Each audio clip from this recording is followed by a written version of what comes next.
Golden Buddha, and we are back with the second part of the all day RPG day stream. When I do this again, I'm going to come up with a better name for it. And so, um, we're going to wait for some more people to trickle in.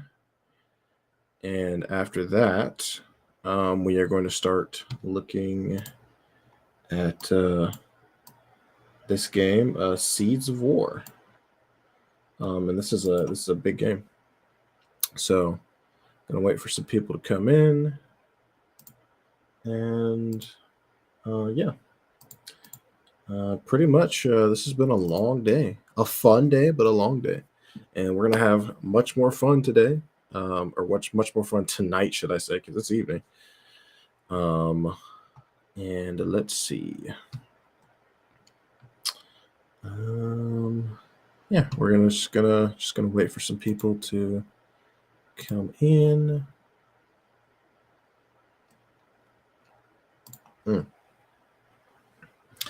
Also, I got my Yu Yu Hakusho shirt on. Love this anime. It's great. It's awesome. It's the shit, even. And we are going to be what you call it? Yeah, so we're going to be looking at Seeds of War, and we're also going to be playing a game at 9. And yeah, pretty much that's about it. So let's see.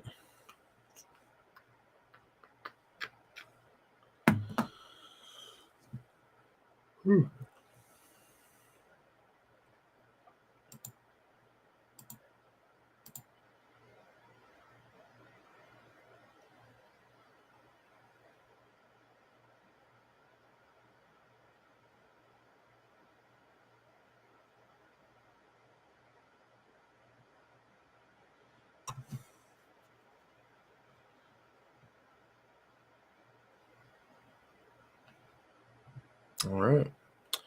Looks like we got somebody in here. Who is that? Welcome.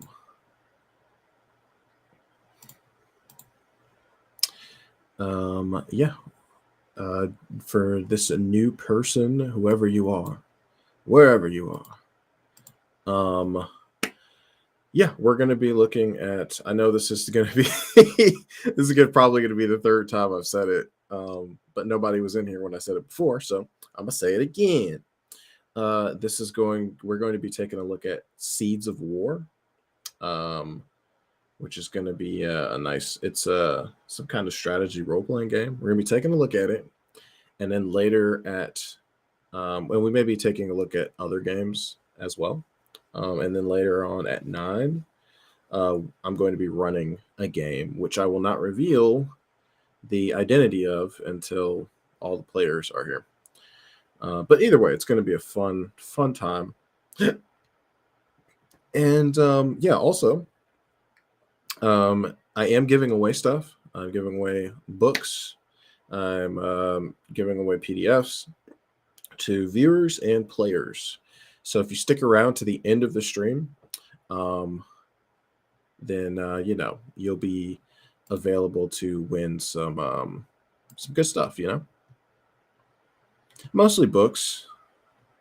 So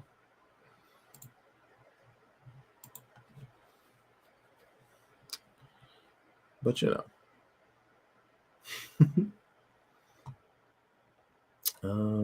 so let's see.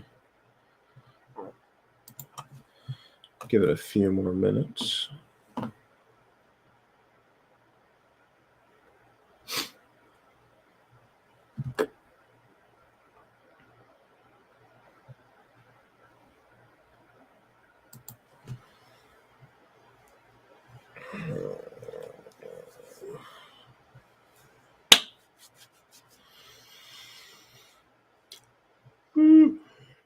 Oh, exhaustion's hitting me now. Oh man.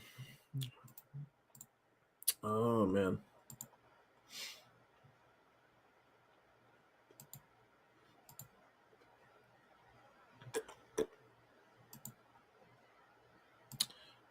I'll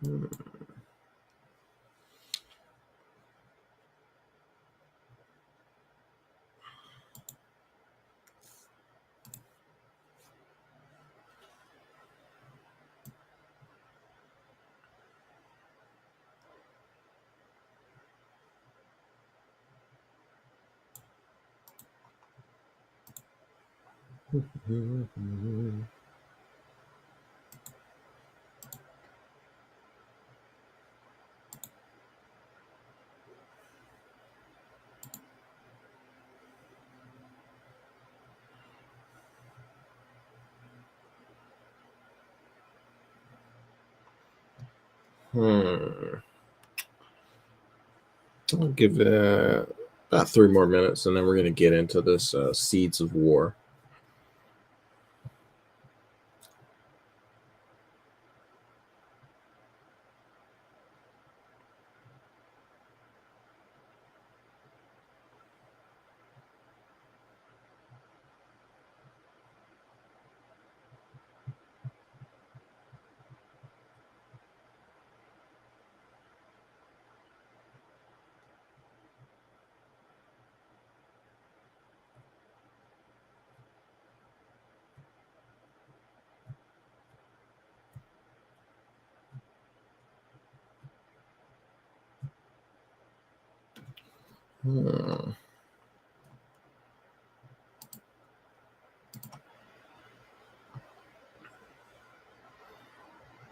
All right, well, let's see.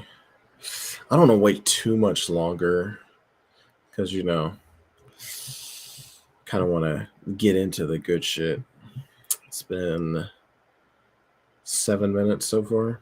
So, what can I talk about that doesn't have to do with the Seeds of War?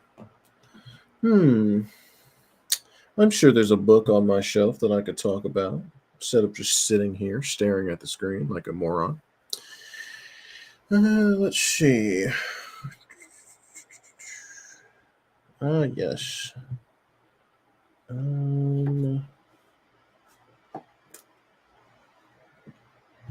Look at some of these zines while we wait.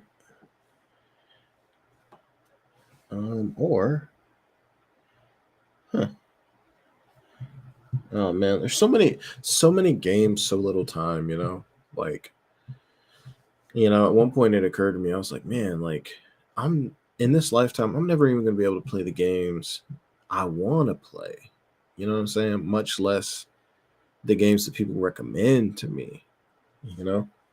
And I think it's even harder to play TTRPGs that you like because they have such a more limited lifespan due to the niche that they're in.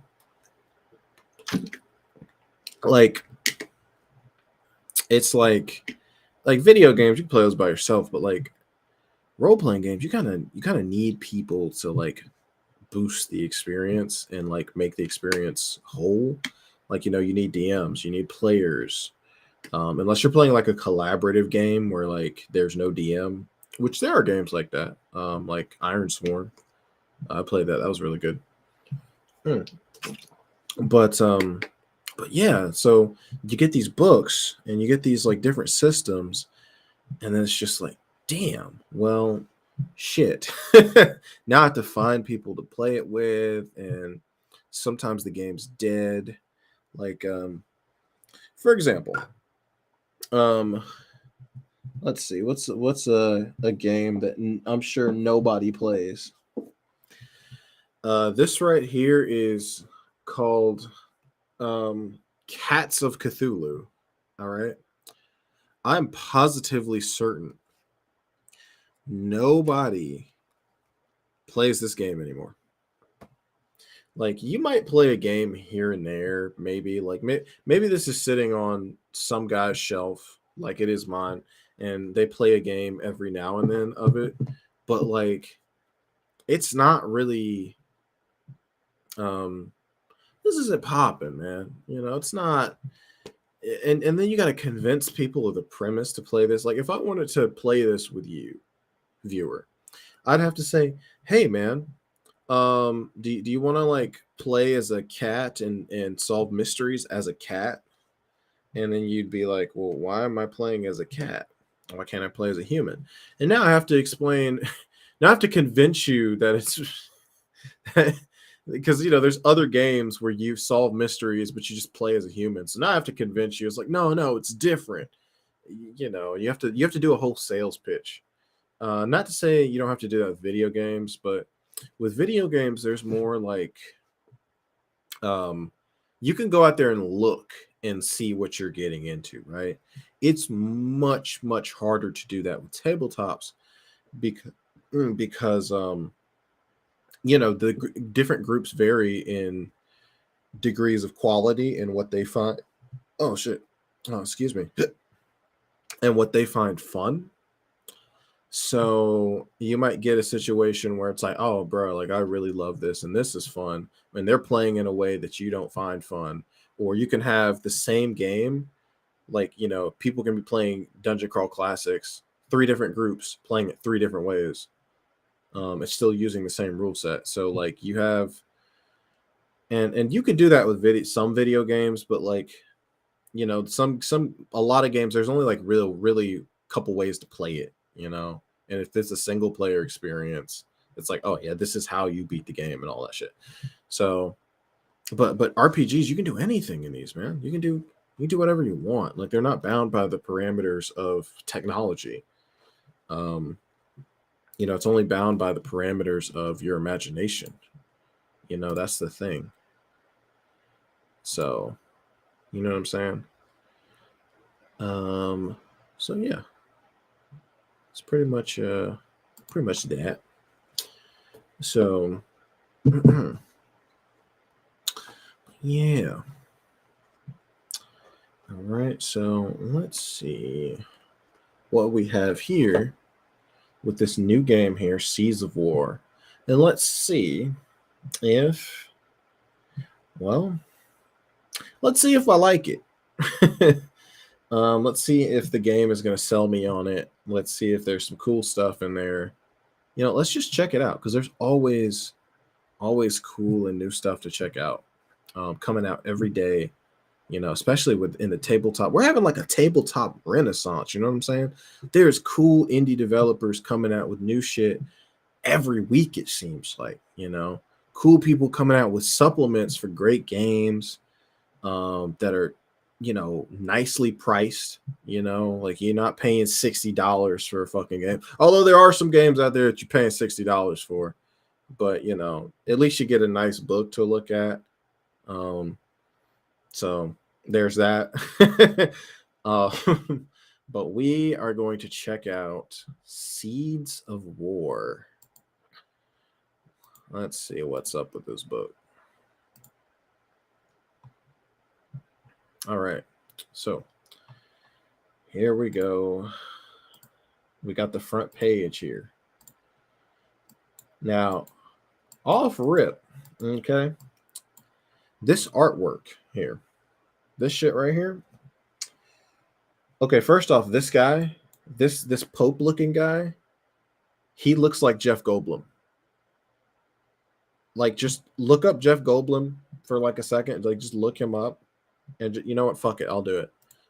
Here,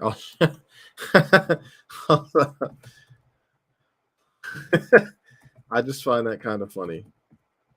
Let's see. He looks. Okay, you're not gonna tell me he. Yeah, there's no way.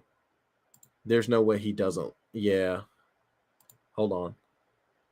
Now, I'm gonna switch things, and tell me he doesn't look like. Let me see. Now look at this guy, right? Just like him. Just look at this guy. And now look at this guy. Look at them. You're not gonna tell me that's not the same guy. That's definitely Jeff Goldblum. He just kind of like photoshopped it in there.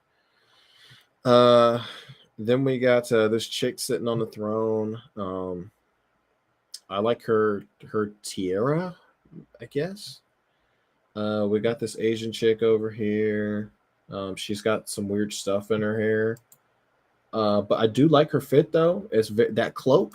Is she like a pirate or like a something cool? Because she's like tossing coins in her hand, and that shit looks super cool. And then we have this white lady over here. Is her hand? Is her hand? Is this AI generated? This is, or is this like? Her fist looks very strange, but it is what it is. And then we got Zasalamel over here with his staff. He looking like a straight court wizard. Oh hey, how you doing, viewer? We're checking out a new game called Seeds of War. Yeah, it's something I'm looking at for RPG Day. And yeah, man. Hopefully, hopefully you find this somewhat entertaining. But even if you don't, if you stick around, I am giving out free stuff, so free RPG books and whatnot. So there you go. Now, this game is made by design and development Nicholas Nayert. And I'm guessing he might pop in later, hopefully. The boy said, "Is it about plants versus zombies?" You know what, man? I don't think so. I don't know, but we're gonna find out what it's about. All right, we're gonna see what is up with this thing. All right, Seeds of War. An overview of concepts intrinsic to strategy, roleplay, and how to use them. Okay. Oh. So I wonder if this has like a big setting attached to it or something, because I'm looking. Oh, and this is a chunky book. All right, this book is 230. It's 230 pages. I've seen bigger books, but like I guess that's big for like someone who's just kind of getting into role playing. Look, we have a foreword here. Early in my game design career, I lucked into the best assignment you can hope to get. Back in the early 90s, TSR Incorporated was committed to expanding the D&D universe with bold new visions of fantasy settings. Amazing new worlds like Dark Sun. Oh, speaking of Dark Sun, I gotta play that bitch. Like Dark Sun is a great setting. Al-Qadim and Planescape debuted in each new product year. Let's see.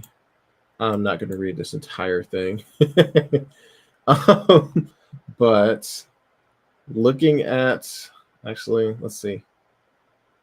Finally, Jeff Grubb offered a key suggestion about making the Divine Right. Okay, so they made the Birthright campaign setting. So, for those of you guys who don't know, Birthright is like an old, it's an old second edition setting where you basically play as you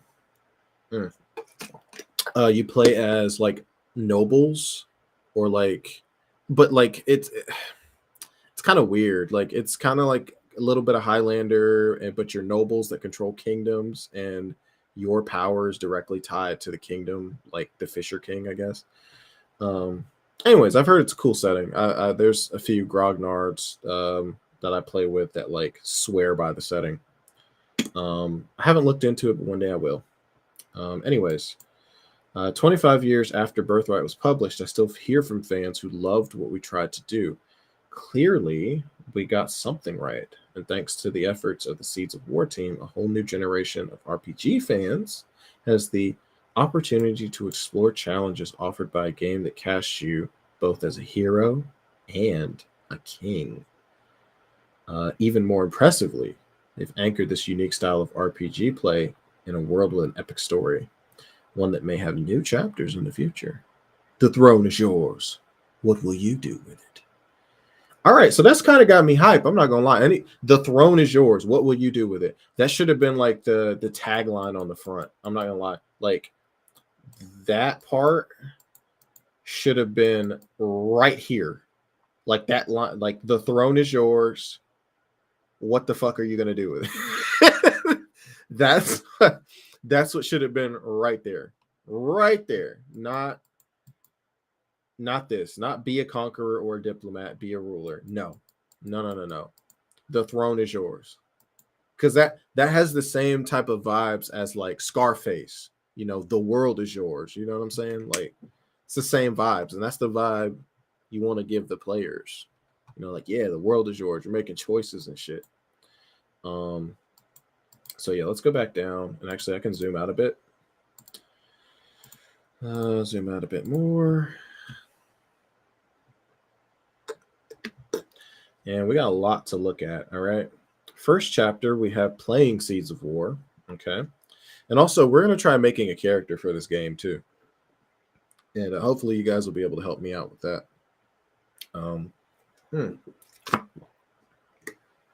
So we have playing Seeds of War, running a faction, okay? Then we have chapter 3, Warfare. Then we have Realm Magic, all right? Then we have the realms themselves. This is going to be filled with lore. I just know it. Then we have the factions. Then we have the world of Ceres. And then we have the conclusion, which is, I don't know. So let's dive into this. Okay. All right. Ooh, what is this? Is this like a plague doctor or some shit? Like he's got like an armored plague mask or something? Either and the sensor, yeah, I like that. That's really cool. I don't know what's going on in this picture, but I like it. You know what I'm saying? Let's see. Introduction. Oh, here we go. Here we go in the big lore. Let me go with the lore dump. What we got here? What we got? Thousands of years ago, the humanoid Varine waged a brutal war against the galactic infestation known only as the Congregation. What, they get attacked by churchgoers? What's going on here? Caught in a desperate struggle, the Varine, and yes, I'm going to say it like that every time. The Varine buried their last hope on the distant primitive planet of Ceres, where the Congregation would never think to look for it, and hid an outpost to protect it behind a shield that blocked detection and sensors. Cut off from their homeworld, they would wait to return to a wounded but surviving Varine empire. The Varine got murked, and the Ceres are the last people. Eventually, they had magic, and eventually, the Varine ceased to be a distinct culture, and in time, their origin and purpose became the stuff of legend and myth. Let's see, but the truth was forgotten, but the power of the Varine lingered. Oh, okay. So the power of the Varine lingered in those descended from those original extraterrestrial visitors, including the key to unlocking the mystical catalyst, a mighty weapon the folk of Ceres will need if their civilization is to survive. It falls to the heirs of power to take up the reins of their ancestors' destinies before old foes return to finish what they began millennia ago. So, and then they tell us this was inspired by Civilization. Well, all right, shit. I like Civ. You guys like Civ? Play any of the Civilization games? Well, if this is anything like Civilization, well, we might have a bit of fun. You know what I'm saying? Let's see. Combined campaign. Oh, look at this. He's got the dice on the table, got the flags, and this is who's conquering the planet. So, okay, so I'm guessing. Well, I don't need to guess anything. We're about to read this shit. Let's see. Unacceptable! The king slammed his fist down on the table. You are the heir to my throne and the next ruler of this kingdom. If you do not attend the royal military parade tomorrow, what will the people think? You must capture their hearts and minds with your presence, your figure, your adherence to their customs. You do not have time to go gallivanting off into the wilds with your the king waves his hand dismissively. Your companions. Phelan wanted to retort, or else to scream, but the gentle touch of Zelmi, the wizard of their little band, eased the impulse. No words passed between them, but the peace in the wizard's bright green eyes cooled the air's simmering patience before it could be boiled over into impudence. Of course, your majesty. Phelan said with a gesture, half curtsy, half bow. I and my companions shall be most pleased to attend on your pleasure tomorrow. Phelan glanced pointedly at Zelmi, whose expression had drooped slightly. All of us. Excellent. The king's winning grin returned now that the specter of impertinence had passed. He bellowed to the attendants, "More wine for my child and his companions." Damn, he's still calling him a child. That's fucked up. Actually, I'm still gonna be calling my child a child when he gets like 30 or whatever. So, nah, that'd be disrespectful. Let me see. Phelan could hear a chorus of quiet groans behind him, but couldn't help a small smile. There'd be enough. There would be time enough for their venture into the swamp after the parade, when the king and all his court were well and drunk. Perhaps they could be about their business and returned before His Majesty even realized they had gone. So, yeah. So let's see. In an SOW campaign, you're assumed to control not just a single individual, but an entire faction. Oh, that's kind of a bit much, though. An entire faction? I don't know if I can do that, man. It's kind of a big thing. Let's see.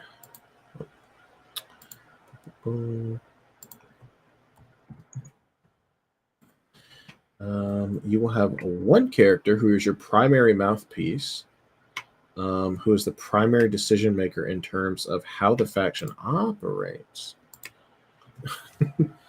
And let's see. Hold on just a second. And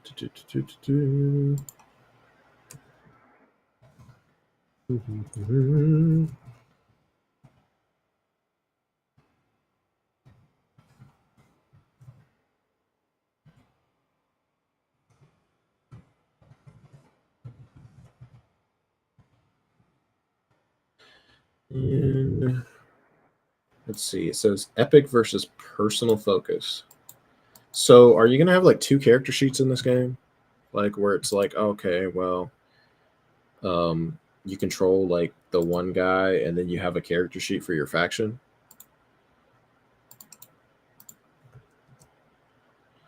Let's see, epic focus.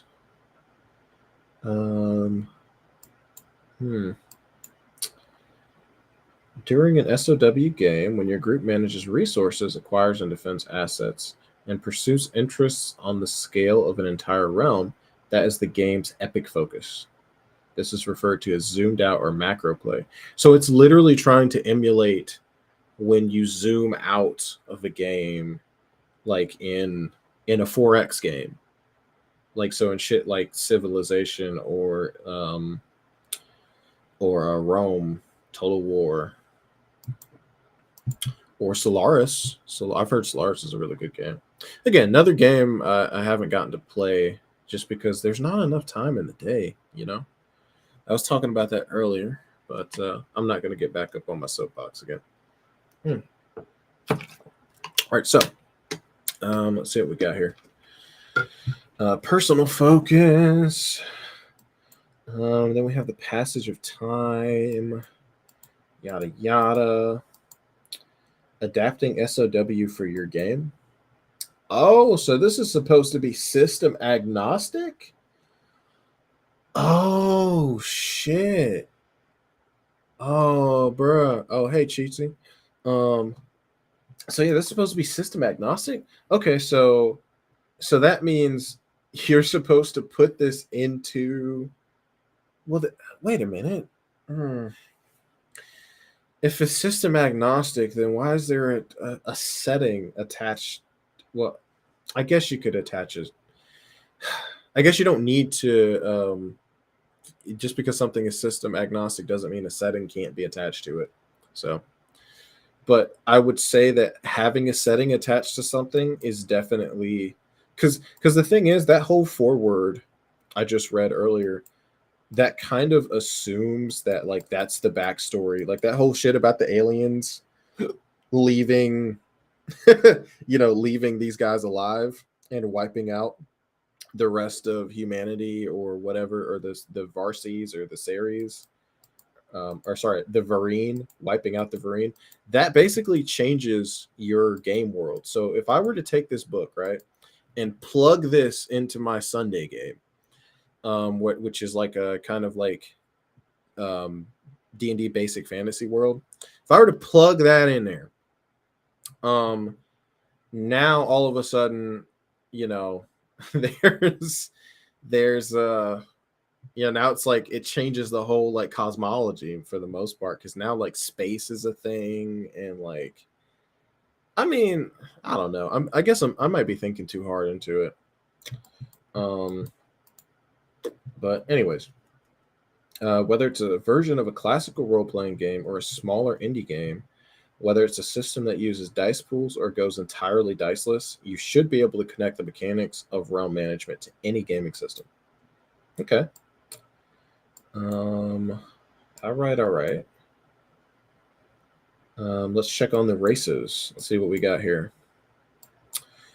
We got dwarves, rock gnomes, halflings, and other such beings are descended from the Dweor by way of the Varine. Huh, okay. Again, we keep talking about these Varine. I can't wait to meet them. Elves, half-elves, forest gnomes, and gnolls, and other Fae and Fae-related beings are descended from the Fae. So the Fae are their own thing. They're not related to the Varine. I'm sorry, I'm gonna be saying that. Oh, Varine. Let's see. Orcs, goblins, kobolds, lizard folk, and bugbear are descended from the Orok. Okay, don't know what that is. Human descendants. Wait, humans are the descendants of all of the above? Wait, what? Okay. So human, what? So they're descended from all of you know what? I'm sure this will make sense if I keep reading. The Drakkar, those are Dragonborn. You don't even have to tell me they're Dragonborn. Just say they're Dragonborn. You're gonna call them the Drakkar. I know Dragonborn when I see it. Don't play with me. The Shadowed are the equivalent of. Oh, so we got Tieflings too. So Dragonborn, Tieflings. That's all you had to say. Dragon, but you had. Oh no, the Shadowed. Nah, I know you can't use Tieflings and Dragonborn. Those are probably trademarked by WotC or whatever. Let's see. Various sorts of giants, ogres, and hill giants. And there's no underwater realms naturally in this setting, but if you want to throw in some aquatic beings, you can. Kind of. Let's see what else we got here. Many RPGs have a class system for character creation. Damn right. Damn right they do. Which are typically broken into a number of general overarching archetypes. So we got order, faith, magic, trade, and culture. So order deals with fighters and combat types. Faith deals with clerics. Magic deals with sorcerers, wizards. Trade deals with rogues. Culture deals with bards. And but what if the game you're using doesn't have like, you know, bards and shit? Then what do you do? Honestly, what if what if it's just like entirely classless, I guess? What if it's like what like I don't know, man. But yeah, let's see. Number of common archetypes crossover with various types of factions. Okay, cool. So if you want to put barbarians in, they might be linked to order, magic, and culture. All right, cool. Then I tell you what type of leaders you might have. All right. Building an SOW structure for other settings. With over 30 realms, 100 potential factions, and some 900 distinct assets. The continent of Ceres is tailor-made to integrate well with the realm management mechanics. Okay. Then we got a little bit of artwork right there, a little chest. Nice. All right, and this seems to be like more the same type of artwork that was on the front page or the front cover. Let's see. Oh, look here! Look at the top of this right here. It's got like a barrier up there. Is that like a? Is that supposed to be the shield they were talking about in the opening? Because if so, um, you know, if so, that's you know, that's pretty cool.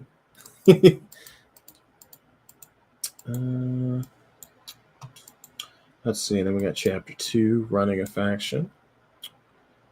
All right. Let's see what we got.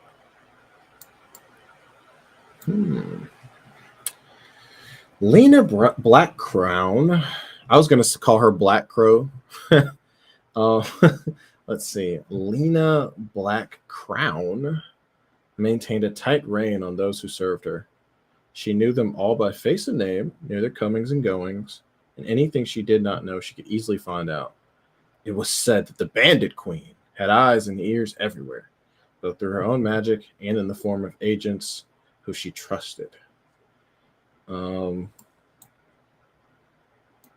see. So basically, skimming through this, seems like she's doing some illicit shit. You know, she's like an information broker. It seems. That's pretty cool. All right, so I think we're kind of getting into how the game works. What do you guys think of it so far? Actually, let me do the chat overlay thing, so that way we can see your comments. I think this will work out like that, right? Nope. Oh, that's terrible. Oh, this one right here. Okay. And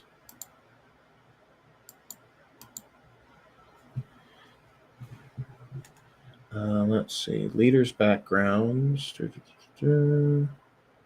Oh, so this all right, so faction, a group or corporation. I know what a faction is. I don't need to do this. I need to talk about this. Leader. I know what a leader is. All right. Season. I know what actually, never mind. I don't know what a season is. The measurement of a round in Seeds of War.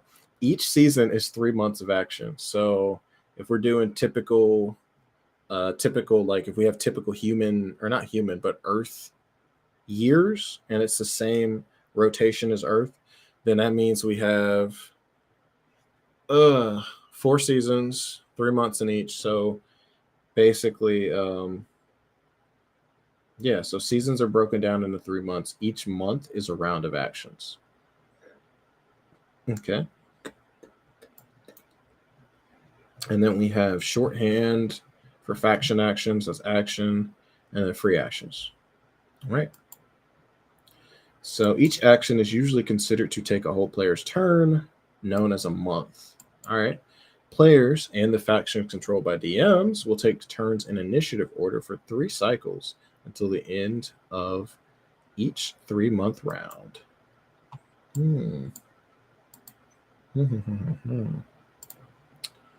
Let's see. Wealth and influence. So these are the little dots that represent them. So yellow represents gold coin and wealth, I guess. And then blue represents, I don't know, influence. Why is it represented by blue and like a little diamond? Like, what about diamonds makes like influence? What am I even saying? All right, let's see. Wealth, a measure of financial power. Influence, the ability of a character to manipulate their surroundings on a large scale. And they're all known as resources, and the reputation is the maximum amount of influence a character may generate. Okay. Oh, so we're kind of getting into a little bit of character creation now. So it says the reputation that a character has is determined by a combination of the circumstances of their birth and the actions they undertook since. All newly created characters in Seeds of War start off with a reputation of 25. What does that mean? They're going to explain it. Harry creates his character who inherited the family business as well as his parents' reputation. He records reputation 25 on his leader sheet. All right, cool. And you know what? That's what I'm going to do. I'm going to type that in on a little Word doc here. Let's say a leader or rep 25. Because I think we're going to make a character for this game, and we're going to see how that works out. So increasing your reputation. At the end of each session, if a character has more influence than twice their reputation, they must convert it to increase their reputation. Okay.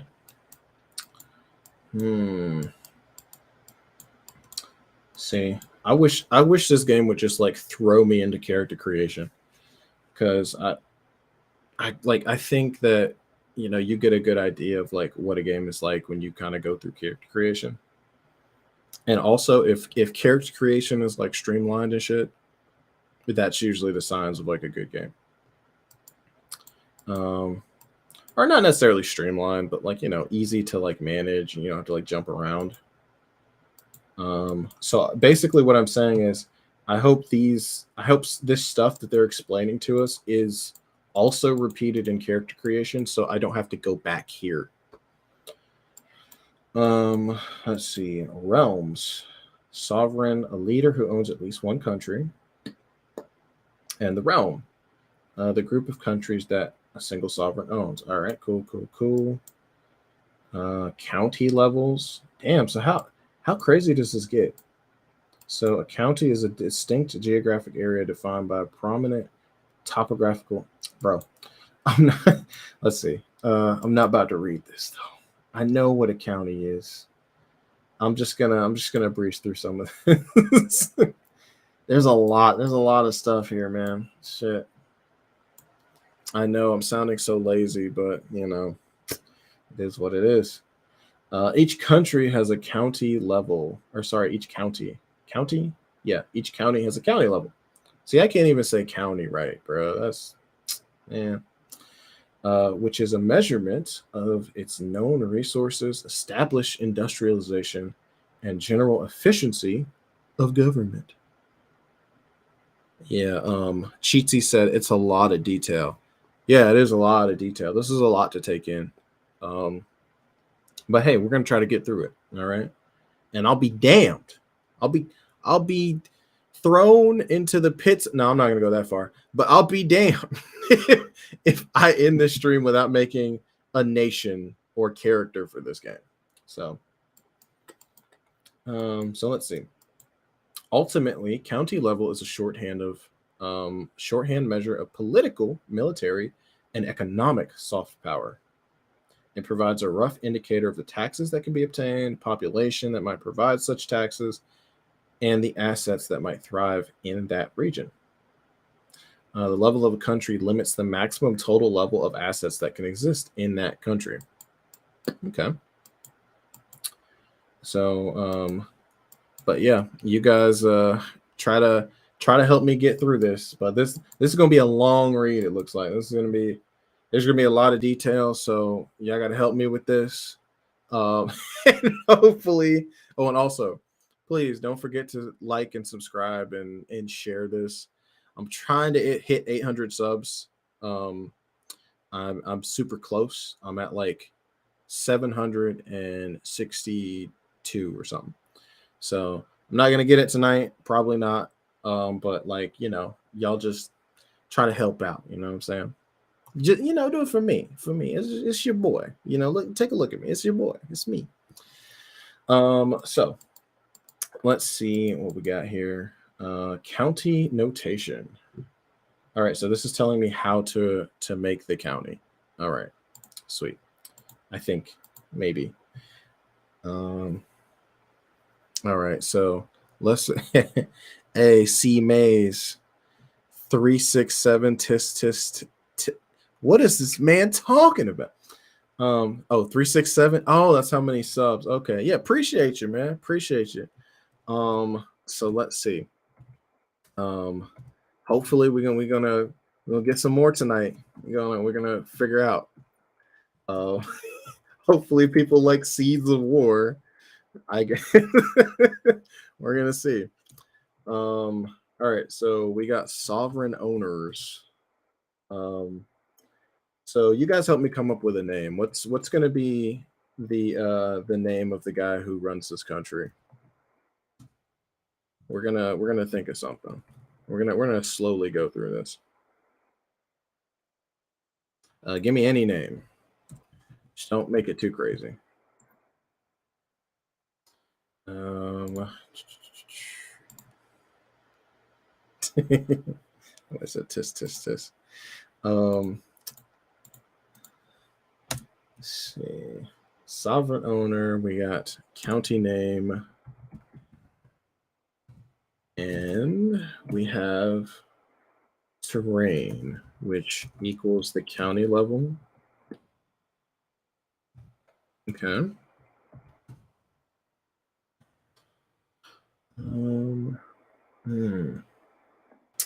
Okay, so the princess of so it gives an example. The princess of Servania of Chaldania owns many countries, including Lightborn. I keep saying countries. Jesus. Many counties. Including Lightborn, a level 4 county situated on a plain, and Sevi Beth, a level 3 county whose terrain is hills. And so it tells you how to note it. So boom, like that. So let's come up with a country name then. So the name of this country is going to be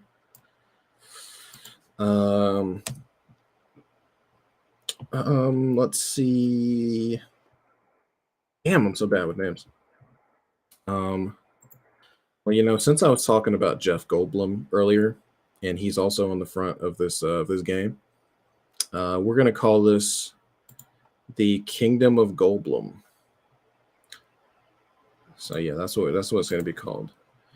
Goldblum.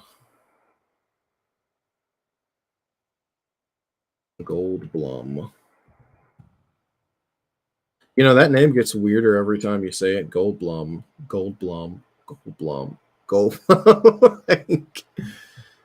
You know, but I mean, if you say anything long enough, it gets fucking weird. So, anyways, this is going to be the country of Goldblum, and the county name is going to be um, Jurassic. And the terrain is going to be. So we got a bunch of different terrains to choose from. Let's see. So we got dangerous shit, we got inhospitable shit, we got hard terrain like my. No, I'm kidding. I'm not finna go there. That's childish. That's childish. I'm sorry, y'all. We got dense terrain, and we got light terrain. So it seems like light terrain is actually the best terrains because that's mostly like hills and plains and shit. But you know what? Goldblum, Goldblum, I think this place is more like is more jungly, and especially Jurassic. Jurassic is a jungly place. So Jurassic's terrain is going to have hard terrain. So we're going to say jungle, and that is going to equal jungle 4, right? No, 5. Okay. So I think that's how it works. Oh no, so that's the limit. The limit is 5. Okay. So max limit for stuff, I guess, that you can have is 5. So I'm gonna put 5 max. Let me go ahead and rehydrate real quick. Ah, yes, that's good shit. Yes, sir. Alrighty. So, let's see what we got here. Hmm.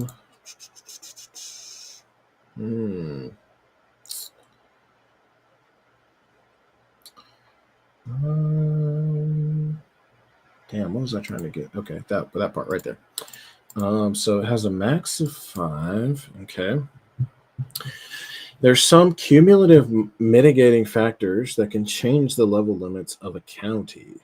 If a county is situated on a major river or has access to the coast, it can increase its level as per the table below. All right. But it can't exceed 10. Okay. So let's see what we got here. Mitigating factors. So, you know what? We're going to say that this place has 25% adapted occupants.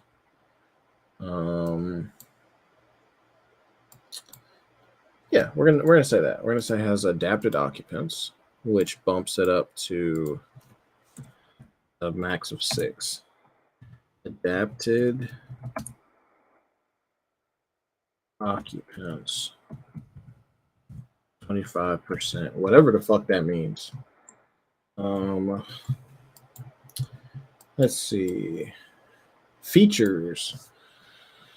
So features. So counties may optionally have features attached to them. These tend to be created with the setting, either Sarah's or the GM's own creation. Exceptional events can add or remove these features as decided by the DM. Features can never be added or removed except by the GM's decision and never require maintenance. Okay, so these are like free things, I guess. Interesting. Let's see. Table. Damn, so we got all these tables.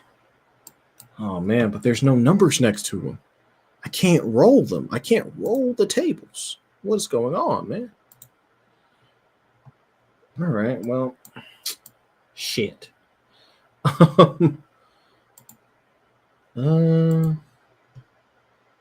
We gonna freaking. Shit, we're gonna freaking see what's up.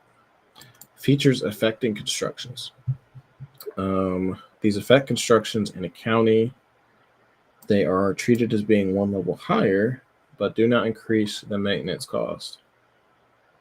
That's a lot of world building here. That's a lot of building here. This would be a tough sell. Not gonna lie. All of this, it's very hard to sell because it requires a lot of setup. This book's definitely gonna be a slog. Oh man. I'm still gonna make a character, but I may skip straight to the character creation section. Actually, I don't even know if that's fucking possible. Let's see. What is here? What is this? Cheatsy, help me out here, man. Help me out. Help me. Fucking all right. Features affecting constructions. We got open, rugged, cove, and beautiful. So we're gonna say that the place is actually you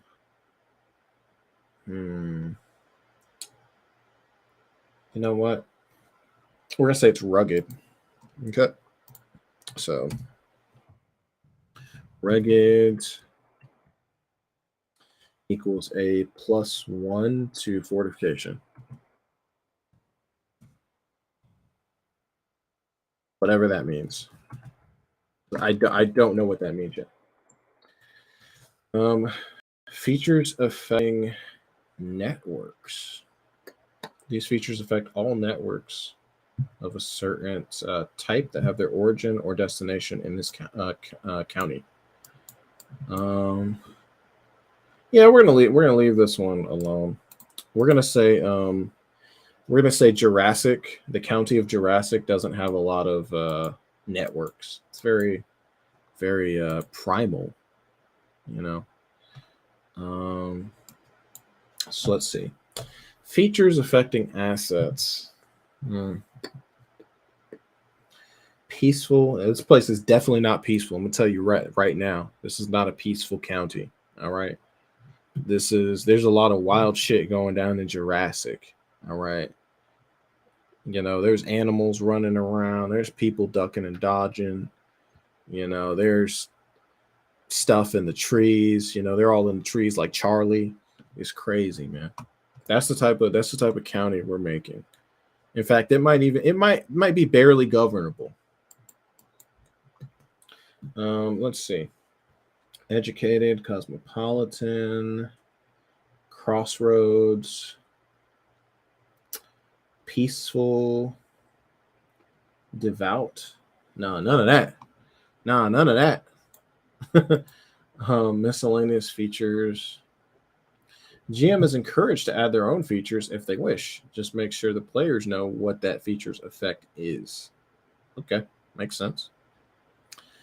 Cheatsy says, have they not mentioned what any of the faction stats mean yet? No, they haven't. They have not. Unless I missed them. Unless they talked a little bit about influence and wealth and reputation, but I don't know if those are faction stats. I don't think that has shit to do with fortification or any of that other stuff. Those are completely separate. So yeah, I truly don't know. Let's see. Miscellaneous features. Maybe we can have let's see. You know what? We're not gonna have any miscellaneous features. No, fuck that. Okay, so here is where it explains the stuff, Cheatsy. So it says here, construction is a non-asset building with a specific purpose in a county. Measured from 0 to level 3, there are 4 different types: connection, fortification, prestige, and seafaring. Connection, the amount of goods and quality, or the amount and quality of roads and facilities to allow for people, goods, and armies to move through a county. Then we got fortifications. That's fortifications. Prestige. Grandiose buildings that enhance. So yeah, bro, this is really seeming like some civilization shit. Like it's like, oh, well, if you build the Taj Mahal, that gives you more. What's the resource called in Civilization? Social, the purple one. You know what I'm talking about, like the purple one. Gives you more of the purple. That gives you more of that purple stuff. I'm gonna call it purple stuff. Yeah. Oh, so wait a minute. So that actually explains these little tokens here, right? Because I think that's what they're trying to emulate is like the because that's how the resource nodes look on Civilization, I think, or on like Civ 4, one of those Civilization games. I'll be honest, bro. I ain't played Civilization 5 in like a good, you know, 2-3 years. Um, we got some cool artwork. Um, oh shit! And you know what? You know it's crazy. As as much as I'm kind of not liking this game, I keep finding little shit that I like this. I just noticed that like the sky, right? The sky is a hex grid. Now, what do you usually move your people on in Civilization? A hex grid. Boom. so so you zoom out and it's like boom, the hex grid. I love it. That's actually a really nice touch. That's pretty cool. That's pretty cool. Let's see what we got here. I don't know if it'll save this game though. I'm being honest, man. This game's looking pretty grim here. It's looking pretty grim. I don't know if I could. I don't know if I could. I don't know if I could sell this to anybody. It'd be quite difficult.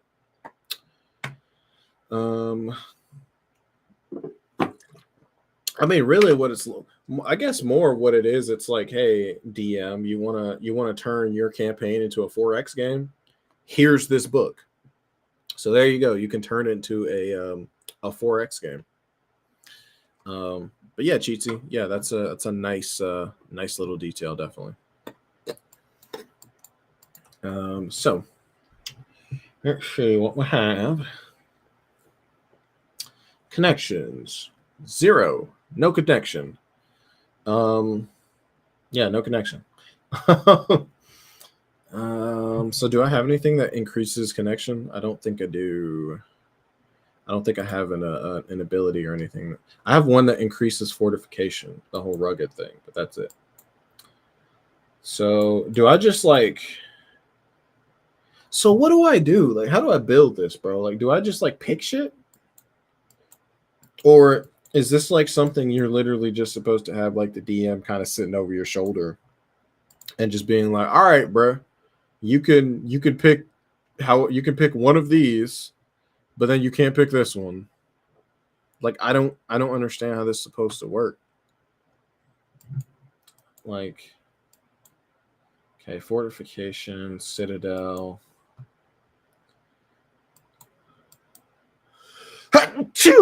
Oh, oh, oh, sorry guys.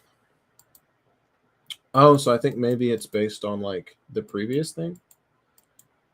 I don't know. We're gonna see. We're gonna see. All right, vassalage. Oh, that looks gnarly. What is even going on here? What is happening in this picture? Is this a battle? Is this ships? Is this a bridge? Is this? I don't know, man. I don't know. Cheatsy says, I think this is something that uses GM oversight. Yeah, you ain't lying. This is no. I think this is like the GM, right? Who's already running another game, right? He's already running, fucking 5e. He's running whatever, and the mass combat rules in that game aren't doing it for him. And he's just like, all right, well, you guys want to do some like cool warfare shit on like a large scale. You guys become rulers, but the game that we're playing doesn't actually go into like what that means or like how to do that. Um, you know, this book, it reminds me of a more verbose version of what is it? Of what Kevin Crawford does in his books, like with the whole what is it? The resources and like the details. I think this is like a much more verbose and much more detailed version of what Kevin Crawford does in his books for like domain management, like in Godbound and in Echo Resounding and in Stars Without Numbers. Um, except that's actually super simplified because in that you just kind of like roll a you roll a d6 for most of the checks, and then it's just like, okay, well, I got the d6 and I either got over the check or I didn't, or I got over my number and I didn't. But that's a lot of shit, man. And I still don't even know how to make a character yet. I have a whole nation here. Like, I already have the name for my nation. I have the fucking. I still don't know how to fucking make a character. Like, usually, like, aren't you supposed to start off small and then build up? Like, shouldn't I make my guy first, or or do they kind of expect you to like take the nations that are already in the game that you're trying to throw this on, and then you basically build your nation up using these like guidelines? I think that's really what this is. So basically, like, I should already take one of the nations in my game, but I don't. I mean, I guess, man, I don't feel like doing that. I don't feel like getting the notes for. I don't feel like getting the notes for that game. Let's see. So we got suitable levels of wealth and influence. Um, the most common level of payment expected from a vassal is 50% of the wealth. Fuck. And 20% of the influence. What? Yeah, they be taxing. All right, Cheatsy says maybe your nation affects your character options. Yeah. I mean, that's kind of what I was saying. It just in like uh, like a sillier way, unless you're saying that there might be another section in this book that actually talks about like building a proper like nation that your county is supposed to sit inside, right? Maybe that's a thing. And yeah, maybe your nation affects your character options, like for. But really, would it though? Like, we're gonna see. We're gonna see. Um, let's see assets. Um, assets are often noted in the following style: faction leader, location, asset type, asset level. All right. So we got order assets, trade assets, faith assets, magic assets, culture assets, and yeah, that's about it. While assets of level 1 or higher are the assets of most relevant to running of a country, this does not preclude factions from having lesser assets that they can build upon. Level 0 assets can be possessed by all factions in a county and do not count against the county level restrictions. Bro. Example. In the county of Lightbourne, there are the following trade assets: House Dressan, trade 2, Radicon's Mice, trade 2, and Nostrum Family, trade 0. Okay. So here we're gonna say that in this county of Jurassic, owned by the Kingdom of Goblin, we are going to say that they have a asset of, okay, so it can't exceed the level of the country. So let's say they have a magic asset, maybe. So they have the school of dragon trainers. School of lizard trainers. School of lizard. Nah. Give me a cool name, man. Somebody's got it. Somebody give me a cool name. School of lizard something. Something where they train where they train dinosaurs or dragons. One of the two. Either or would be cool. Um, let's see, maybe um, dragon. Ah, yes, School of the Dragon Tales.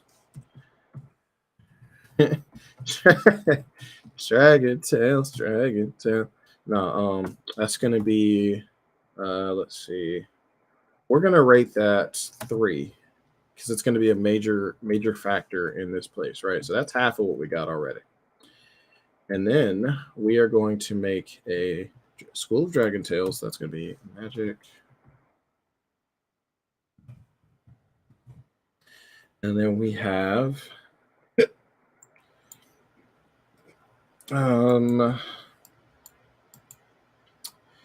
maybe culture assets. Yep.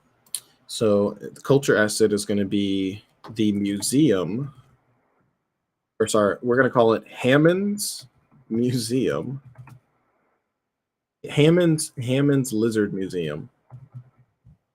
Actually, Hammond's Drake Museum. No, he did. No, I don't like that. Hammond's. Damn. Let me type in synonyms for dragon. Dragon synonym. Hydra. Yeah, there we go. No, Tarragon. No, Wyvern. I like that. We're gonna do Wyvern instead. Okay. So it's gonna be Hammond's Wyvern Museum. Or is it Wyvern? Or I say Wyvern. I've called it Wyvern like a lot, but I'm gonna call it Wyvern now because I can. Hammond's Worm Museum. No, because then they're gonna think he has worms there, and he doesn't. He has wyverns. So Hammond's Wyvern Museum and gift shop.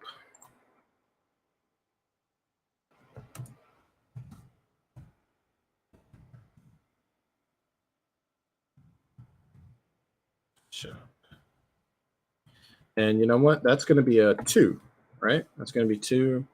And of course, that is going to be a culture asset. Yeah, it's going to be a culture asset.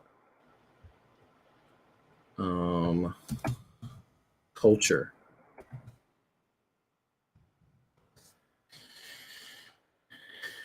And then let's see what else we got.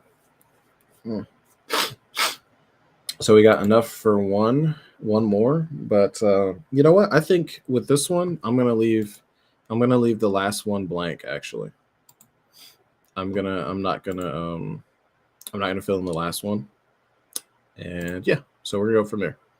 So we got culture assets, yada yada yada, blue, quartz.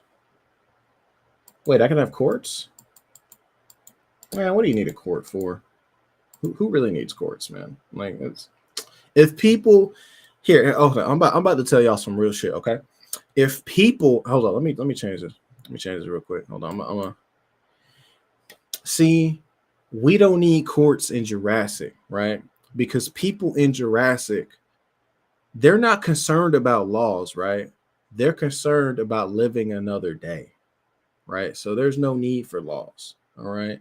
Because they all work together because they understand that it's us versus the dragons. You know what I'm saying? They understand that, and that's how we need to be as, as people. We need to understand it's us versus the it's us, it's just us. It's just us. So, we gotta reconcile. Anyways, back to this game. All right, so let's see what we got. We got quartz, which there's no quartz here.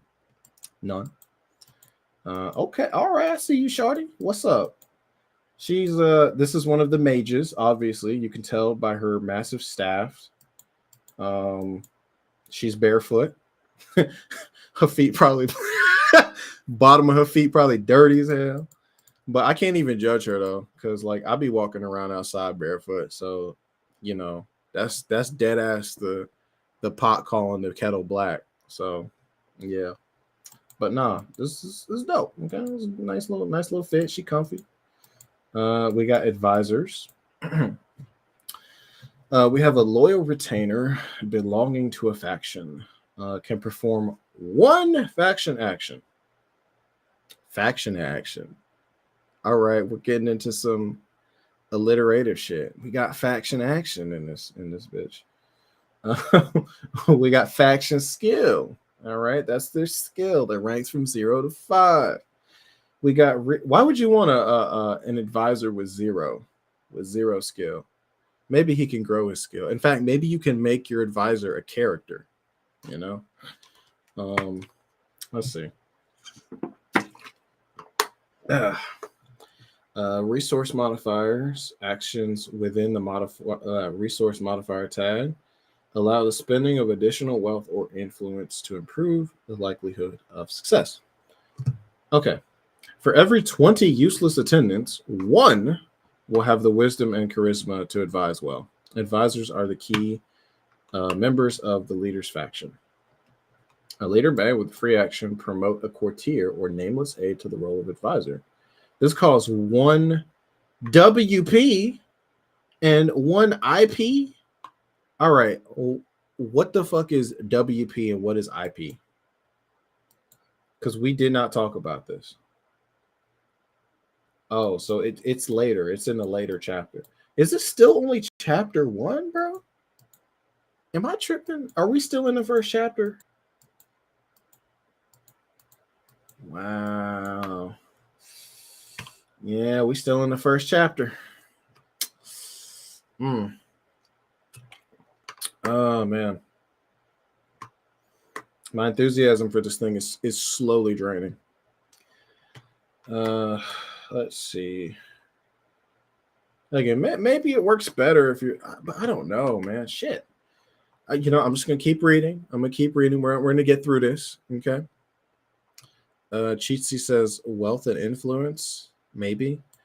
You know what? That makes a lot of sense. Wealth and influence. Wealth points, influence points. But I don't think they actually said that in the. Oh, actually, wait. It's right here. I'm stupid. 2 gold and 2 blue. 2 social skill. Later performs the enhance an asset action. And Princess Cervena wants to get the highest success chance by spending wealth and influence to improve her odds of success. Fortunately, the advisor can only spend 2 and 2. So, y'all, this is why reading is fundamental, right? So I could have figured out through context clues what the fuck WP and IP meant. But instead, I jumped the gun. All right? So don't be like me. All right? Faction skills. All right, they got skills. They have 1 faction skill. Each advisor gets 1. Oh, okay. So,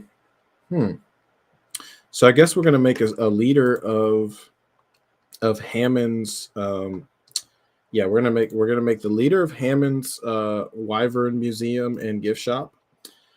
His name is going to be Hammond, and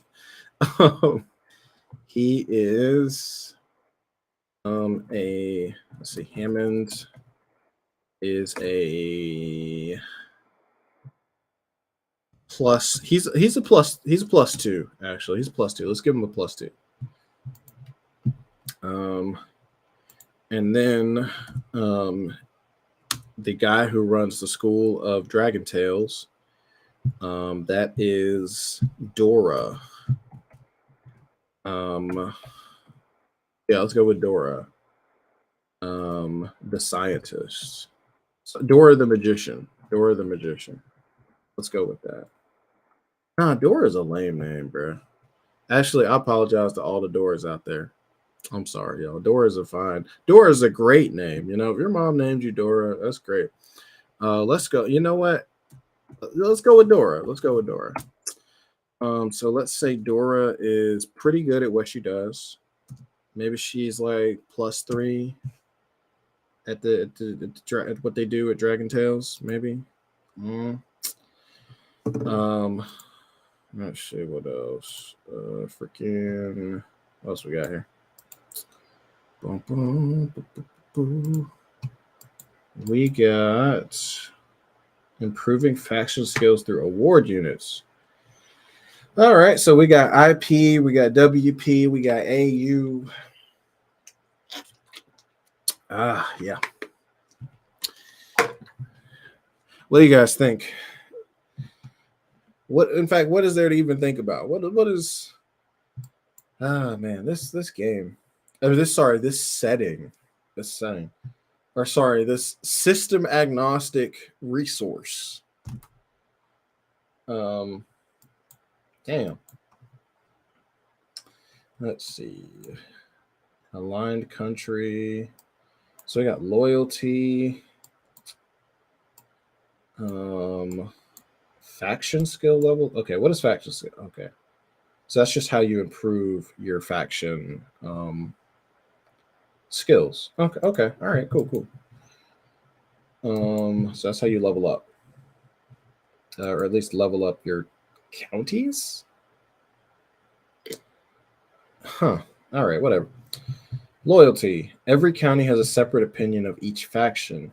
This is broadly shown as loyalty. Loyalty ranges from between out and out rebellion and total harmony.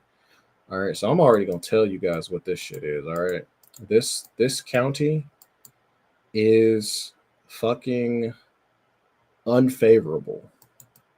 All right, it is unfavorable. People do not want to be here. People, you know, I mean, they help each other out, but like, they much rather be living someplace else, probably. So we're gonna put unfavorable.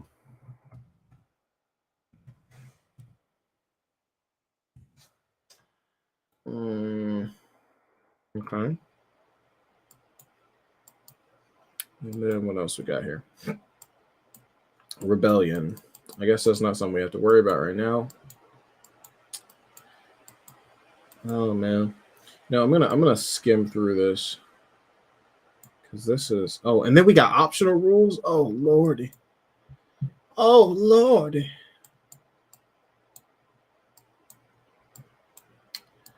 Man. Illegal trade routes. I'm going to the next chapter, man. This is quite draining. I'm not gonna lie. It could be that I'm just tired though. It could actually be that. But yeah, this book isn't. Oh man! And then the courts cost 1 wealth per level in maintenance. Look at court maintenance. See, that's why Jurassic doesn't have any courts, right? Because if you just pay the courts, like that's all people. They just pay the courts, man. And it's WP. They just give them some WP, and they're like, all right, stick them in the jail, and then they got to give wealth points to the jail too. Man, it's a whole scam. You know what I'm saying? But let's see. What we got here? Surveillance network maintenance, spies. You got to keep. you got to pay your spies. If you don't pay your spies, they'll counter spy on you. Free actions, adventures, deposit treasury, drop claim, hire advisor, hold festival, reduce relationships, poke a guy with a lance, trade and print bonuses, training, faction actions, action shorthand, making action rolls, target, faction type, base DC. This is not it, man. I'm trying so hard to give this a fair shake. I'm trying so hard. Cheatsy, you see anything you like in here, man? Please, like, just keep me focused, man, because this is I'm about to go to another thing. um, let's see. Ownership of constructions. Oh yeah, that's a lot of bookkeeping too, man. Shit. So everybody's got a different, and like, I guess maybe if it's just one county, but like if we're doing something where like everybody owns their own county, I mean, hmm. Cheatsy said the world's longest world building supplement. Nah, that's really what I'm thinking this shit is. Real talk. Like, for real. Then we got DCs thrown in there. Like, the base DC for creating a network is 10. So what are we rolling? Are we rolling D20s? Like, what if the game I'm using doesn't use doesn't use dice? You know, this claims you can use it with anything, right? You could drop this on anything. What if I'm trying to use this with something like Deadlands, that, like, well, actually Deadlands uses dice. That's a bad example.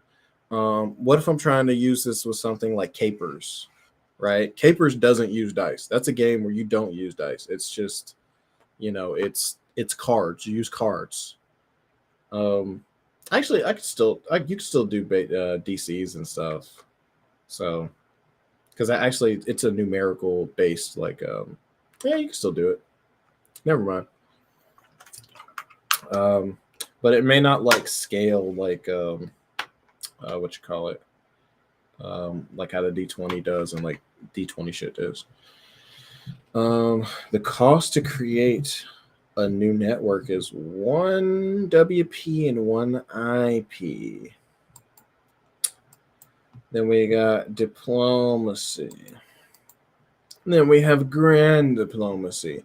If diplomacy is typical, when the active character wants to visit another faction for a one-on-one discussion, then grand diplomacy is trying to get multiple factions to come to you.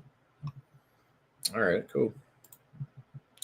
The active character begins this action by sending out letters, invitations, yada yada, all sorts of other bullshit.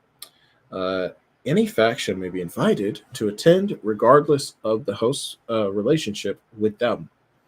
It is possible to tempt people um, to attend who might not otherwise be, might not otherwise, with outright bribery of wealth or promises of negotiating a certain deal with them. All right. For each faction invited, this action costs 1 IP, whether they chose to attend the faction or not, like, or whether they chose to attend the meeting or not. Huh.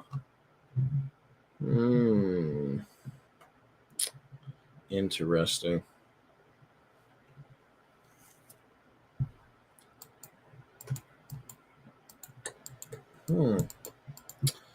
What do we have here? Embassies. Oh yeah, so it says the DC of 15. So yeah, this is basically meant for like D20 systems. This is 100% meant for D20 systems. No way it's not.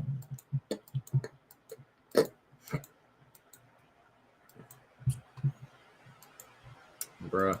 Enhance an asset. County varies DC 10. Oh man. Oh, you know what? Fuck. Now I have to do this. I'm gonna go get a book off my shelf, and I'm gonna compare these two, and like, yeah, Cheatsy, they lied. They lied. This is not for anything. This is for some. This is if you want to put this in D&D. This is what this is. DC 10, 15, 20, all that shit in increments and 5. That's obviously following the D20 scale. But now I'm gonna go get a book, and I'm gonna be right back.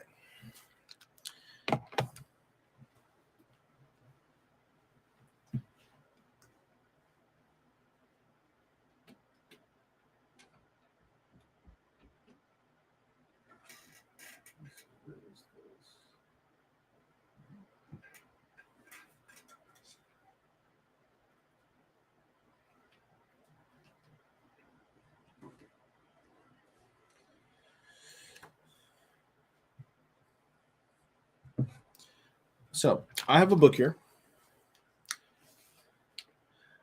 All right.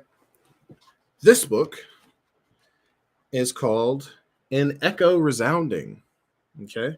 Now, this is a book for Lordship and War in Untamed Lands. See what this says right here? This says Labyrinth Lord, compatible product. This does not say this is compatible with any game.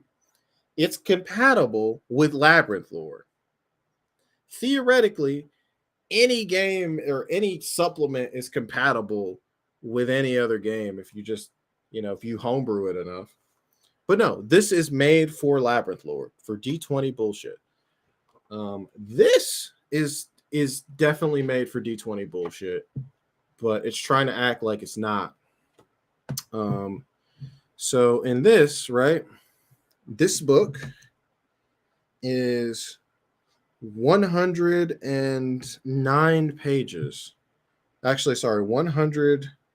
If we take it off of the what is it? If we take out this stuff in the back, like the pre-gen stuff and the stuff that is setting specific, this book and the rules, 69 pages.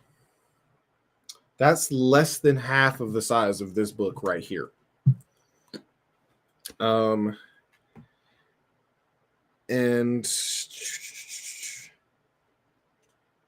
what else? Oh man, it just tells you how to say. Oh man.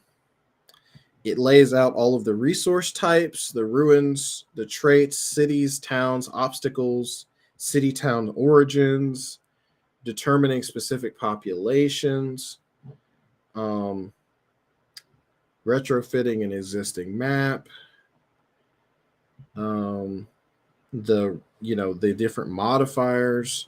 But again, it doesn't get into like, hold up, I'm trying to find the whatchamacallit, how you get to domain turn. Okay. Domain turn.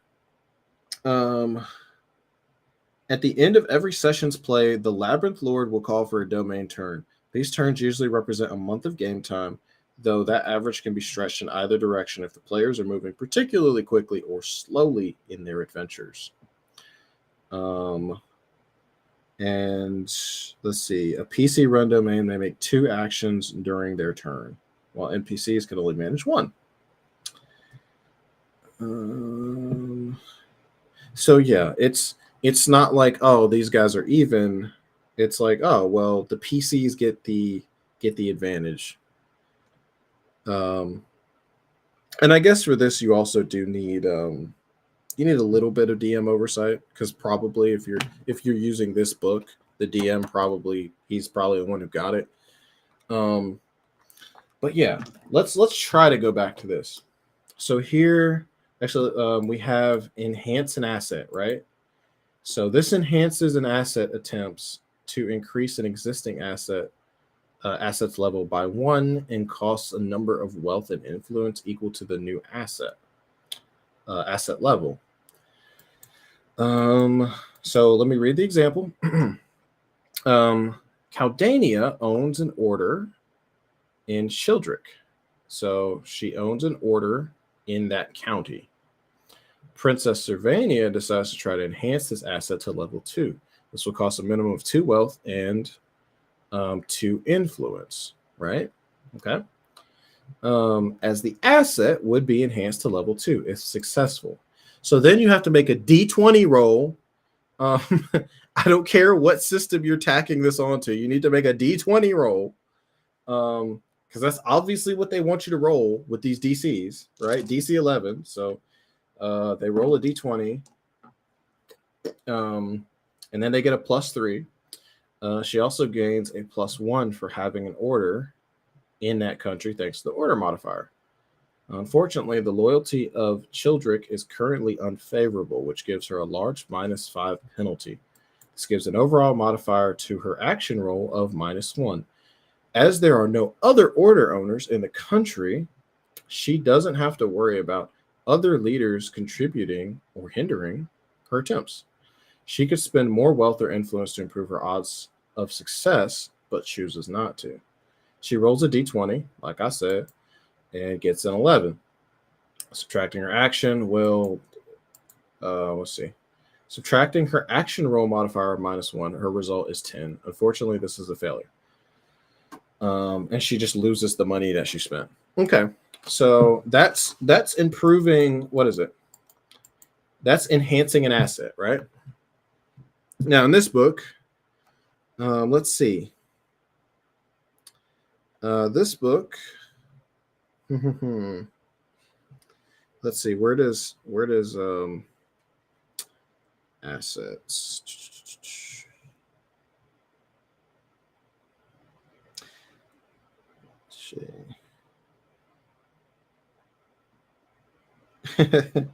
Establish. What is it? Move an asset. Establish an asset, right? So basically, because here we have enhance accounting and then we have enhance an asset. And these are like two different things, right? Two completely two different things, because one is the total like place, and then the assets are within the counties. So now it's like two levels of the shit. But in this, it's just like, all right, you own a domain. You can, like in this book, you can establish an asset. And it requires 3 successful value checks, 1 for military, wealth, and social.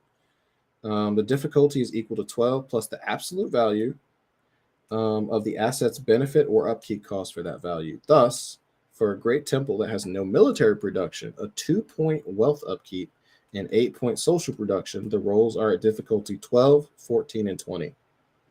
And then you can establish, after you get 3 of those rolls, you establish the asset. And there you go. That's it. Isn't that simpler? Like, oh, hey, spin the thing, make the 3 checks, and then boom. But this, it's like, oh man, like there's more to it. It's like, because then there's loyalty penalties and like, and because you have to take into account the county, like how the county is, right?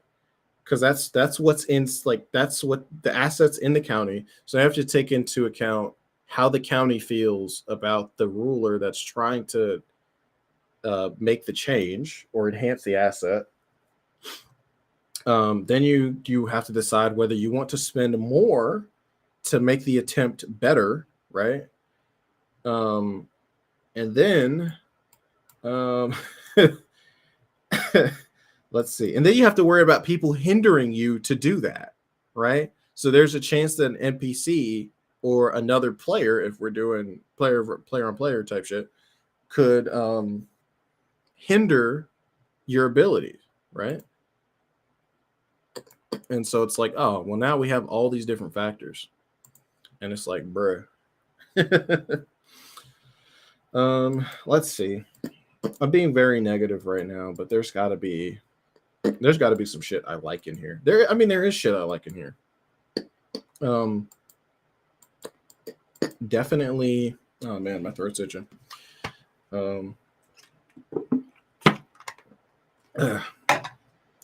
Definitely. Some people may appreciate the level of crunch that this game has. I can see that. But like, I don't know. I'm getting very even with the DC, like I'm getting I'm getting flashbacks to 3.5 where they have rules for everything, and it can be a bit much. Infighting. Okay, so there's there's a specific check for infighting. Of course there is.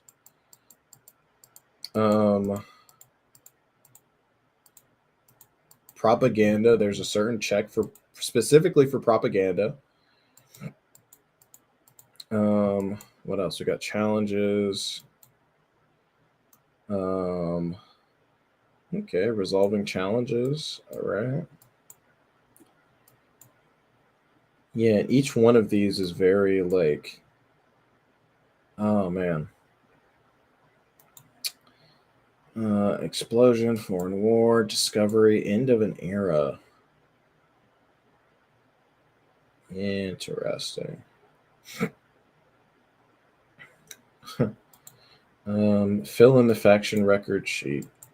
Pick a faction type or not. Regardless of the format, each player who leads a faction will need to pick a type: order, trade, faith, magic, or culture. Any combination of faction types is possible. The GM might want to play a campaign in which all players control a trade faction and are competing with each other. Any number of players is possible. The rest of this guide assumes you are playing as a leader. Okay. Pick a location. And then what else?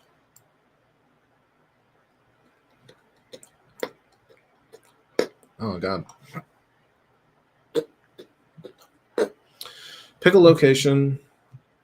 Perhaps the easiest way to slot your character into Seeds of War setting is to simply replace someone as the leader of a faction.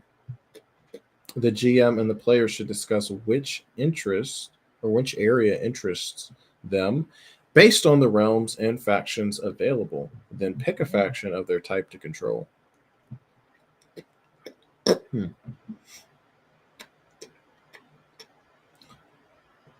Let's see. At least one of the players should control an order faction and therefore be the sovereign of one of the realms. It helps when a member of the group is able to develop counties and create more space for new assets. Each other player should control a so wait a minute. So those things that oh man. So does like ruling a country, like so being a king, does that like actually so does ruling like the entire country, is that like a different set of rules? Because if so, that's wild. Um, let's see. Each other player should control a faction of a different type in the same region. One of each type would be ideal to avoid competition and encourage mutual support, complementing each other with their specific strengths. Interesting. But what if you're doing a campaign where they're fighting against each other? Well, I guess that's up to the DM. Let's see. Man, oh man. You know, I gotta say, sometimes complexity isn't good. Sometimes simple is better. Or actually, what's the saying? I'd rather take depth over complexity. I think I'm getting that with this right now. Um, let's see what we got. Action flow.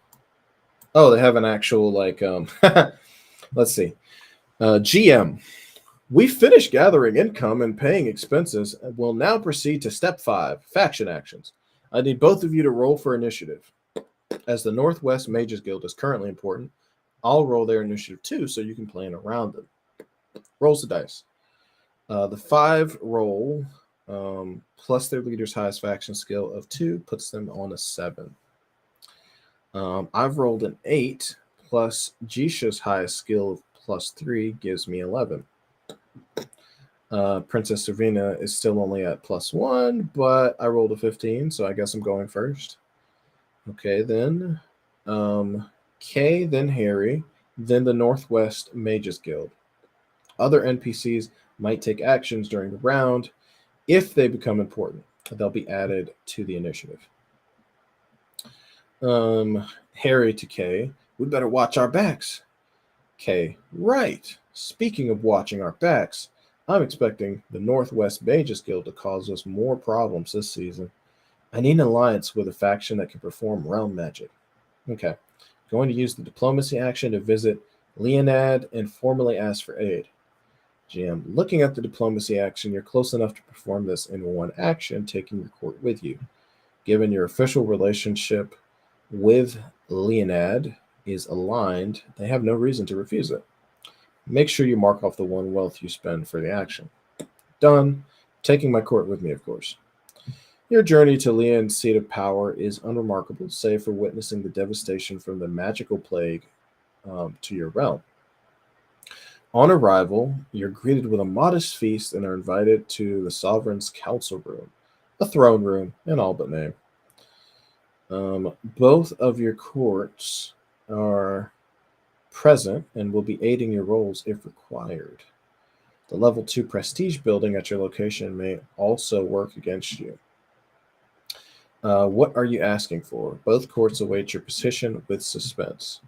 I seek magical aid against the destruction of my land caused by the Northwest Mages Guild. I would be prepared to pay for this. And now he's like, okay, so you're using a resource modifier for this to improve your role. How much wealth are you going to pay? No, I'm going to use this as payment for magical service if he agrees. Your court level is 3, Leonad's is 4, and their prestige construction is at level 2, and is going to aid them further. So you're currently rolling at on -3. Your faction skill in culture is 0, but Leonad's is 1, which makes it -4 in total. Given Leonad's stance on being impartial and not involving themselves arbitrarily, the DC for this is 15. Okay, so she fails the roll. And I'm sorry, my most noble neighbor, but we must remain impartial in the affairs. Though I must wonder what has you so convinced that it was the Northwest Mages Guild. GM says that makes your total modifier 0. Catalania may now bid for some resources if they wish. No, sorry, Harry. The person responsible for this really does not want me to succeed. Let's do this. DC 5, a 9. Good enough. Rumors. Let's see.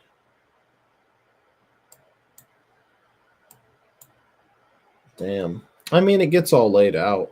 This definitely helps reading this. Absolutely. And then we have the faction record sheet here. Oh, let me rotate this real quick. Rotate right. Okay.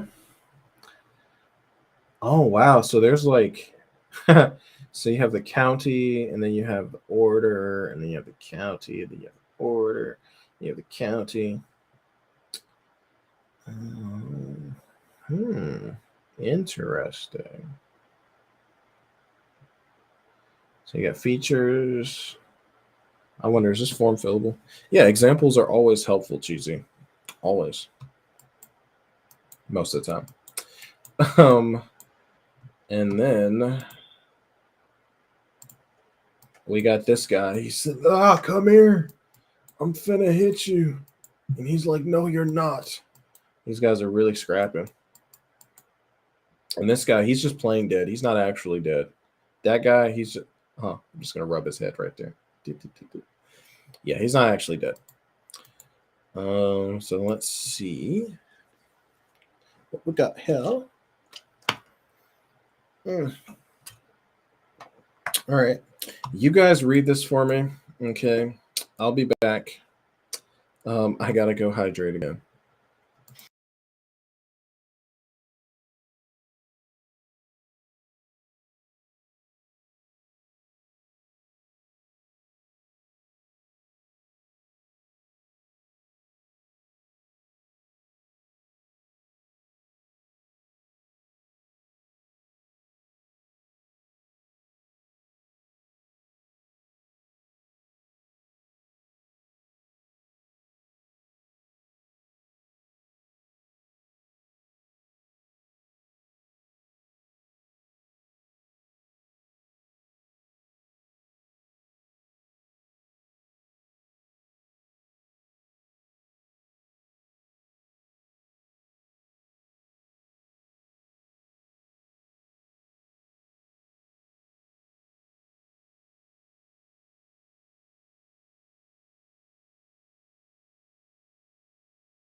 All right, we are back with a vengeance. And by with a vengeance, I mean we're still looking at this game. Let's see what is going on. Like Marvin Gaye, you know what I'm saying? What we got here? Waging war on an epic scale.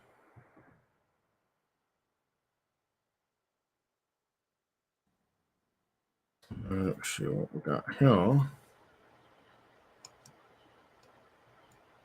So, hmm.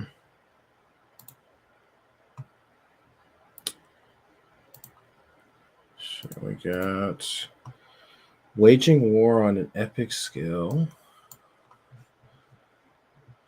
on Ceres, which is definitely the planet that you're going to be setting this on, and anywhere that greedy and foolish mortal dwells, like Earth. Warfare is all but inevitable. A ruler must face invasion by foes, civil conflict, or the challenges of building an empire. These rules can be used to simulate both large scale strategic warfare and tactical level battles. As such, they aren't intended as a full scale combat simulation, but as a means of quickly and effectively resolving battles between realms. GMs who desire deeper or more realistic simulations can utilize dedicated miniature or tabletop war games using these rules for strategic army movement, logistics, or related details. Okay. Unit. Oh, and also I'm going to continue to compare this game with an Echo Resounding, because this is a good book. This is a good fucking book. In fact, I'm almost tempted to just like start reviewing this book instead of, okay, I'm done. I'm stopping now. Okay. All right. I'm staying focused. All right. A military unit is made of approximately 200 light infantry, 150 heavy infantry, 100 light cavalry, or 50 heavy cavalry. While a military force of 1 to 2 units is common enough amongst factions, military forces of 5 units or more are unusual unless they are controlled by the sovereign, especially if any of these are veteran troops. A military force of over 10 units indicates a realm with a powerful standing army. Okay, okay. So yeah, again, kind of like in Civilization, where like if you have like 10 units at the start of the game, it's like, oh my god, he's steamrolling people. Whatever though. So we got ranged people, we got defensive people, we got melee. Oh no, this is the so okay, this affects the overall rating. Okay. So basically, if I have, let's say in the land of Jurassic, right? We have new recruits, peasants with improvised or minimal weaponry. Okay. So that means they are. Chew! Oh, excuse me. Chew! Oh, lordy. All right. So that's going to be +1. And then we have, let's say they have ranged weapons, right? With average training. Let's say they have guns, actually. Let's just go ahead and say they have guns. Let's say they even have sniper rifles and, they're just like, when they shoot the dinosaurs down or try to. I don't know. So that's going to give them a +1 to the rating. Okay. Then we have defense. All right. They have no armor. All right. Let's say they have no armor at all. So defense rating.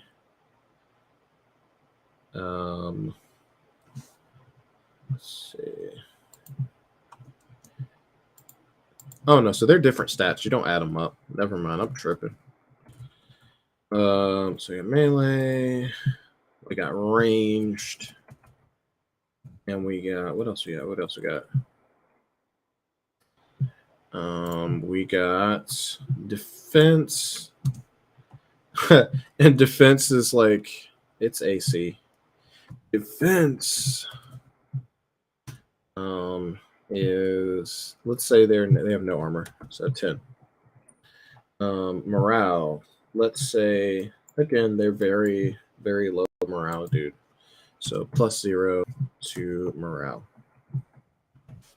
Morale hits. So let's say these guys are actually like very resilient, and that's their whole thing. So hits is like the HP. And let's say hits are 3. So these guys can keep going and going. They're pretty cool. The move. Let's see, what is the move?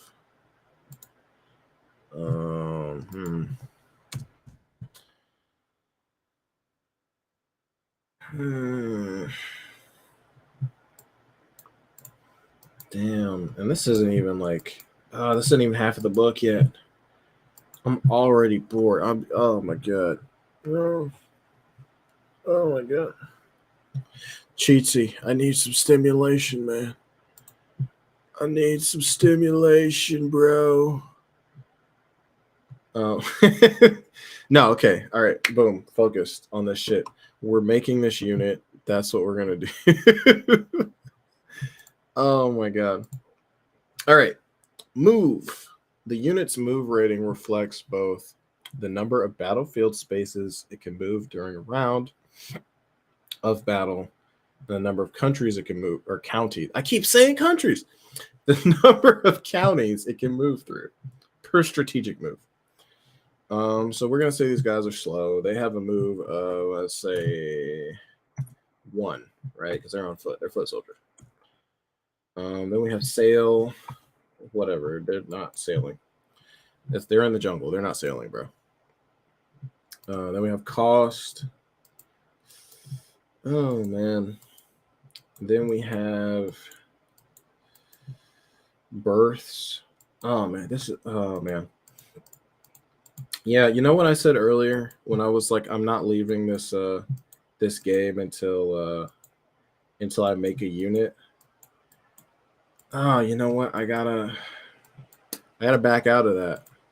I'll be honest. I'm folding right now. I'm folding. All right. I can't look at this anymore. I can't. Then we got this. I'm fighting. I can't do this anymore. I can't do this.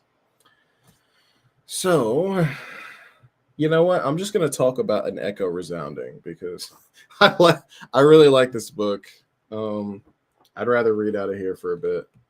We're looking at this now. Although I might come back to to this book. Also, for those of you just now joining the stream, I was looking at Seeds of War. It's an RPG game, tabletop game by let me see, by Nicholas Nayart. But I'm not really feeling it at the moment. It's got a lot of like detail, and it's kind of supposed to emulate like Civilization, like those type of games and shit. So yeah, pretty much. Again, I'm not really feeling it. You know, okay, all right. I'm gonna put this down. This book that I really like. I'm gonna put this down. I'm gonna give this more of a try. All right. I'm gonna skip to like the character creation section. Maybe that'll change something. Also, for those of you who stick around in the stream, I am going to be streaming till about 12 o'clock tonight, 1 or 12, probably 1. And I'm going to be doing giveaways, giving out mystery books and different RPGs and different PDFs and whatnot. So yeah, and also we're running a game later in about 2 hours, so I'm super hyped for that. So now let's see. We got the non-humans. So everybody has a cost associated with them. Oh, of course, dwarves cost more than gnolls because, you know, dwarves are always strong and sturdy and resilient, and gnolls are None of that. They're fierce but brittle. Who gets to decide that? What if in my universe, right, gnolls are actually, like very well regimented and are like cool? What if they're cooler than dwarves? You know? Then I guess I could just switch the cost then. I'm making a bigger deal out of it than it really is. It's not a big deal at all, actually. So yeah. Let's see what else. What else we got here? Oh, look at this guy right here. This guy looks dope. So yeah, some of the artwork in this is very nice. I like it. There's just not enough of it, I guess. Let's see, battlefield. Okay, we have units. We got front lines. We got enemy reserves. We got a whole bunch of shit. Tactical combat. Okay.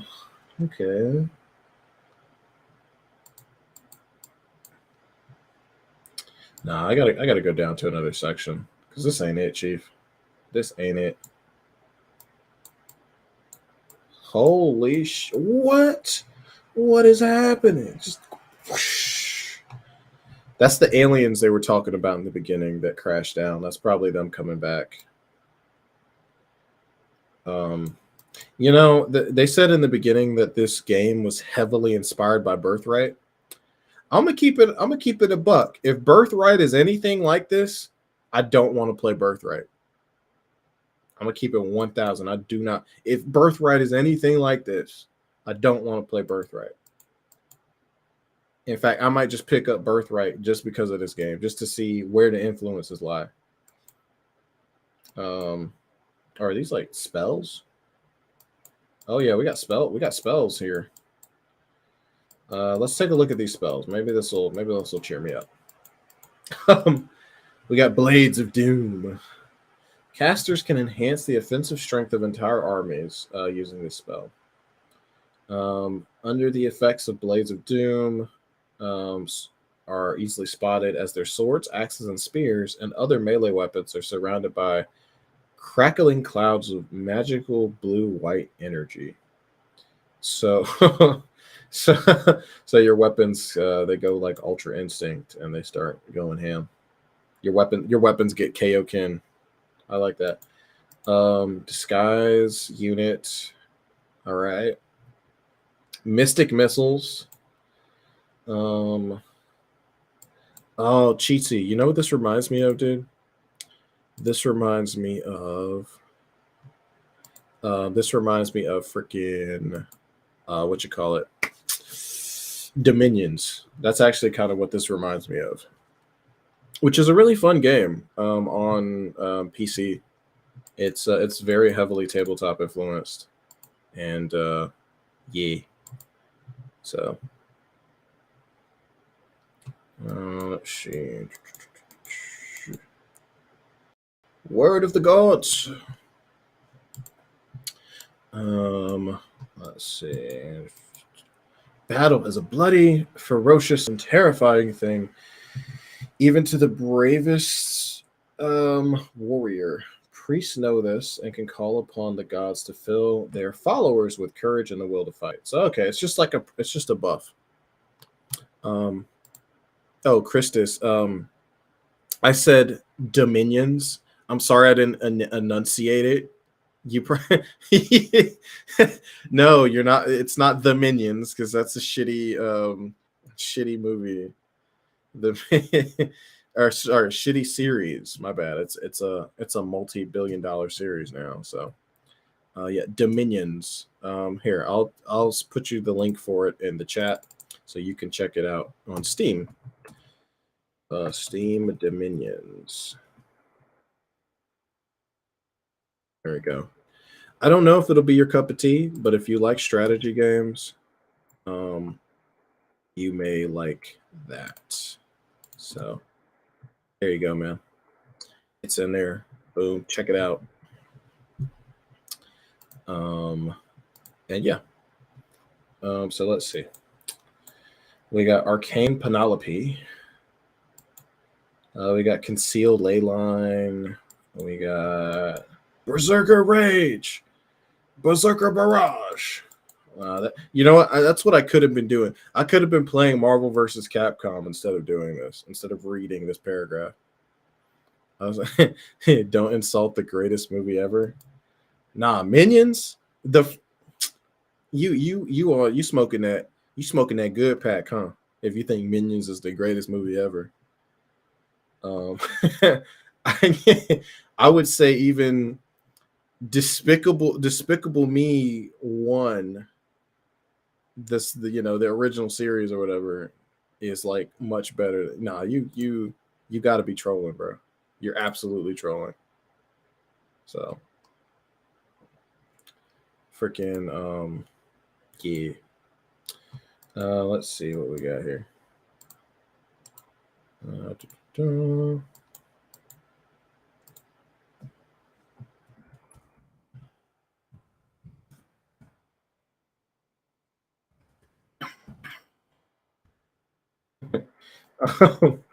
Guard ley line. All right. Has to do with line shit. Illusory army. Yeah, it's an army. It's illusory. Yeah, I get it. Summon monstrous ally. That's exactly what it sounds like. You know, even the spells couldn't cheer me up. There's nothing in here I like. Nothing. Demolition. Because some of it's like abstract, right? So you got demolition, which the caster visits physical destruction and damage on a construction in an enemy county. The construction is reduced by 1 level per 10 influence and 2 wealth spent, i.e., a castle is reduced to a fortress, fortress to a citadel, etc. But then you have floods, right? So flood calls down the rains and swells the river to overflowing, cutting commerce and restricting army movement. All counties and assets in affected counties are considered 1 level lower for purposes of tax collection. So you're telling me I can't use a flood to fuck up a citadel?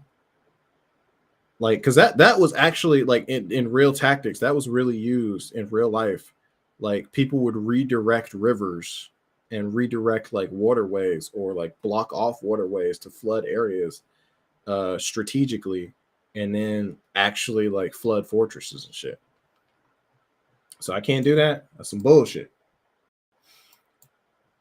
Um, shit.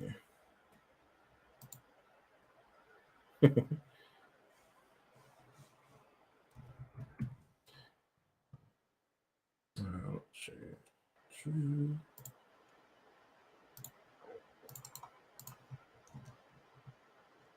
And we got So Dissidents. And then that makes people, it makes people freaking, they're dissident. They start misbehaving. Then you got to send them to court because they're misbehaving. That's what happens, man, when you cast a spell.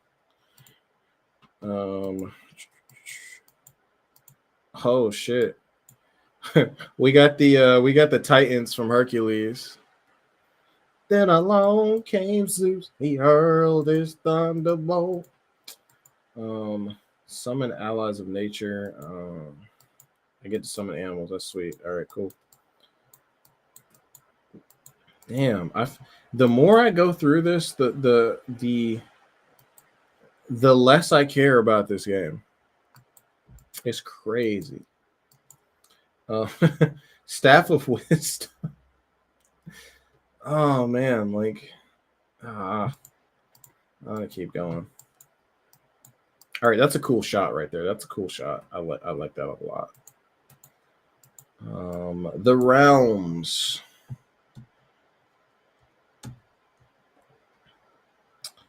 Oh damn! So this is the actual setting, probably. Yeah, this is the proper setting.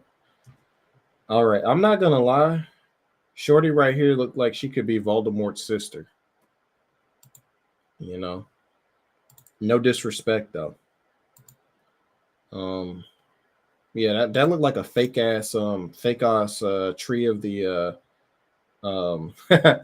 white tree of Gondor. That's really what that looked like. That looked like a fake ass white tree of Gondor. I'm sure it has a great backstory, which I'm not going to read. Um, oh, and these guys, they have the palest skin, so they're probably the most technologically advanced. That's how that works. um, let's see.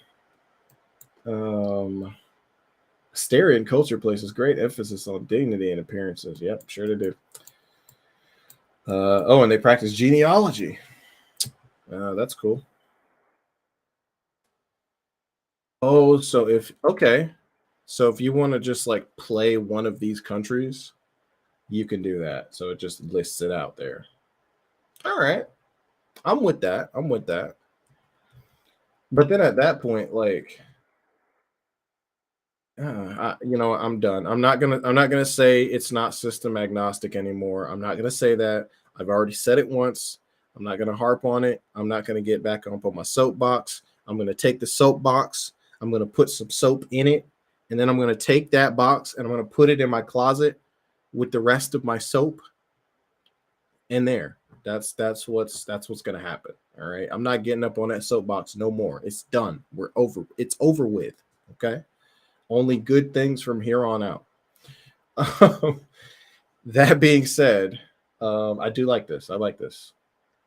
Everything's laid out. You can just You can really just print this out, give this to a player.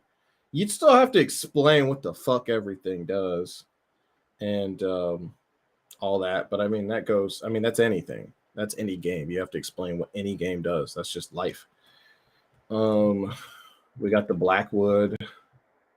Oh, so we don't get to see what they look like. All right. Well, whatever. Oh, that's because I don't think they have any people that live there, do they? Let's see. A defeated hag minion believed that, like herself, her master was Fey once, long ago. Yeah, it's a monster faction that they don't know who it is. So, um, Caldania. All right, so that's a Sphinx. All right. Their values are elegance, mystery, order, and honor. So there you go. I'm sure they do a lot of crazy stuff. Um, then here's their stuff. Oh, then we got this guy. Idulia, connection, sincerity, and decency. So they're the clergy run. They're the church type faction. You know, they probably low key Catholics. Let's see, are they low key Catholics? Da, da, da, da, da, da. Wedding temple, archpriests, matriarch, and patriarch. Hmm. Uh, then we then we have then we have the Macklemore faction. We have Philid, run by Macklemore. Um, it's, security, profit, depend. I'm done. I'm done with this guy. I'm done with this. I'm leaving. All right. Then we have Leonad, and oh, he has a monocle. Oh yes, how wonderful. Yes, I'm sure they have all sorts of steampunk bullshit. Let's see. Do they have any steampunk shit? Anytime you see a monocle, that's how you know they're steampunk bullshit. Let's see. Commonplace, High Court. Oh, oh shit. Hold on. I think I guessed it. Hold on. It says after Leonid's death, Lautrum was officially renamed to the Bastion of Leonid, and the Court of High Justice began to offer services aside from mere consultation. Over the centuries, with what with one thing and another, the Court of High Justice now offers a surprising amount of magic. The Bastion boasts possibly the greatest public magic school in all Ceres. And Bastion mages are known for drawing the maximum potential out of even the trickiest artifacts. Hmm. Well, okay, I wasn't right, but I guess they're really good artificers too. So that's cool. We got the elves. Queen Nausicaa of the Garden Throne. So she's a straight queen. Yas, queen, slay. But yeah, she's an elven queen. She probably does a bunch of bullshit because elves do that. Let's see. She took the throne some hundreds of years ago. Okay, and then the counties are called provinces there.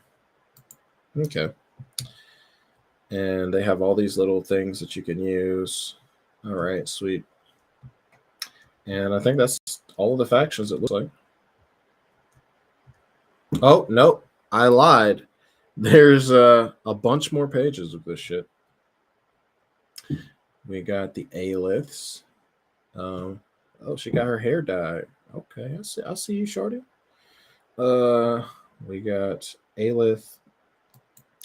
They're ruled by the Kreshigans. See, that's the thing with fantasy worlds. You gotta memorize all these like names that are vaguely based off of real life cultures, right? So I'm sure this is probably based off of something, but oh man, I'm complaining. See, I'm back up on my soapbox again, and I shouldn't be. There's no reason for me to be. It's just a name. There's no reason to get mad. This game is just rubbing me the wrong way, just in general. All right, and we got these factions within that. Oh, and then we have let's see. Oh, it has what you call it? Acronyms for the different factions. That's cool. Oh, we got Ketahall. That sounds very close to Yeehaw. Look at that boy. He got a nice hat. I bet you let's see. Fertile fields, a thriving timber industry, and powerful magics. Yeah, these are the rednecks of this world. I'm calling it. Then we got that's the Texas faction. Exactly, Chichi. That's the Texas faction. Then we got Silvere. Okay, we got black elves, not dark elves. All right, black elves. There's a difference. Okay, dark elves are basically albino. Black elves are just black people, but with pointy ears. So, inspired by the Asterian legal system, they do stuff. Unlike in Asteria. Oh wait, they've adopted a series of contests to determine rulership fitness. Oh, so they actually have like a democracy. Kind of. Do they? Let's see. Silverian rulership contests are open to all willing to pay the entrance fee. Ah. And you get to serve 7-year terms. So you okay. So like do they bet terms or some shit? Like it's like, oh, I'll raise you 3 years. It's like, nah, bro. And it's like, I'm all in 20 years. Like, I don't know. I don't even know how poker works, dude. I don't even know why I'm using a poker analogy. I've never played poker in real life. I played it on fucking computer, but it's not the same. So let's see. They're cultured. They got a new religion, yada yada. Cool. Then we got Anuin. Anuin. I think I was trying to overpronounce it. So they have a ruler and a sextant, or not sextant, but a ruler and a measure on their crest. I'm not gonna lie, it's pretty whack. They're probably a bunch of nerds. Let's see. Description. For centuries, Unawin has struggled to maintain to maintain its borders against the growing powers of Maelstrom. Oh, Maelstrom. We got Cyberpunk in this. We got they're fighting against the Maelstrom gang. Oh my god. I'm just being stupid. Yeah, they don't seem like a bunch of nerds. I didn't read anything in there saying they're nerds. Then we got chick right here.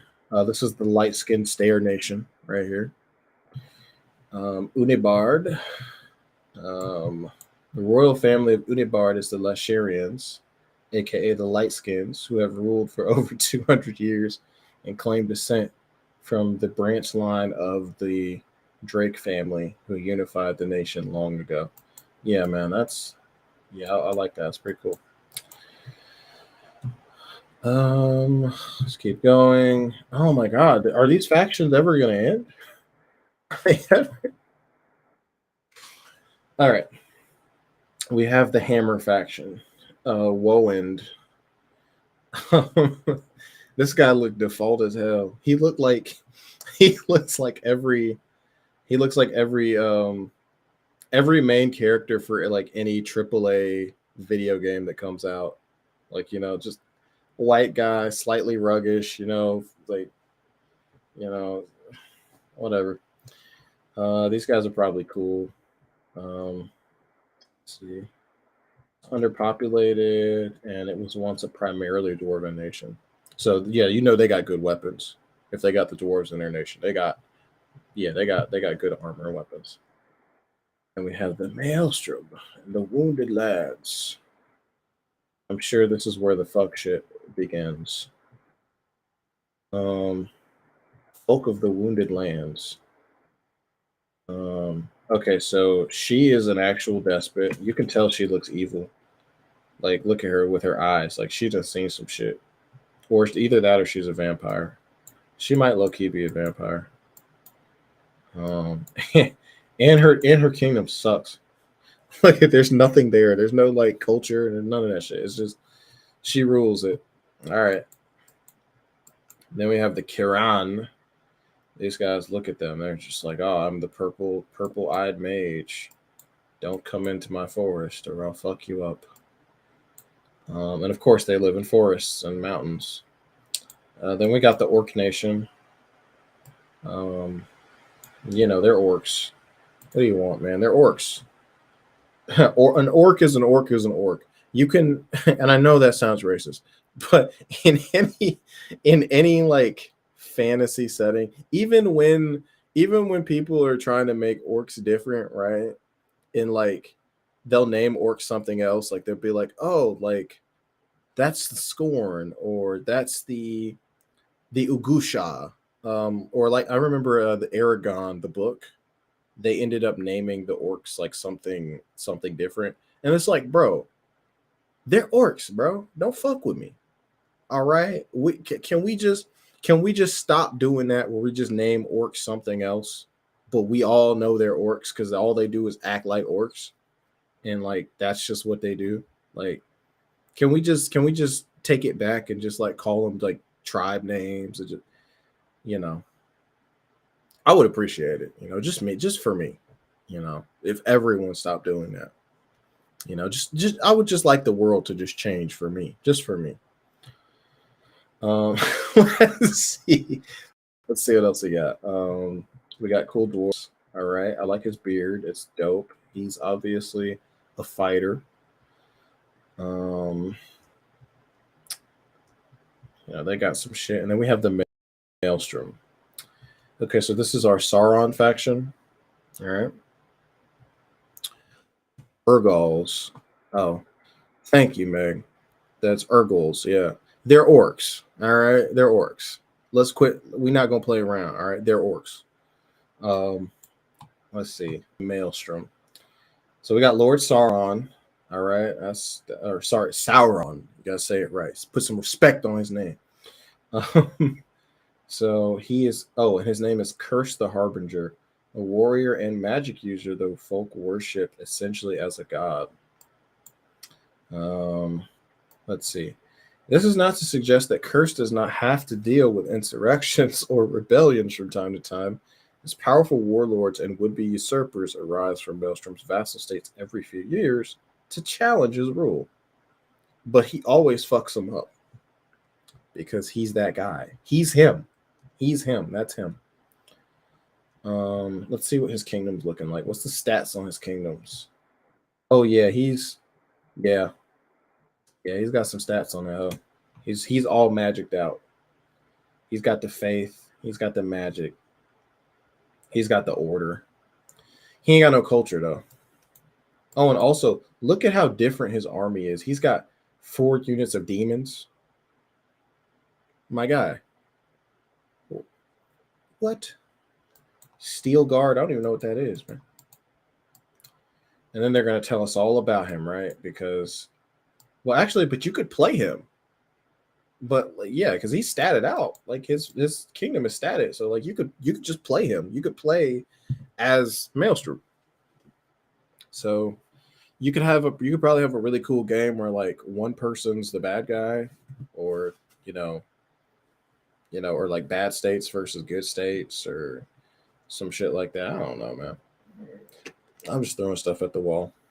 I gotta stay hydrated. Let's see what else. All right, we got this guy walking up to a big ass egg in a tree. See, that's a bad move already, right? Like, just leave eggs alone. Anytime you see an egg, like, just leave it alone. It doesn't matter if it's sitting on somebody's counter. It doesn't matter if it's like out in the woods. It doesn't matter if it's golden. If it's a gold egg, definitely leave it alone, because the guy who owns that golden goose, he's gonna come and he's gonna like kick your ass.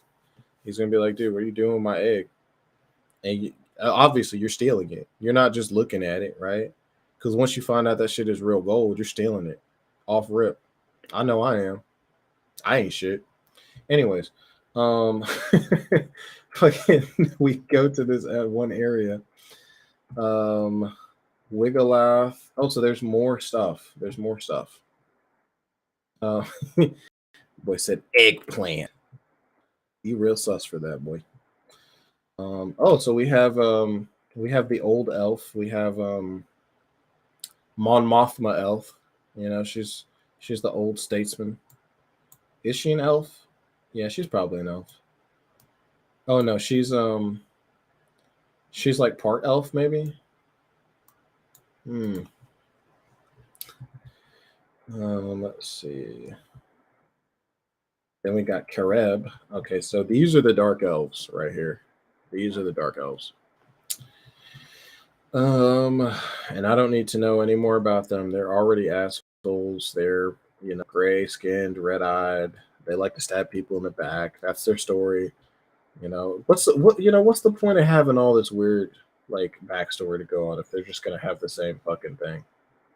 Like, he's said to have gained the throne by poisoning his half sister. That's what dark elves do, man. They do that shit all the time. Their whole civilization is based around poisoning motherfuckers, bro, and just taking their jobs. It's like, oh man, Ugash dropped dead last night. Oh really? Well, who's getting his job? Oh, I heard it was me. It's like, oh, you did, and then they just pull out the little poison. It's like, hey man, you want a drink? Yeah, man, I got this. Yeah, here you go, man. Yeah, drink that up. Yeah. And that's how you become supervisor in Dark Elven society. So then we got the Naywins. What they got? Theocracy with an archpriest. Sounds pretty lame. Then we got Osea. Looks pretty lame, not gonna lie. We got coastal villages. Then we got Wiggleath. I don't like the name Wiggleath, but I mean, whatever.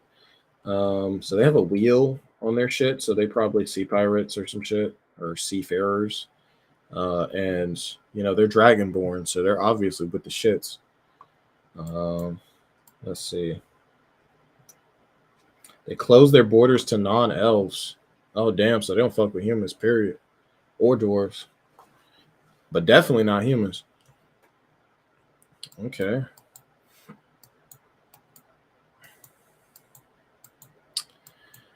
Oh, more nation. There's more. There's this book never ends. This book truly never ends. This book is this is the never ending story. This is actually what I'm reading right now. Just a never ending story. Damn. All right, let's see. What we got here? The folk of the stalwart South. Buddy looks stalwart at all. Buddy looks like he needs to take a nap. Like for real, for real. So, let's see. Cumbered by thickets, yada yada. Then we got Carlian. We got this old mean guy. What do they do? Man, I don't even know, man. They do a bunch of stuff. Um, what does O'Seal do? They have a horn, star, and a mean looking bitch with with braids. Oh yeah, they throw down. Man, she probably mean at basketball. I ain't gonna lie. She probably be dunking on people and a whole bunch of shit. What do they do here? They have theocratic rulership, yada yada. Man. Then we got Kumos, dual swords. Is this like the rogue nation? Because she looks like a rogue. Like, Cheatsy, he's like, how many? When is this gonna end?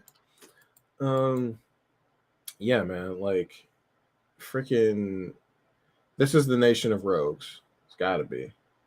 Or a nation of like wait, it says strength, loyalty, expedience, dispassion, and obedience. Either that or they're like really nice fighters, maybe. They are known for their cold militarism, even towards their own children. Oh lordy. Goddamn. It said child soldiers. Yeah. How many you got? Because I got 12. Could you imagine like you live in a country where like instead of like your parents telling you to like go outside and clean the yard, they tell you to go outside and like shoot a bow at somebody. It's like, hey, kill that guy over there, and then you can eat. Then you come in for supper, but not a second later. Yeah, they these guys they got it figured out. Then we got another Dragonborn nation. They have. Oh wait, no, that's not Dragonborn nation. That's a dragon, right? The Yish Bastion is ruled by a particularly bored dragon of an unknown variety. So yeah, he's just like I just rule this shit, bro. He ain't got no infrastructure or nothing. He's like I'm a dragon. um,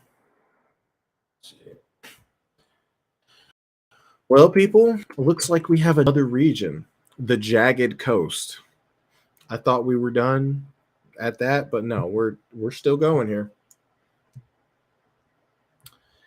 The Jagged Coast has not an entirely fair reputation as a haven for criminals and social outcasts. So that's where all the smooth criminals come from. So then we got Darren. No, sorry, Derarin. um, yeah, I'm. Yeah, they're definitely there. Um, then we got Killigan, from Killigan's Island. Um, they have two ruling families, neither of which can be said to rule.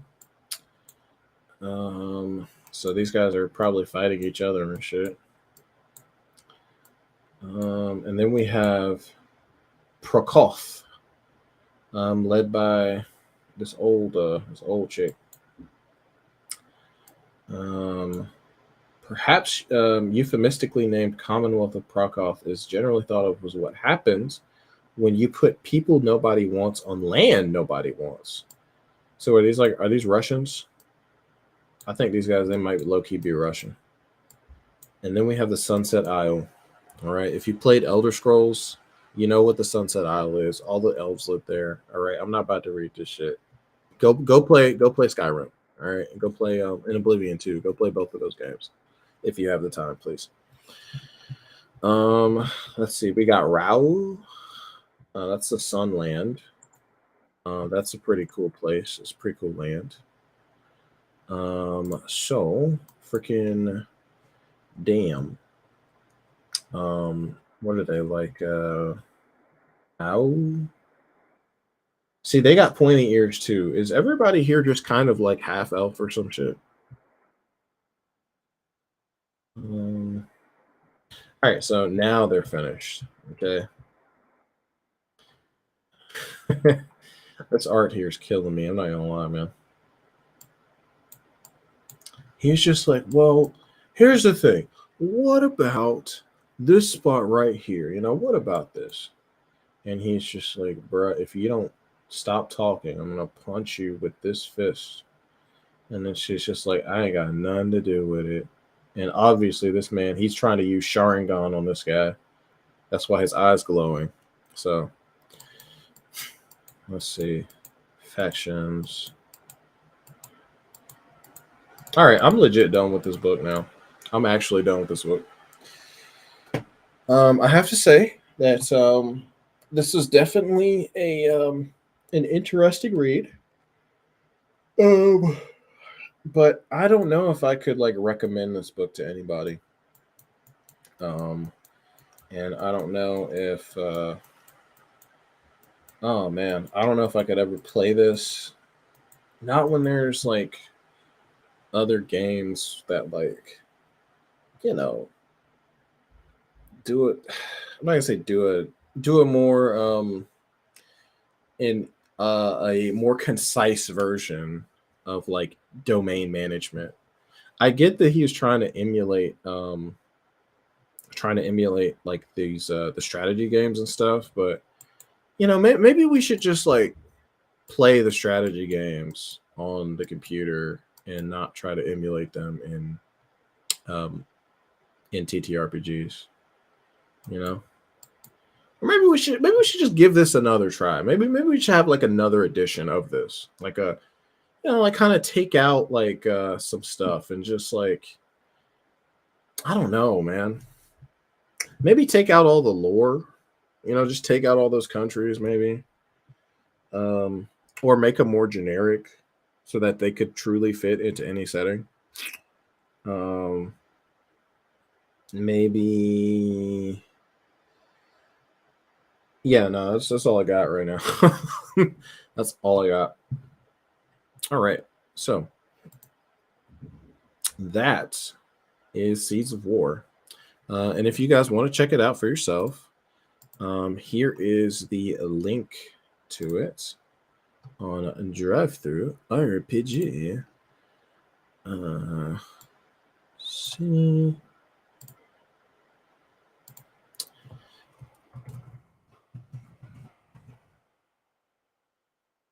Seeds of War. And also this game is in French as well. So if you're a French speaker or reader out there, it's something you can take a look at. You know what I'm saying? And let's see. Oh, you said not enough factions? Yeah, whatever, dude. No, that's enough factions. That's enough. I think it's enough. So yeah. So let's see what else we got here. I'm trying to think. What else do we have to look at? Oh yes. We have Project Sunflower.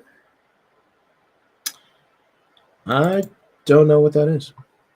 I have no clue what it is. So, freaking, let's see.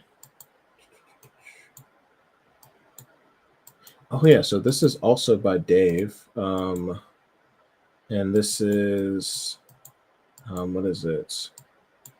Oh, so this is a test document. Oh man. I don't know. Do you guys want to look at this?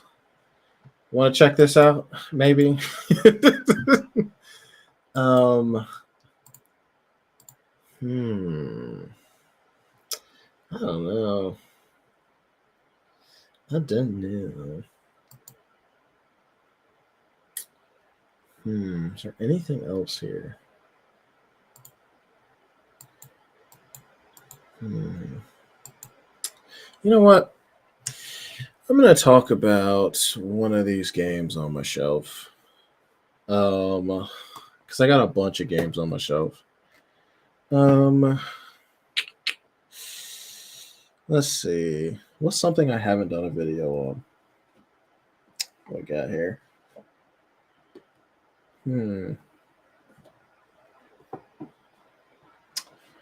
Um, what about Death is the New Pink?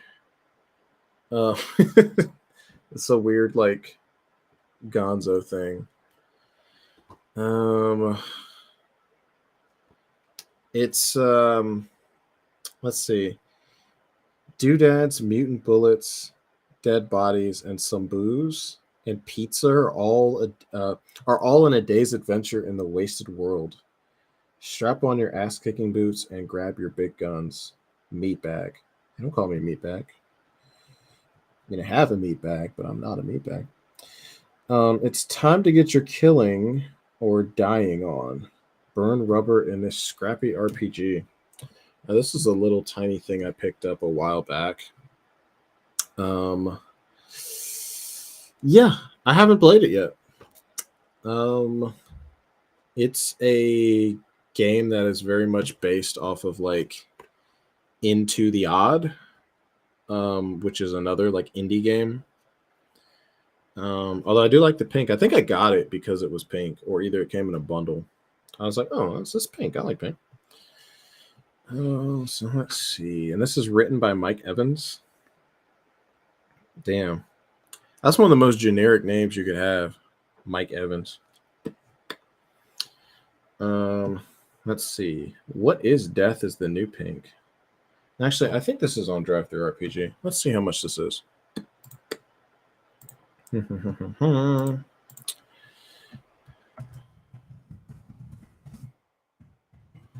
Death is the New Pink. Aha, here it is. And it comes with a character sheet. I will place it in the chat. Boom. So Death is the New Pink.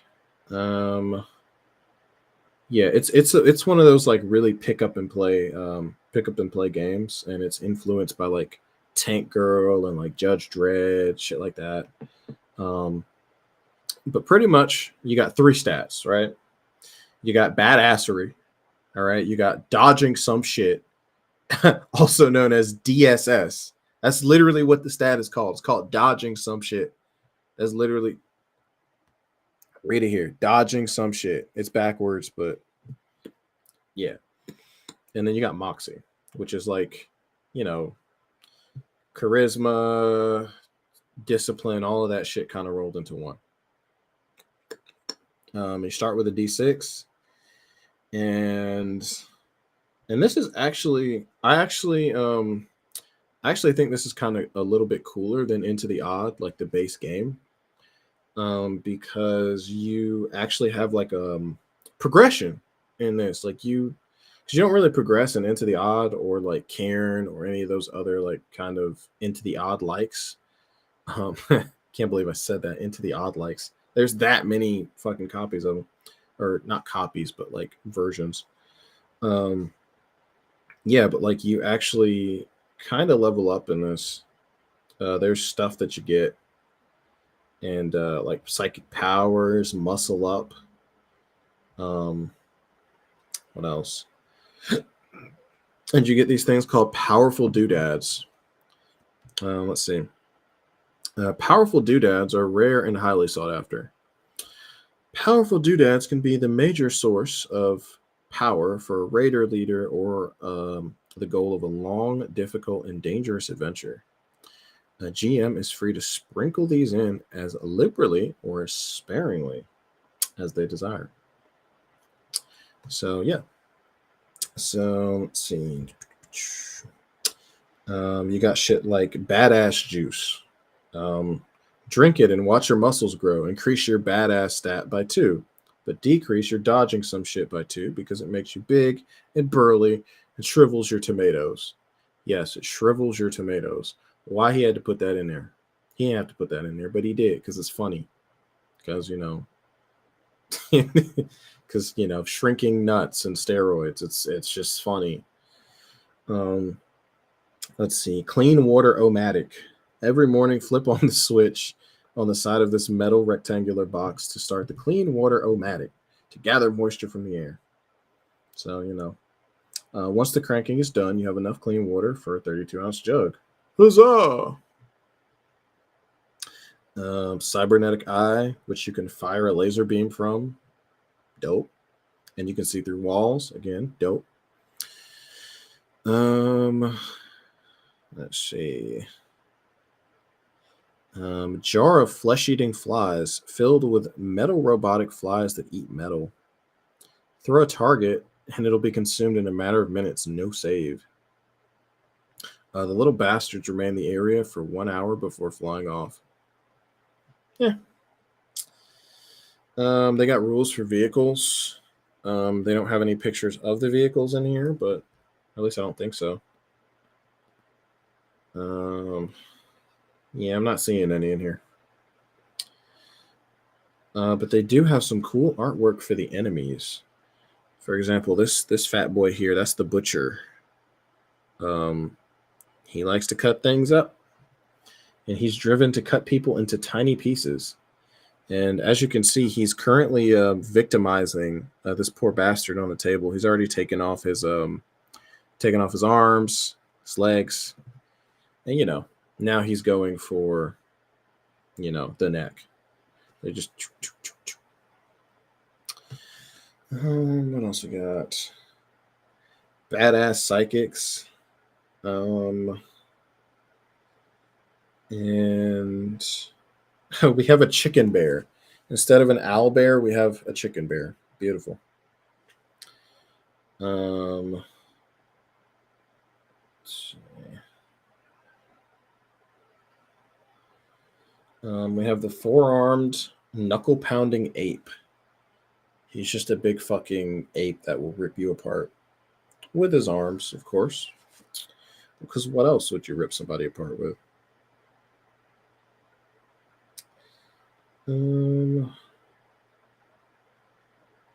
Oh, interesting.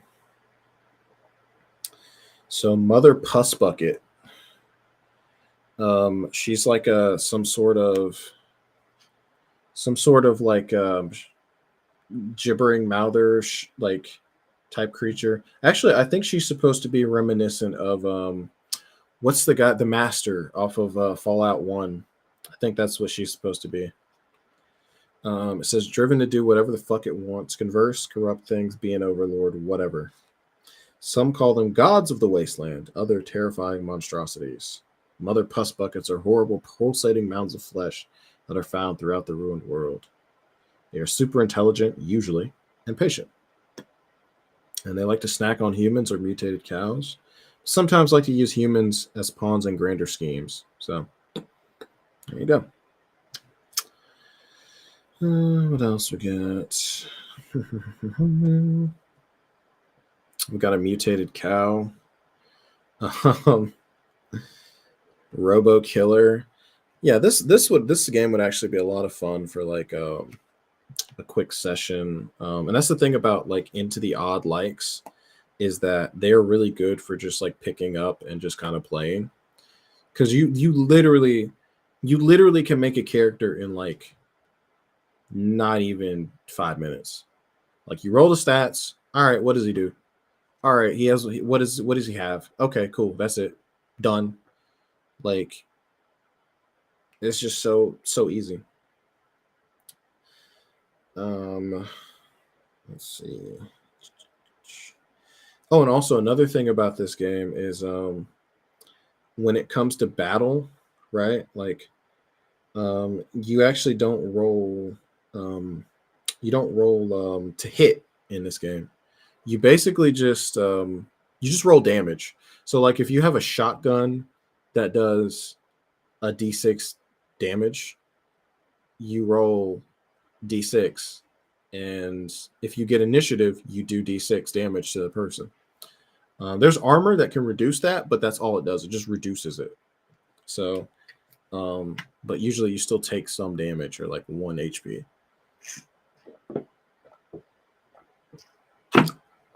Ah, yes. So, um, hmm. but um, yeah, that's pretty much just a cool game I wanted to show off, really. But I'm going to show off an even cooler game at 9 o'clock.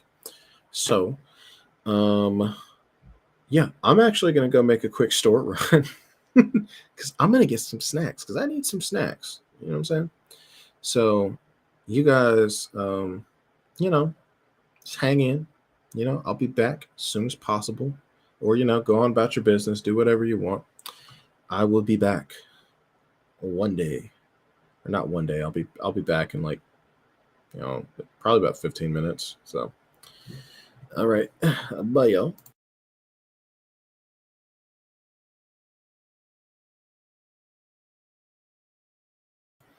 Psych. No, I saw. No, Valkari. I saw the freaking. No, but for real, I'm gonna be right back. I promise. Promise. Scouts on or okay. Bye, y'all. I'll be back.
All right, y'all. I'm back and I'm snacked up in this bitch. So, yeah. Let's see what I got. I got some teriyaki flavored jerky. If anybody, yeah, I'm actually a big fan of jerky. So, mm.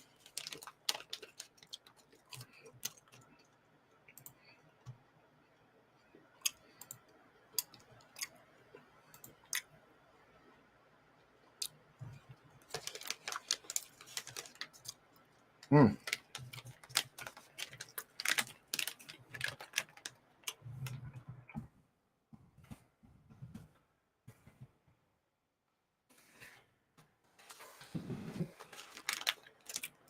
Mm.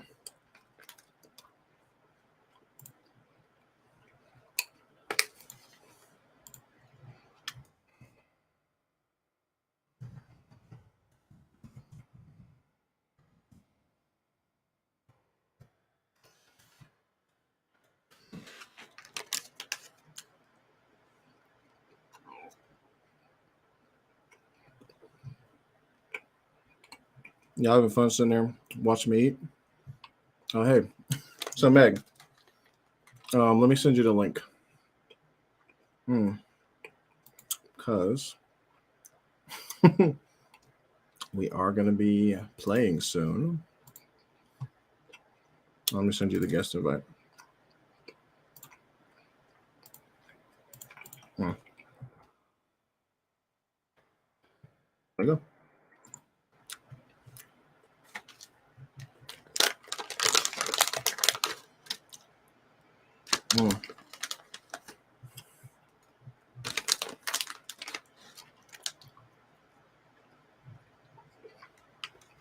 We can work out all the technical difficulties and stuff.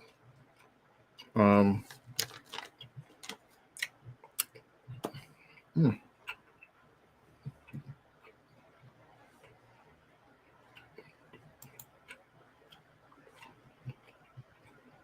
Hey, Hey, Meg, can you hear me? yeah, hey, can you hear me? Mm-hmm. All right. Hey everybody, this is my good friend Meg, and I know there's nobody here right now, Meg, but it's for later. You know, this is for archiving sake. Also, how my forehead look? Is it glistening? Yeah. Oh man. Um. So yeah. Um. Fuck, I don't even know, man. Okay, I was hearing you twice because I had the stream up on YouTube and then I was hearing you here, so it was like this like weird delayed echo thing going on, and just like, nah, I'm not for this. No, it's weird.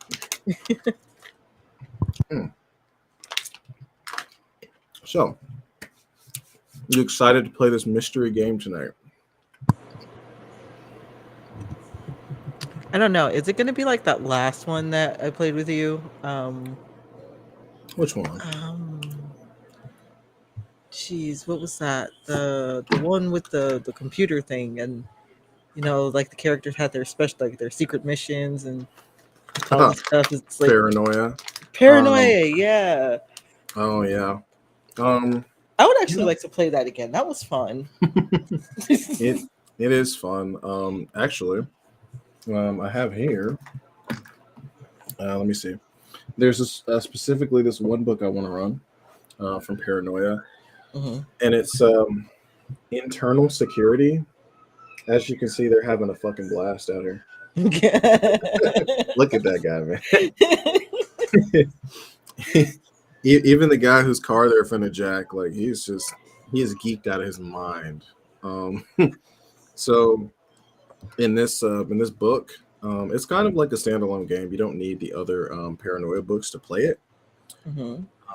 but it's like different from normal Paranoia in the fact that you're basically a cop.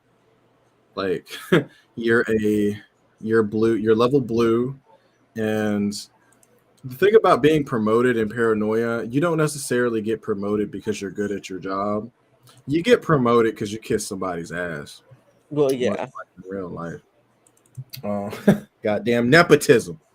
Um, so yeah, so pretty much, yeah. In this game, you commit police brutality against citizens. Well, I mean, you're a citizen too, but other citizens that are lesser than yourself. Um, and sometimes you even get to try to screw over your captains and stuff. It's a lot of fun. Um, and I would like to play it someday. And it's really just as zany as the base paranoia. Although you can play it straight and be like, "Oh no, we're cops and we're like in this dystopian future, and this sucks." Like you can play it straight like that, but most people don't because what the heck? What is that? That line scared me. It's cat. Um, No, that's a line. He's got some of his ancestors in him. Real talk. What does that mean? oh no, it's just a cat. It's just a normal cat. Mhm. Look at that. Look at that light skinned cat stare. Come on now. Look at that shit. It is a Maine Coon cat, a smoky black Maine Coon cat. Those cats can get upwards of 25 pounds and a couple feet long. Mm, man, you Yeah. said Maine Coons? Maine Coon, Maincoon. Mm, Yeah, there's the Russian or European version that has like more pronounced cheeks, and their face kind of protrudes a little more. hmm. And the American version of the Maine Coon looks more like our average. Their face is structured more like our average house cat, and actually, those are the ones I prefer. Okay. So you're telling me you don't like coons from Russia? No, shut up! Shut up! That's crazy. I can't stand That's you. not I a good just look. It's not want a you good to look, know Meg. that. Mm. Let me see if I can get the other folks in here as well. I think we should be able. Let me see. Um, We got like 30 minutes till start, right? yeah, but I think Chris wanted to come. He said he wanted to like test out some stuff and make sure everything's good. Mm-hmm. Mm-hmm. Of course. Cheats. He's like lol. Yeah, that's not funny. Don't laugh at that. Don't. It's not funny. A It's not terrible funny at joke. all. It's a terrible joke. Horrible. Terrible. It's not Shame on even. you. It didn't even take me long to come up with. As soon as you said Maine Coon, I was like immediately. Yes, I know. As soon as you said it, I heard the cogs turning. you know. Oh shit! Right. But I would actually really like one with this color scheme because it's gorgeous. Oh, with that coloring, that color pattern. It's beautiful. Okay, how does this look? Oh, I paused it.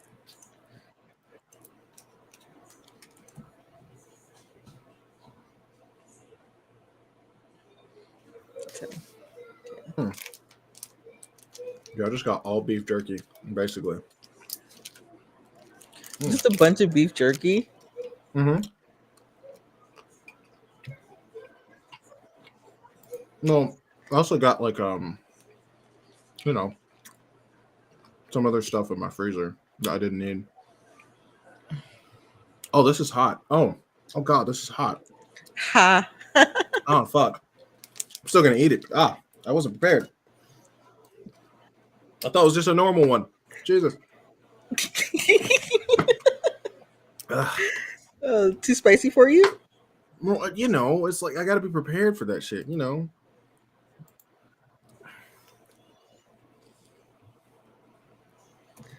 I gotta be prepared for it. Okay. Yeah.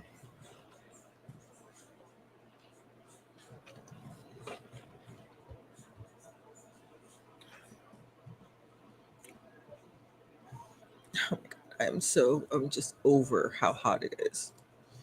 Absolutely over it. Man, I am over how hot this is. Because now it's talking to me. Now it's speaking to me. I can handle it now. It's like when you take a sip of that Sprite, and that first one hurt you, but then you Oh yeah. take that second sip, and then it's all right. That's how I had to do with this. Mm.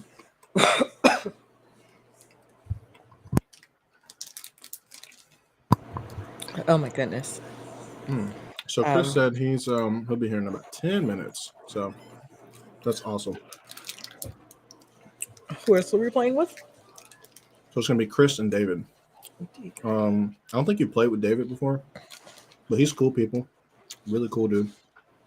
And Chris, he he's kind of like that cat, like that grumpy cat that you just put in there, but he's a nice guy too. No, that first sip of Sprite is more like a D20 damage. What's that D4 damage? That shit hurt it. That's more. I say that's more like a D20.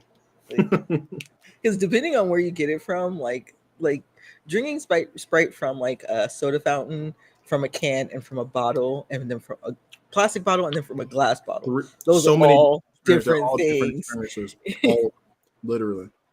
Mm. So like that first one out of a plastic bottle is, oh my goodness, Mm. burns so much.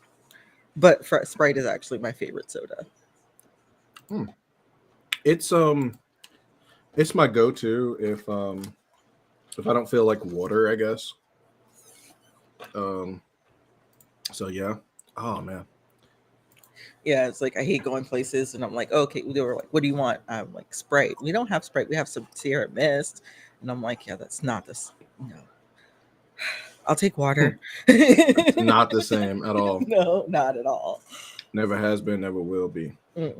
Or 7 Up, 7 Up's 7 Up's good when you first open it, but if it's been open for more than 30 minutes, it's nah, It's not it's a it. wasted soda now. It gets flat so fast. So Yeah. fast, and don't let there be ice in it because that just speeds up how fast it gets flat. Wait, but 7 Up, I think 7 Up gets points in my book simply because it was a star vehicle for Orlando Jones, one of the best black actors ever to exist. No, I'm kidding. Well, I mean, I do like him a little bit, but Oh my he, god. yeah, but he was known for as the 7 Up guy. uh, Oh man. All right, so I've eaten all my wait, beef jerky Orlando snacks. Jones. Orlando Jones. Yeah, Orlando Jones. That was the guy from That's So Raven, right? Is that him? No, it's another Orlando Jones because that's such like a freaking. You're thinking of Orlando Brown. Oh, his last name's Brown. Oh, okay, Yeah, okay. Um, but no, I can see how yeah. you getting the motherfuckers. It's both Orlandos. Orlando Brown. Hold on, let me Google Now you got me this. typing in Orlando Jones.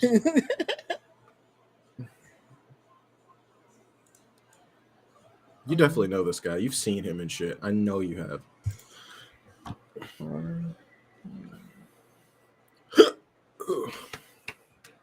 Oh, yep. There's Orlando Brown Jr., football player. Orlando Nani? Brown. You keep typing in Orlando Brown. It's Orlando Jones. I know, Right? I know, but I've just put in Orlando, and then Orlando Browns came up, and I'm like, okay. I think Orlando Brown is probably more famous than Orlando Jones at this point, just due to all the shenanigans. Oh yes, I love this guy. He's great. Yeah. What else was he in? He was in American Gods.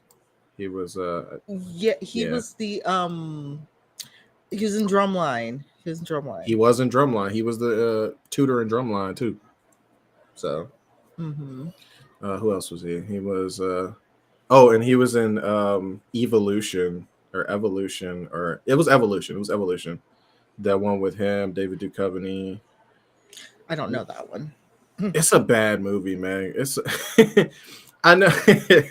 And oh man, and you know what? I'm supposed to be talking about RPGs, right? But we're gonna go on a little digression. We're gonna go on a little trip down memory lane because I'm gonna talk about this movie. Wait, From Dusk Till Dawn 3? There's a 3? There's a What? 3? And That's Orlando crazy. Jones is in it. Is he the main character? Or is he just another vampire? I have no idea. I don't think he's on the cover art for it. No, I don't see him on the cover art, but apparently he is in it. Dusk Till Dawn. That is like, Oh my god, Kevin Smith is in it. Kevin Smith. Oh my god. Oh my god. Um, but damn. Shit. What was I gonna say? Okay, so I've got something to say because Go ahead, say it. Kevin please. Smith's in it, and he's a lot smaller than I remember him being because he's usually more of a like husky guy. Mm-hmm. And it's weird, like when you get used to seeing a certain person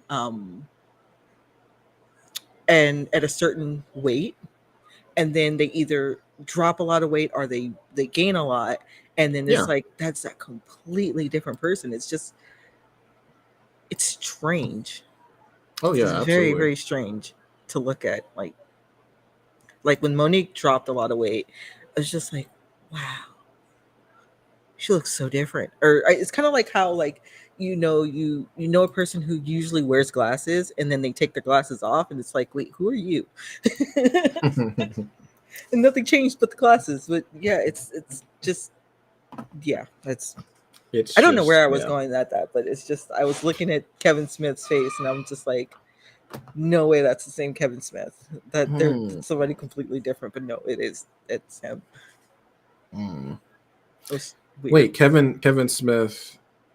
Clerks, Kevin Clerks. Smith. Yeah. Yeah. Jay and Silent Bob. Kevin yeah. Smith. Yes. He always comes and saves the day. You know what I'm saying? No, I low-key hated Clerks too. I did not like that movie.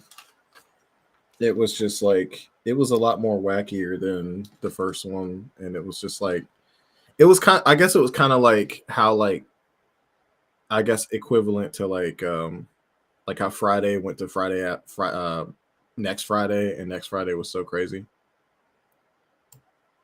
All right, we got Chris here, baby. Chris, you there?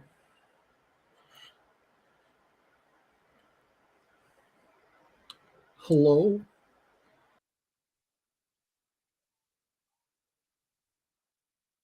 Yes. Hey, if you're talking, I see your screen flashing, but I don't hear any kind of sound coming out of that bitch.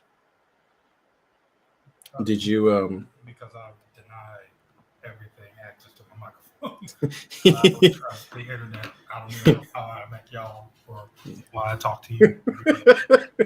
You don't trust these motherfuckers. I don't trust getting on the internet. I know too much. I've seen things. So yeah, man. This is Chris. Chris, this is Meg. Hey, what's up? Hi, Meg. Were you in the One Ring game?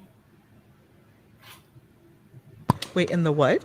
The One Ring game? No. Okay, never mind. All right, well, hello for the first time, Meg. She listened into a little bit of it, I think, didn't you? A little bit, maybe. No, Possibly. probably, maybe. I don't know. Maybe. Cool. All right, so you're gonna stop bullshit. What game are we playing? I can't. Dude, I literally. Okay. Well, Chris, I need to know hear me. No, stop. He came in here, start pressing me immediately. Is what Chris do I need to be? Chris, I need you. I need you to be the cool, awesome Chris that you typically are. All right, okay. So drunk. Here we go. Yes, fine. That's perfectly fine. Yes. And let me hit up David. Oh, speaking of, I can ask my mom to bring me something to drink on her way home. Nice. All right, and David, message this boy. So how do we, whatever we are playing, how do we roll for it? It's a game we don't need to roll shit for. Oh yeah, we gonna need we. Oh yeah, so if you got some D6s, Oh, let me go get my dice. God damn yes it. sir. Oh. That was the most the most tiresome. Like getting up, like oh fuck, I don't wanna. Meg, if you got your dice, go ahead and grab them clickety clacks. How many? Which ones do I need? Anywhere from 4 to 6 D6s. Oh, damn. All right, let me go see if my jar is still up here. Boy, got a dice jar. It's crazy. You said 4 to 6 D6s. So I already break out have the like Yahtzee. 12 out, so Okay, sweet. I like that. I like that. hold on, because sometimes I have bad dice and I just gotta put them in timeout for a little while. Have to. Have to. So okay, I have 6, 8, 10. I have 10. Probably not Okay. gonna need all of them, but prepared for anything.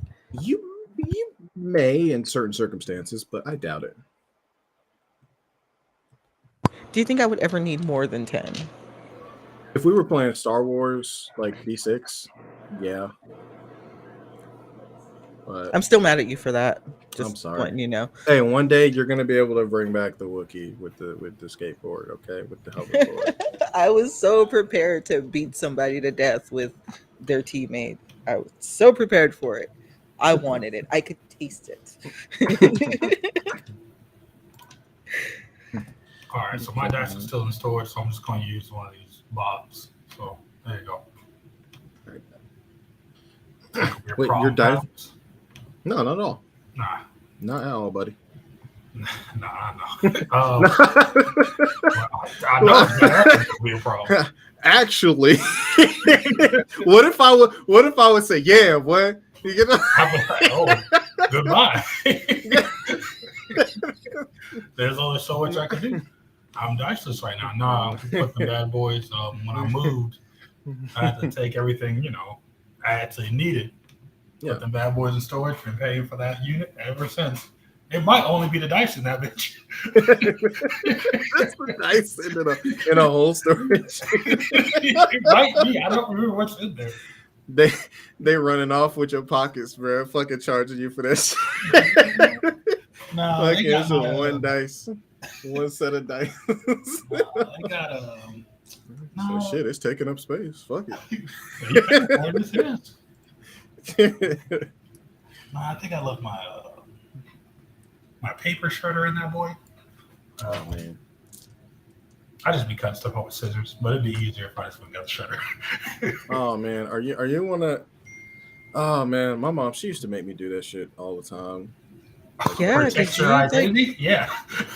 Yeah, like I'm like before I had a paper shredder, I would just take the all like my personal information. Like if anything had anything personal, I would just tear off that part and tear it to as many pieces as possible, as many tiny pieces as possible before throwing it away.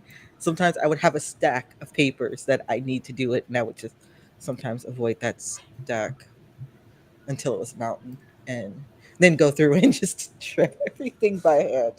It was tedious, but I couldn't throw things away unless all my personal information was ripped off of it. Yep. Alex, you don't be doing that, do you? Hey man, don't worry about what I'll be doing. That's why you got 9 houses in your neighborhood. No. You live in Minnesota. You live everywhere. Mm-hmm. Oh.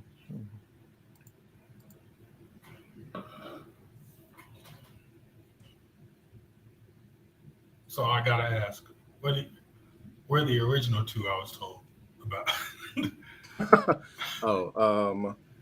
Well, the original 2, freaking Reddy, her tooth's hurting, so there's that. And Meg, I was like, she can just chill. I was like, hey, chill with your grandma, just pop in and watch us. You know what I'm saying? Oh, yeah. So, yeah. All right. Travis, like, dude, I cannot drink dark soda and dark liquor. I cannot. Better option is apple juice. Your body will thank you. Okay. The colder the apple juice, the better. You won't even taste it. I swear. Yeah, man. It's delicious. Or you could just, drink water, not fuck around with that alcoholic shit. Hey, I'm talking to hey, everybody you know here. it. Bro, you We just started didn't drinking ask you water. for your logic. What? Okay? You just started drinking What water. the fuck does that even mean? I just Bro, started you- drinking You've water. been surrounded off of syrup and fucking all this bullshit. Don't try me, boy. And no Oh my God. no one has to pay attention to your advice for healthy eating. drinking peach syrup from the can. You know what? Don't knock it till you try it. All right. I'm trying it. I do Hey, not deny. dude, throw a little cinnamon, some nutmeg, a little allspice in there. Mix it up. Woo. Now Peach you're pie doing more than I filling. expected. Doing the most. Now you do. I had accepted the peach juice. Like, Oh man. Oh my shit, God. made that into a meal almost. Damn. Injecting pure liquid sugar. Might as well. Just put that shit out for dessert. And for dessert, we have peach syrup and all this other shit. Damn. Now I want a peach cobbler. I want to make my grandmother's nothing cake I so can't. bad. I Oh my cannot eat goodness. peach cobbler. I don't like fruits and like bakery shit mixed together. I don't like pie. This shit's nasty to me. Damn, We've already had that's this crazy. discussion, Alex. That's crazy. Yeah, I know. Hey, whoa. Hold on, I Buddha. can Who still is feel this some type man? of way. Who is this man? Listen, injecting pure liquid sugar. Oh shit! I can't do it. That stuff. It's just. I don't know. I can't do it. I can let every other food touch. It's weird too. So, like, okay, so it depends on the fruit for me. Like, I can't Mhm. do blueberry pie. I cannot.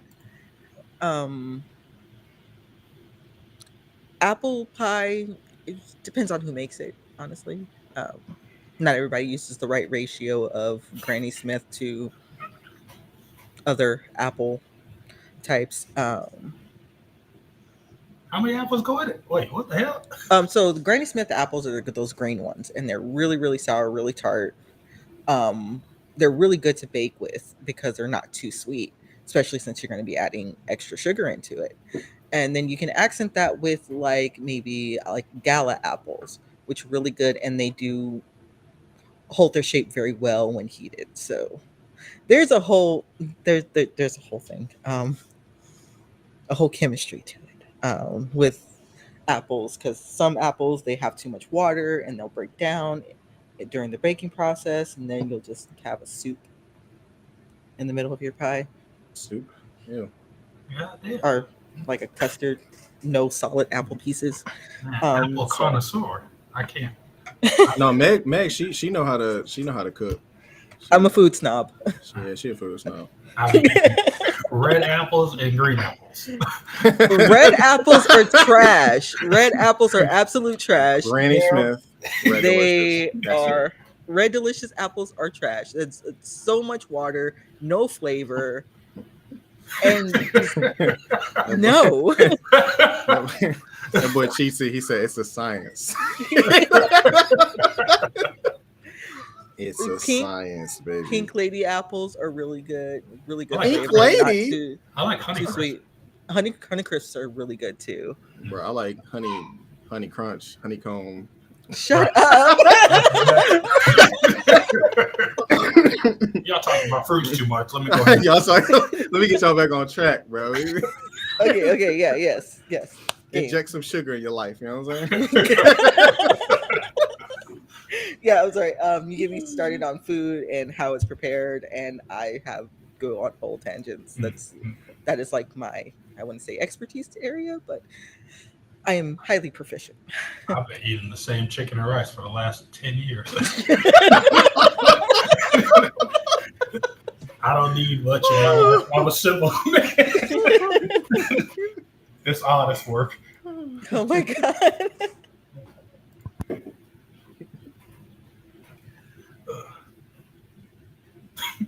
When you go get a haircut, Buddha? When you go stop fucking playing with me? Never mind. He's not going to. I'm not. I will hunt I'm him not. down Don't if he cuts I'm off a- them curls. I will get. Damn. Damn. I will get. I'll get a haircut if I ever feel my shit like in the back, like really fucking. I tell you right now, I can feel it for you. It's there. What? Nah, fuck out of here. Fuck out of here, bro. You don't know what the back of my head look like. You ain't never seen that shit. So get out of here. You capping right now. Man. Yeah, right there, boo. Oh my god. Shouldn't have invited me. Man, all right, David, he's gonna be here at 9 because I told him 9. And you know what? I did tell him 9. I 100% told him 9. So there you go. Tommy told me. It's I just know how you operate. yeah, well, you know. CP. What? How's it CP if I'm early? Bruh, That's a CP this is the early. first time you're early in your life. That's cap, Oh, bro. That's cap. I'm always early, bro. I'm early to work. Remember that time you I'm fell up. asleep during Oh my During- god, here he goes. during with my this shit. goddamn Warhammer game? I put so You know much what, effort this in shit it. You fell asleep. Yeah. Hey, bro, it's been wasn't. 2 years since we played the Wow. I'm still waiting on that video. Yo, it's fucking. Man, Oh it my was great. god. Oh my god, no, bro! Don't say that. Don't say Yeah. that. I got it saved somewhere. Here you It's go. don't Be honest. don't. Do you ever Don't make worry the about video, it. son? Yeah, Dad. It got 1 million views. Nah, nah, bro. You know what? We should. You know what? We should. I'm gonna do it. Okay. All right. That's the Meg. This is the biggest. He's laughing so heartily right now because it's the biggest lie I've ever told him. Exactly. It's not a lie, but it's just. It's a lie. You've been lying to me since our It's really since our not. friendship began. I've been being deceived. Oh my god.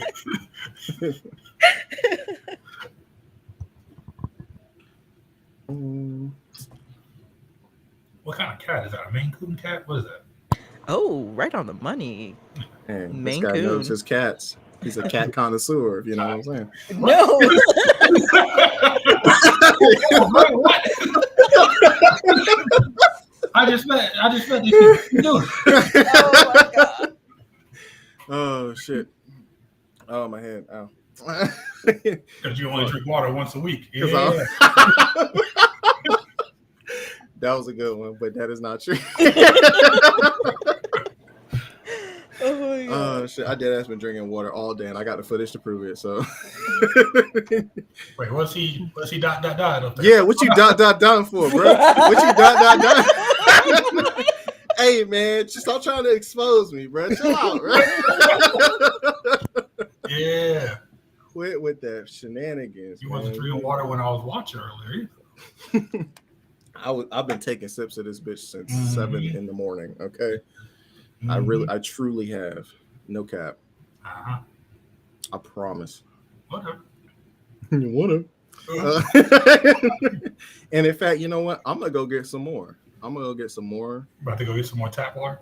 And hell yeah, Yeah. yes I am. Yeah. And I'm gonna be right back.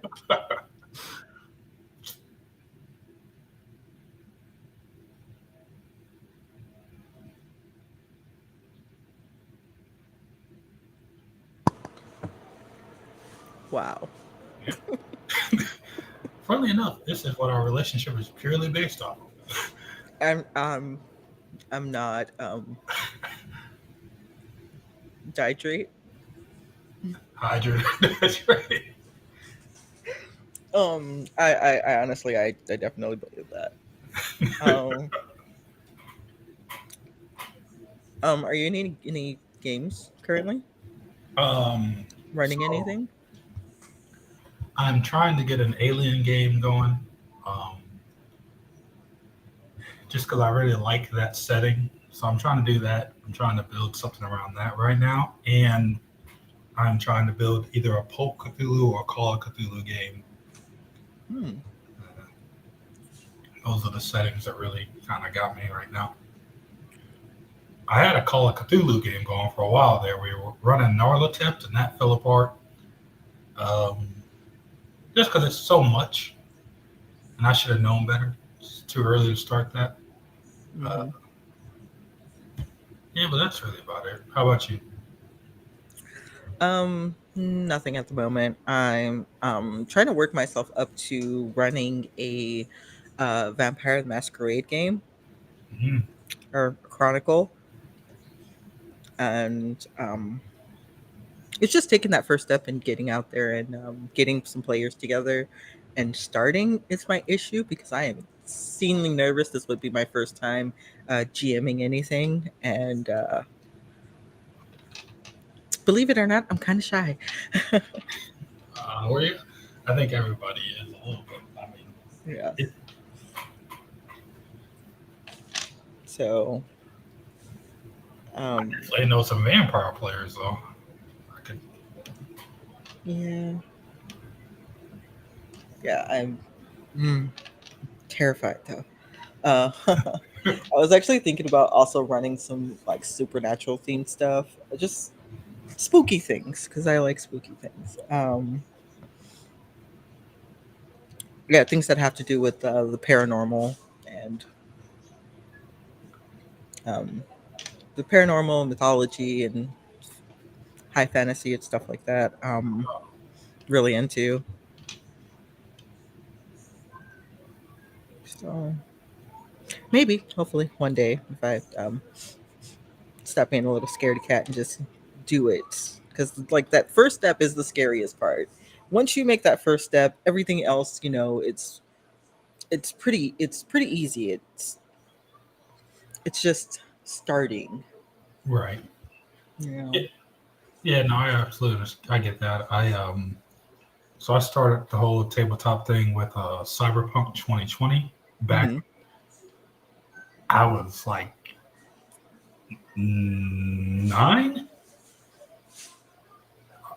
and just I had never really started GM until I was damn near 20.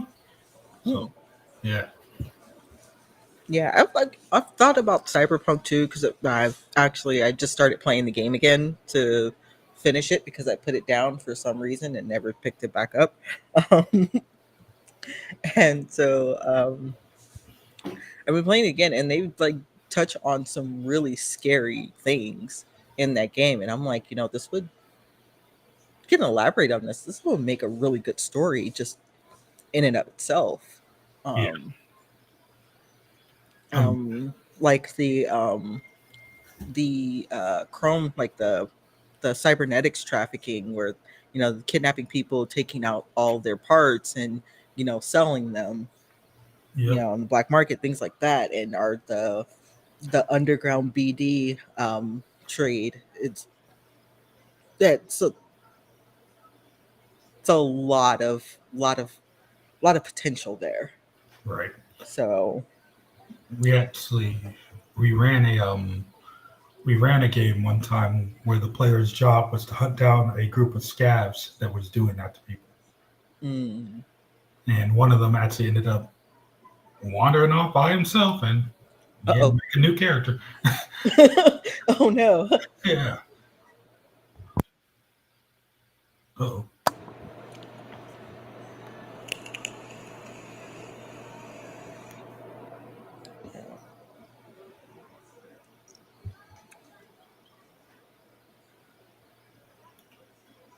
Oh. Apparently, Ash has been wanting to get into the Masquerade for a while. Hmm. Well then, I'm gonna have to pick her brain then. It'll probably be fun. That's just fun. I like.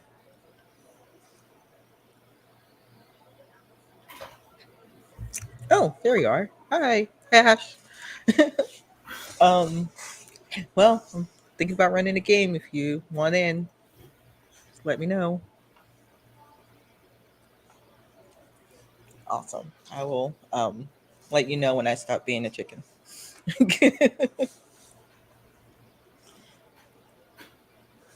Um, so the chronicle that I want to run, it's you basically play a group of vampires that were invited to like this party, Okay. and you kind of have to play through the rooms. There's like a bunch of activities that you have to do to get to your final goal, and it looks really fun. So like a maybe I'm using the wrong term here, but like a kind of like a dungeon crawl thing. Something like that, but yeah, a lot like that, but more in a high class party setting rather than a dungeon. Right. And that definitely could be interesting. Yeah.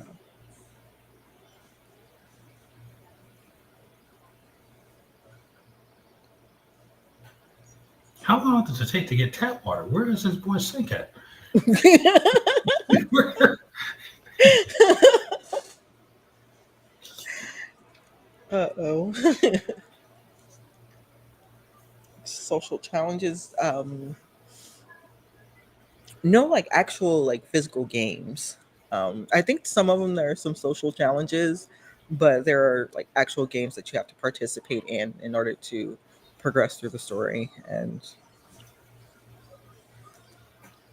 it looks pretty fun.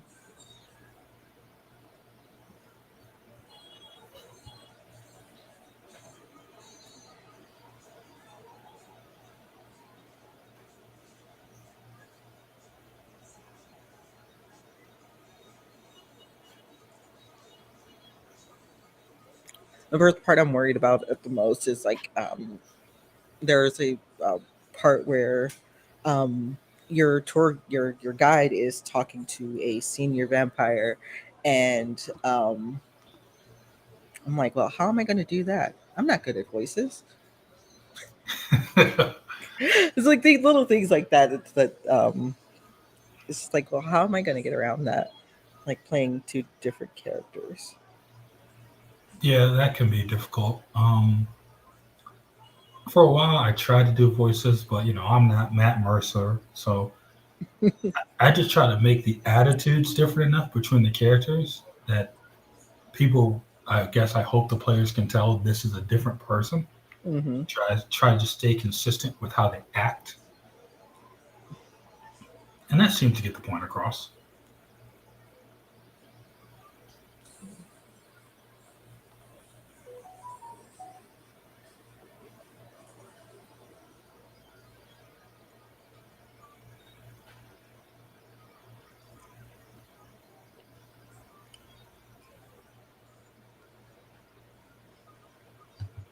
Yeah,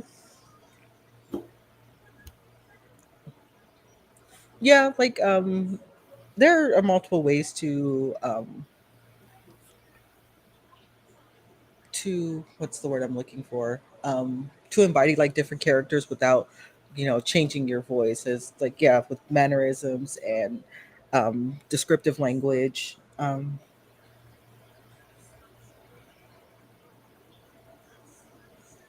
But I think I'm gonna try with voices. I probably would do it on instinct just to Give it a whirl. yeah, just What is you going never know. What's I up, mean, y'all? like, what the I'm gonna tell hell? y'all what we're playing. Oh, that's what took you so long. We're playing a on? Oh maze hell no! TRPG, bitch. No, no. Yes, sir. Uh, Yay! Hey, David, what's going on, man? oh my god! Nothing now. Midsummer. He said, "I don't want to be associated with these people." Yeah, I got a lot of shit going on. I gotta bounce. Yeah, I gotta go. I gotta. No, Oh but my goodness. this game, all right. No. Hear me out, y'all. No! I'm done It's- listening. I'm done it's hearing. I'm done listening. fun. No. It's Bruh, beautiful. It's my it's a God. fun fucking game. I Okay. trusted you. Right. I trusted you. You Yeah, betrayed me. I scammed David too. You I betrayed scammed my him. trust. I knew it. I Damn, wanted this you. shit tight around my midsection. I ain't gonna lie, bro. This shit, and I got the biggest size too, man. This shit, I had to cut the sleeves on this whole too, man. This shit crazy. But anyway, so so first things I never go let this go. first things first. I need y'all to break out those D6s. All right, David, All right. you got some D6s? Of Do I course have you these? do. Yeah. because this game uses D6s. Mhm. All right. The whole premise of this game is you're playing anime maids, right? And I know Yes. that may not sound too great, but don't worry. Once we get through character creation, you're gonna be like, damn. This shit's trash. You may. Hey, Bullshit. if you genuinely think it's trash, you know what? I will never speak of it again. Y'all. Okay. Bruh, we have been over that. Of all the Wait. games. So is it like a maid cafe? No. You're maids. Like in Oh, a setting. actual maids. Mhm. Bro, what are you What's that, bro? What are you? Yeah, Ash. Don't worry about that. See, right now we're about to have some fun with another tabletop game, Maids, the role-playing game. All right, so Son of a let bitch. me let me get you guys some character sheets. And we are gonna go from there.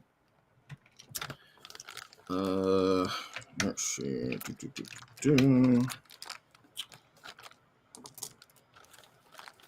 All right, tabletop, miscellaneous, perfect. All right, let's throw that off there. I'm gonna grab more tequila. I'm not. Yeah, you might need it. Yeah. So, you know. You know, let me see if my mom will grab me some beer on our way home. Hold on, I'll do that. Yeah, go ahead and get your drinks too, David. Man. It's gonna Nice. be, it's You gonna don't be want one me of to them get- nights. It's gonna be one of them nights, my G. Get some strikes on your channel. I ain't never inviting him again. Oh my god. Let's see. Maid though, dude, really? It's good. It's good. David, hear me out, bro. Hear I me know. out. I'm familiar. I'm When slightly have familiar with it. come on, all the games you don't play, they've been pretty fun, right? Yeah, most of them. Yeah, most of them. Yeah. All right, then. Trust me. I know. then, Like bro. I said, I've seen it in action, and I don't know. It wasn't pretty. So Okay. okay. I'm here. We're I'm going here. to- I'm here. All right. Boom. Oh wait, that's not for you. That's that one right there. Boom. Boom. And then boom. All right. And David, since you're here, we're gonna start with your character. All right. Yeah. Now, first things first. Mhm. We are going to start character creation. So you got attributes. All right. Mhm. We got 6. All right. We got Mhm. athletics, affection, skill, cunning, luck, and will. All right. Mhm. And that's exactly what they sound like they are. Okay. So now, first things first, I need you to roll, like basically roll 2d6, but read it as though it's like just like a regular number. Yeah. I know what you're saying. Yeah. Okay. Yeah. All right. Does it matter what order, or I mean, you know? What I mean? Oh well, I mean, Going just like high pick or a low? pick a separate pick a Okay. separate like die that like So black is black would be 10's place 10s and red is 1s. Okay. yeah, that shit. Mhm. All right. So 21. Okay. So what is that? My athletics? Are we going straight down the line, or? Actually, wait, never mind. I missed a part. I missed the Uh, part. I'm already fucking up. All right. No, first we're gonna roll for your stats. All right. So 2d6 and then just add it normally, right? Uh-huh. But then we're gonna divide it by 3. So So that's the Cheesy's like, athletics, let him affection. cook. Right. Okay. Yeah. All right. So a 5, Okay. So and then do what with it? I'm sorry. divided by 3. So What? See, math 5 already. divided. Let's see. Rounding up or down. Rounding down. So you have a 1 for athletics. Yeah. See, it's one of these. Damn, what the? No. Damn. So is 1 the minimum? No, 0 is the minimum. You can Okay, have 0 so in the three stat. 3 divided by 5 then. Yep. So you got Okay, 2 divided by 5. So there you go. I'm not feeling it. wait, no, 2 divided by 3. Oh, I thought you said 5. I'm sorry, by 3. No, that's Okay. yeah. So let's see. So for affection, you have 0 in affection. Right. Let's see what you got in skill. Oh, there's a 12. Finally. Okay. All right. So So you have a 4. Yep. 7 for cunning. Okay. So that's going to be 2 Yep. for cunning. Luck is 6, so that's a 2. Okay. And 7 for will, so that's a 2, I guess. Okay. Yep. Okay. All right. And Meg and Chris, I need you guys to do the same with your character sheets and all that. So just follow it down the line, right? Down the line, baby. 2d6. Wait a minute. How was it done again? Sorry. So 2d6 and like add it up and then divide it by 3. Round down. Okay. My boy Cheesy said, "Let him cook. Let him." Yeah, David's like, "I don't know, man." All right, so I got a 1 in athletics. Okay. You said divided by 3? Divided by 3. Yep. Wow. Wow, indeed. Don't worry, it all makes sense. It all makes sense soon. Whatever. Sure.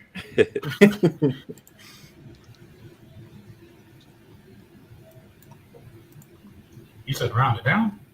Round down. Yep. And if you hit 0, put 0. So round down, I got a 2 in affection. Yep. That's actually not bad. What do these things mean? What does it sound like, Chris? Affection. Bruh. How good are you at forming bonds with your master and other maids? I should have known. Yeah, you should have known. All right, well then I got a 3 in skill. Okay. No, wait. All right, come on, give me a 4. Nah, this is where I get boned.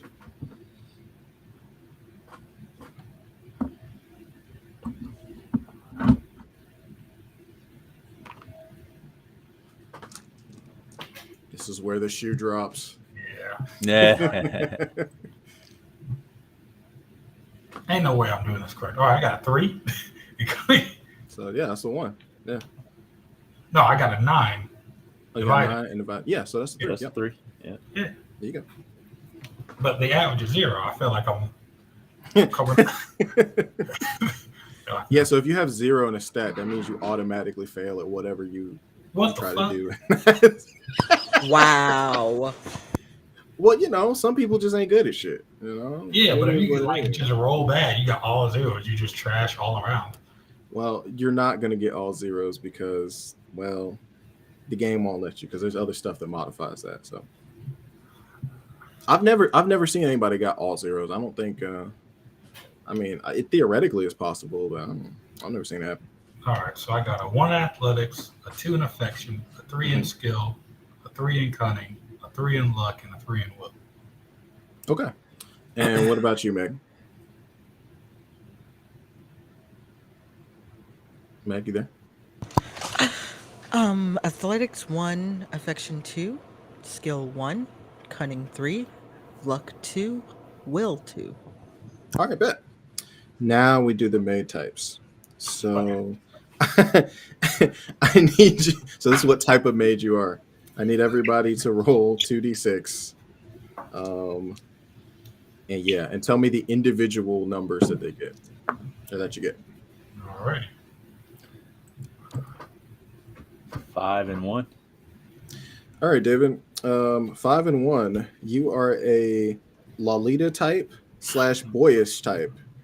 So this modifies your skills. So you get +1 to luck, -1 to athletics. What the fuck? Wonderful. But because you're boyish, you also get +1 to athletics, -1 to skill. I got a 5 and then a 6. Crazy. So you're a boyish heroine. +1 to athletics, -1 to skill, and +1 to will, -1 to luck. All right, so 2, that goes down to 2, that goes up to what was that last one? -1 to luck. -1 to luck, and then what goes up on that? +1 to will. 4, and then -1 to skills. 2. All right, that's some bullshit. Okay.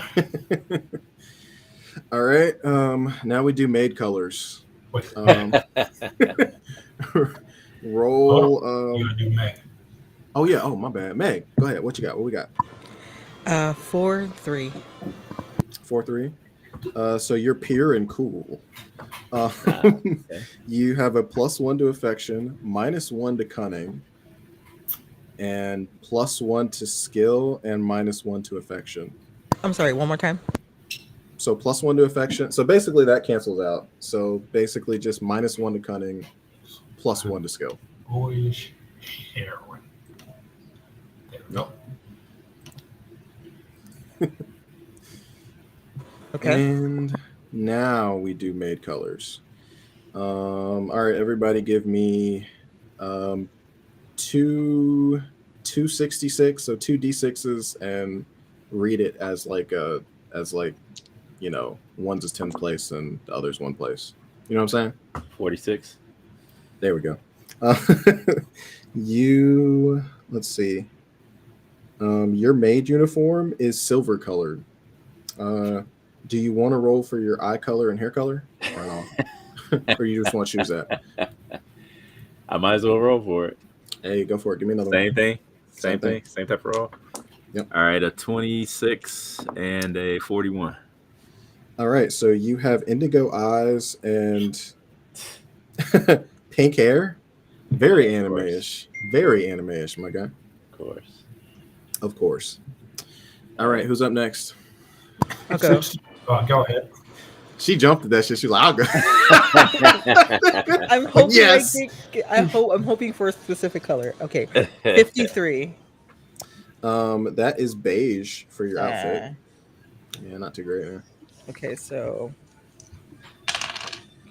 22. You have blue eyes and 32. 32 and green hair. Yay! Oh, okay, sweet. And Chris. 65.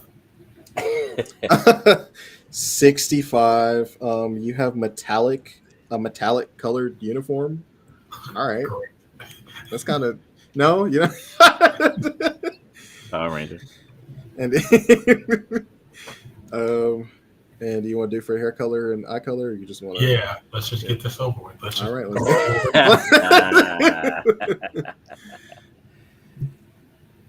What do you need, sir? Another same 2d6? same roll. Another the same thing you rolled. 14. 14. You got pink eyes. Whatever. And then, okay, last thing here. 43. And you have cream colored hair. Okay. Cream? Cream. It's weird. Or weirder. That's what they got. Okay. All right, so here are where we roll the special qualities. All right, so this is where your maids really start becoming their own. You know, and we start to get into backstories and shit. All right, so everyone gets 2 special qualities. All right. Okay. So who wants to roll for theirs first? I guess I'll do it. Let's go. All right, go for it, man. All right. And What do you yeah, roll? roll it as though it's 1's place and 10's place. So 56. all right. Trauma. After some terrible incident, you were traumatized. Let's go to the trauma table. Can you die in character creation? Ow, No, not that I. please, Lord. Please I don't let me died, take man. this. Okay, I'm out. I'm sorry. Nah, man, this ain't Traveler, man. I can't. In fact, you can't even like. I guess you can't die in this game. Like Oh, you can don't say get that now. fired. Want to bet? That's you can get fired, but like I mean, rules as written, you can't die. All right, give me another D6, Chris, and let's see what type of. Oh, this is gonna get dark. I killed my parents. Oh, you got the chart up? You got the book up? Well, there you go. What the hell? Wait, no, wait. What'd you roll? I got a 3. You got 3. Oh, okay. So no, you didn't kill your parents, but Okay. you saw one of your parents die. Which one or both? You choose. And how did they die? I guess, but we're an orphan out here. We learned how to maid at the orphanage. Okay, bet. We actually no, we can work it out when I roll up the setting. So when I know what world we're playing in. Okay. So now we gotta do another one. Yeah, give me one more. Okay. 33. Well, it turns out you're an android. You're not human, but rather a human-looking robot. Parts of your body are very obviously artificial. So yeah, you on your Major Kusanagi shit. Except in a maid outfit. All right, who wants to go next? I'll go. Let's do it. Hold on. Box. 61. All right. Oh, so you have a secret job. You're not just a maid. You're secretly holding another job. Let's see. Secret job. Secret job. Okay. As a Roll maid. it again. No, give me a D6 this time. Just 1d6. Mm-hmm. Okay. 2. All right. Apparently you're a hacker as well as a maid. Wow. Sweet. Stay away from me. Awesome. All right. And give me another 2d6. 14. 14. Uh-huh. So you're very quiet. You have a cool, subtle demeanor. All right. 1 second. All right, bet. So yeah, those are your special qualities. So you're quiet and a hacker, and of course a maid. And now, David, we go for you. All right. 31. Okay. You have elf ears. It just gets better and better. Just elf ears. Yep, there you go. No benefit, no mechanical benefits. No, you just have elf ears. Elf ears. Yes. Let's see. Where would that be? Okay. All right. Yeah, there's Another a section for same thing? qualities. Yeah, I got same it. thing. Yeah. All right. 36. Well, you're either an angel or a devil. Oh God. You're a being from another world charged with judging good and evil. The design and details of your origin are up to you. Okay. So Okay. there you go. All right. And now we go to this part. All right. Now we get to see what your roots are. So kind of like your backstory and your stress explosion. So what do you do when you get too fucking stressed out? So first we're gonna roll for the maid roots. David, go ahead and give me a 2D. Another 2d6 again. Yeah. 11. All right, so you're in debt. Your family wound up with life massive or what? debts. Okay. And that's why you're working here. You're in debt. That's okay. Got it. And stress explosion table. So give me another 2d6. 13. So what you do when you get stressed out, you start stealing from the mansion or other mains. Oh man. Okay. Yep. All right. Got it. And Wow. I know, right? Meg. Nothing surprises me anymore. Nothing surprises you. Go ahead, Wait, Meg. so Roll for we your are adding the maid die roots. or ones and tens? Ones and tens for this one. Okay. 61. Oh, okay. So you're actually a distant relative of the master. Your parents have put you in his care. There you go. Stress explosion. Give me another one. Another 2d6.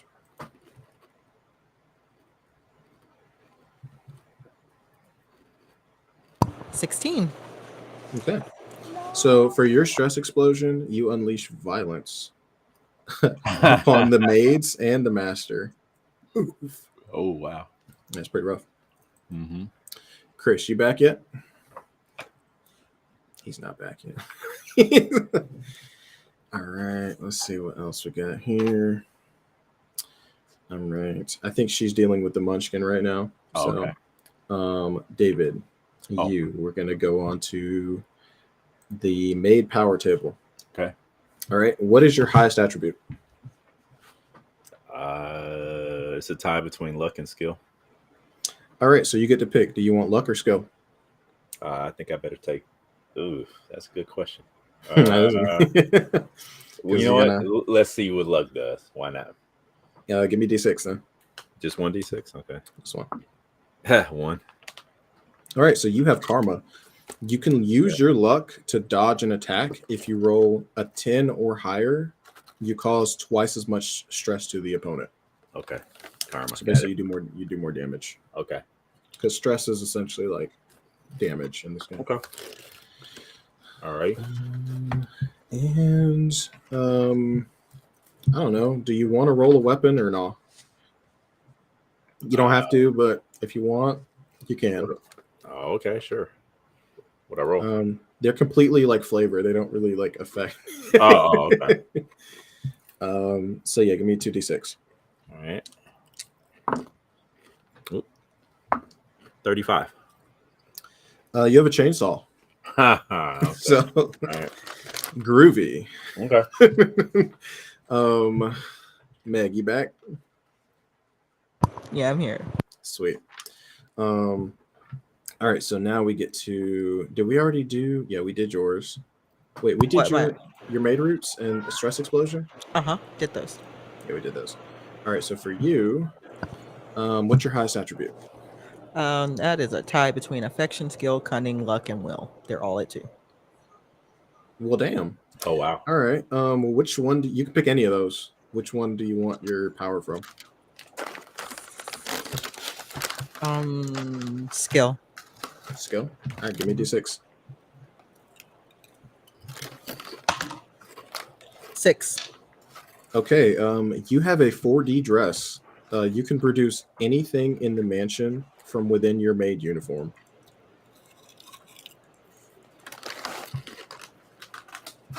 So that is your power.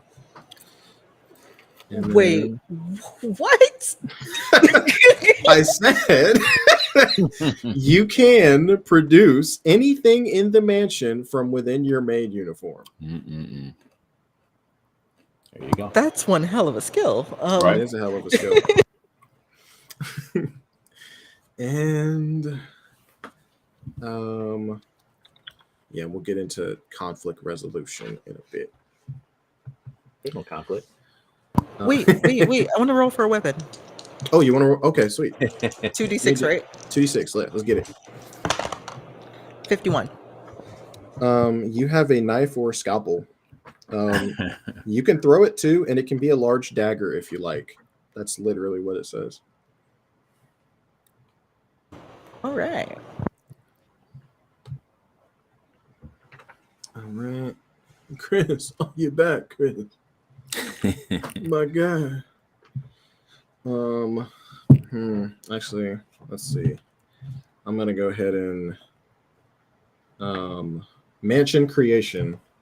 Let's see what world we're playing in. Well, hang on. I got a question. Yeah, what's up? There's a stress box. There's a favor box. Oh man, favor. I'm jumping the gun. Mm-hmm. You are. Thank you, man. Thanks. Mm-hmm. All right, so Let's see. Oh wait, also I missed out on something. What? If the total of all of your attributes is 9 or less, you can choose 2 made powers. 3, 6, 7, 9. Okay. All right. That's what I got. A 9. 3, 6, 7. Oh no, 6, 7. No, I don't. I'm sorry. Can't count. I'm higher than that. Okay. Yeah. Yep. Nope. So let's see. Your starting favor is equal to your affection score times 2. 0 times 2 is 0. Yeah. That means you start off with 0 favor. Okay. All right. Actually, let's see. In the case of favor, both of these can start off at 0 if the corresponding attribute is 0, making the character initially far more vulnerable to dismissal or stress explosions. But something has to happen in game for either of these to be triggered. So, okay. And your spirit is equal to your will score times 10. Oh, that's a 10. Okay. So 20. Okay. All right. And then what goes in the stress box? Nothing yet. Nothing yet. Okay. All right. Okay. So Meg, what do you have for your spirit and favor?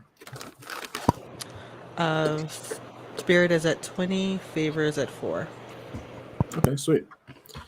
And Chris, you back yet? That boy done got lost in the sauce, man. God damn. All right, so I think, well, actually, all right, that's it for character creation. Well, not really, because you haven't named your guys yet. We still gotta come up with some shit. So hold on, I'm gonna roll some shit real quick. So that's gonna be a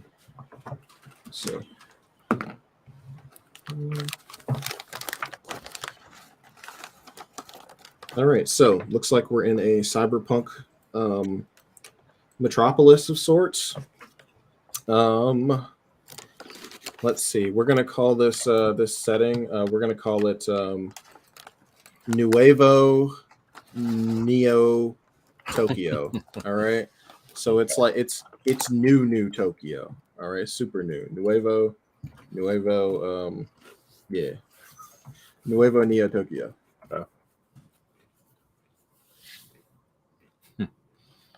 In the dark streets of Nuevo Neo Tokyo, there's a mansion. Let's see. What? See,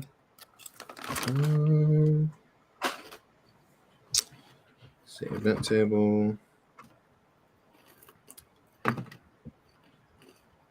Oh, all right. I get behind that.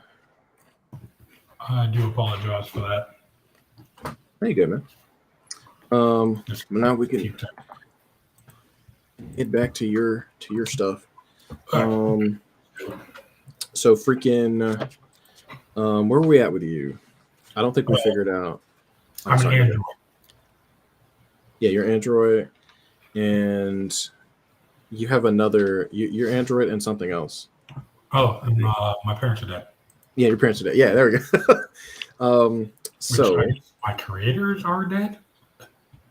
I mean, do you? Oh, so you want to be like completely artificial? So like some. I don't know anymore. I don't have a character. Calm down. Right. No. My gears are turning. Okay. All right. So maybe. Yeah. So maybe okay, because we're in Nuevo Neo Tokyo. Okay. What the fuck does that mean?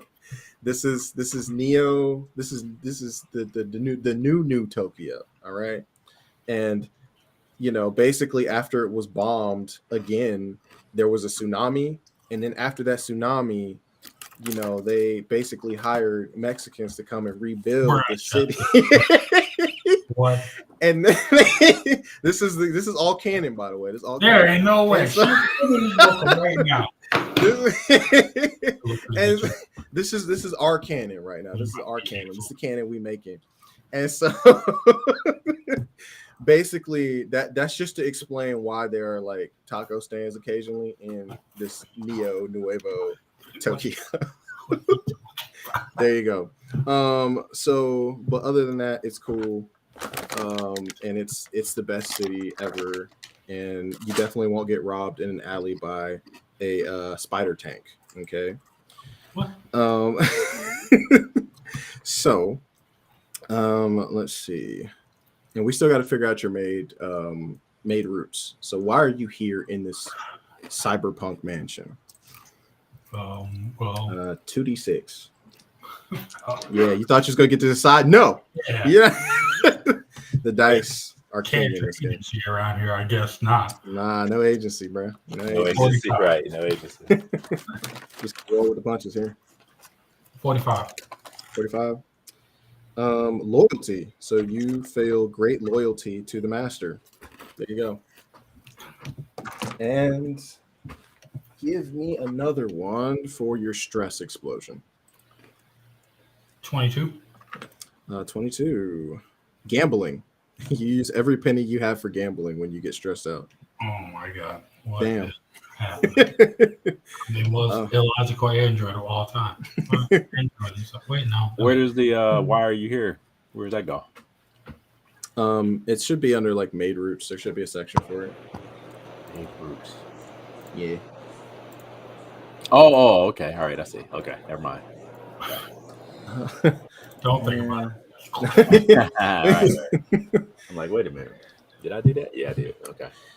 And do you want a weapon, Chris? I guess. Do I need it? I guess I need it if they ask. It's just for flavor. It's like mechanically. Like, Hey, if you got me playing this, we're gonna go forward, Galia. Let's get this over with. Yeah. Give me 2d6 then. 33. All right. It looks like you have a scythe worthy of the Grim Reaper. Maybe it can be like a cool laser scythe or something. Or adamantium scythe. Maybe it was a gift from your parents. I don't know. Well, fuck around. Maybe they're in their dying breath, like when they were, when they were getting done dirty. Like, no, take the scythe. Right. It'll preserve you. And then you came out the damn shit like Mega Man X, and I don't know. Just start slashing my just start slashing the assailants. Yes. And so do we have any names for any of these people? Mm-hmm. Tina. Wait, what'd you say, David? Tina. You said Gina? T is in Tina? Tony. Yeah, Tina. Yeah. Tina. All right, bet. Wow. Right. I'm gonna take Gina though. All right, we got Gina and Tina.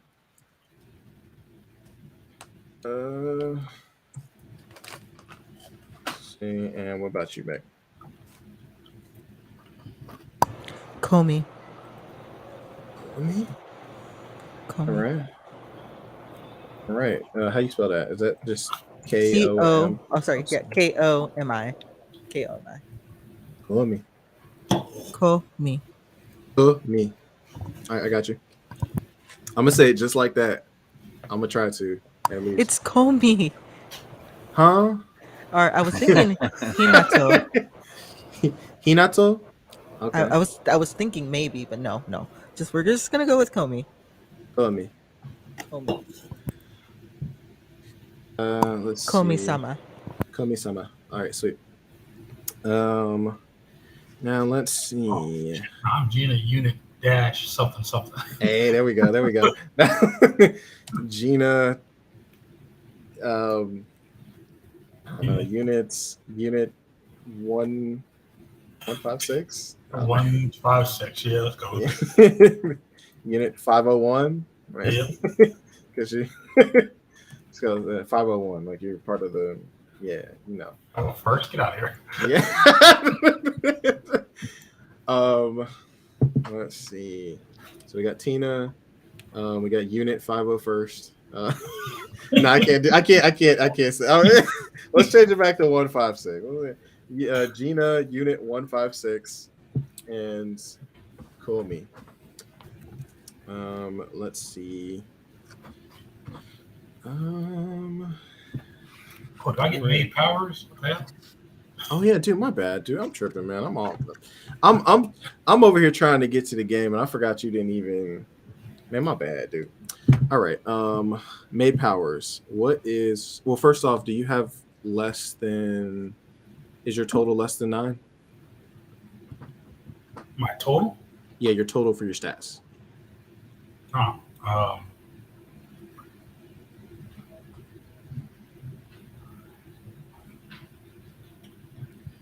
got 15.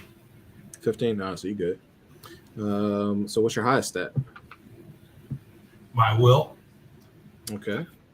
Give me a d6. 5. Hard work.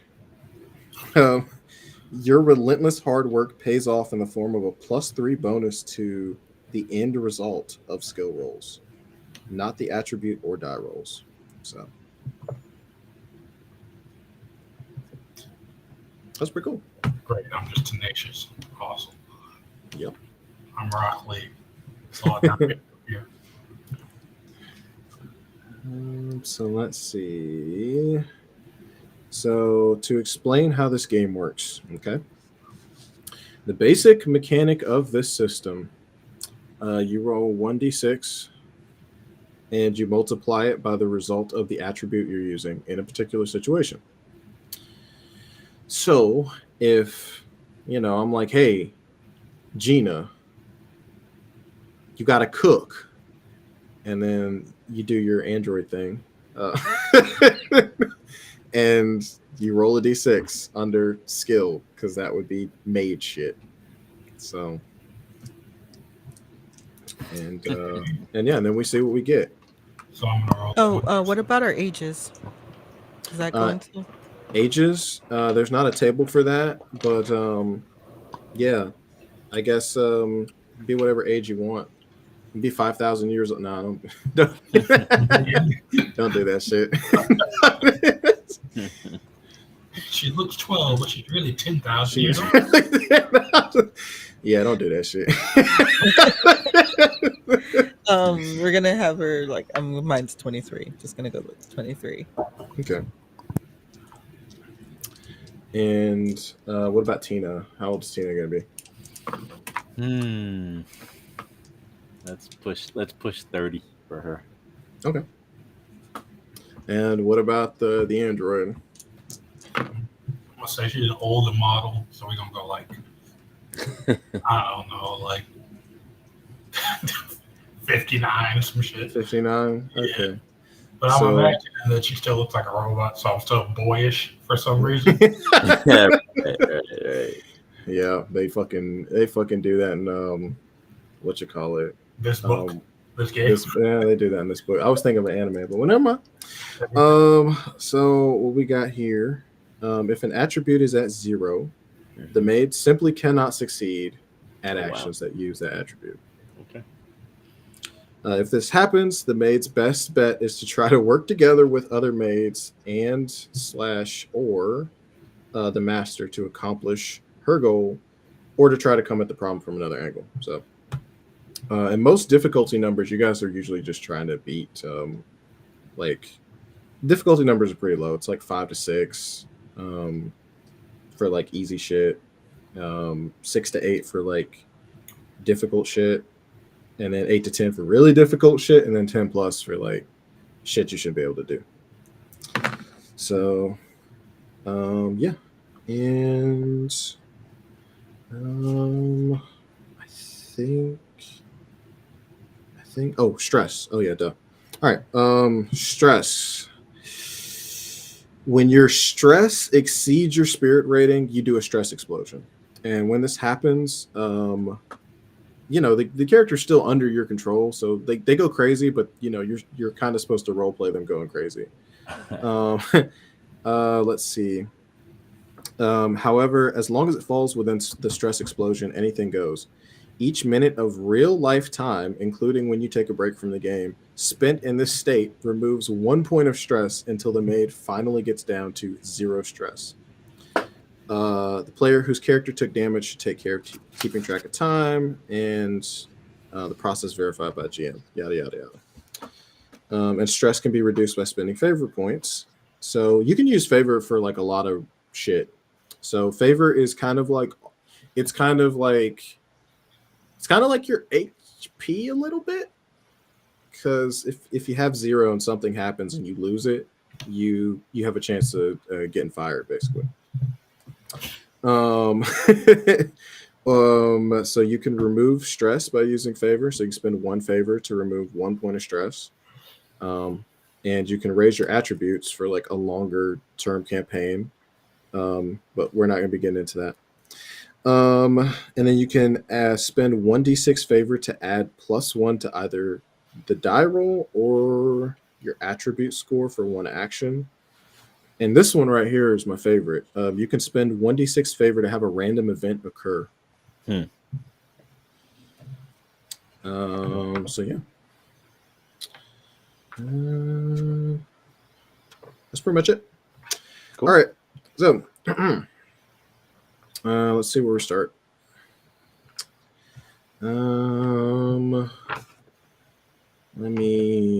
Let's see. What does this mansion have? Roll some shit. So, all right. So this mansion is like in a really bad part of town. It's in the it's in the combat zone. And it's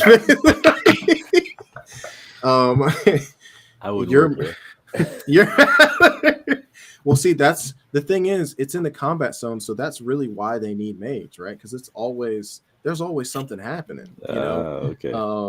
There's roving gangs that are always battling in the streets, you know, stray bullets flying, and you know you need people to help out with that, right?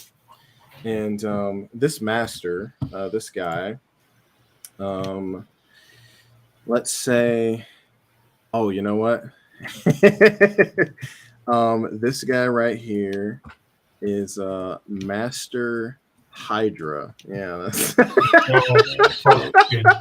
yep, Master Hydra. There we go.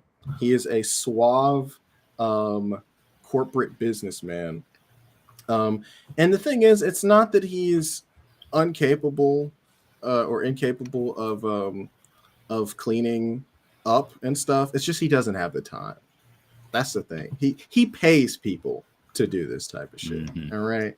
And this mansion is more or less just a staging area for troops, clandestine training for black ops squads, and other shenanigans.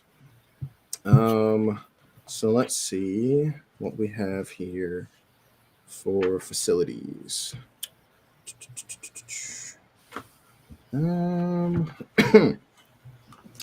So looks like this place has, oh, cool. So there is a laboratory here. Let's see. Laboratory and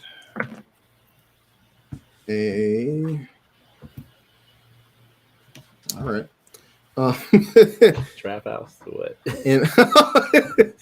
No, an old well. Old well? Okay. Yeah, an old, gloomy, abandoned well. Interesting. And so, how can you explain that one, Mr. GM? Oh no, it's very simple. It's just a well. It's not in the mansion, but okay. It's kind of like on the premises of the mansion. Okay. So let's just say it's like a few meters outside. Okay. But it helps sell the illusion that this is a place you don't want to be at, because it's just like, oh, what's lurking in that well? Like what's going on down there? It's probably gangers hanging out or some sort of America. You don't use meters. Use imperial. It's a few feet away. And so let's see, laboratory and old well. All right, so yeah. So what are you guys doing in the That's in the it. central? We just That's know it. it's a mansion with a male, That's well it. That's outside. literally it. I That's don't. it. I'm gonna be asking y'all to fill in some of the gaps. To be honest, I don't. I have. This is all off the dome. I have nothing prepared. Right. So what are you guys doing in the main in this main like dilapidated area of the mansion? Dusting. Dusting. Okay. I mean, this place is falling apart at the seams, or what? Oh yeah, it's in pretty bad shape, but that's on purpose though. It's on purpose. Kind of, sort of. It needs to be kept up like inside a bit too, but like all the facilities that matter, like the laboratory and the old well. You guys got to keep those clean too, okay? So but yeah, you don't have to be like cleaning or whatever. You can just be like doing whatever. You can do other stuff. Okay. Gina Unit 156 is, since you mentioned this is the home of I'm guessing, evil corporate overlord. She's just kind of picking up the parts. I'm guessing the people who've tried him. I'm just assuming it's in the middle of the combat zone. So that's really what she's kind of more focused on. She's got the willpower for it. So, and being non-human, she's just kind of going about it. Okay. So, and how about Kiyomi?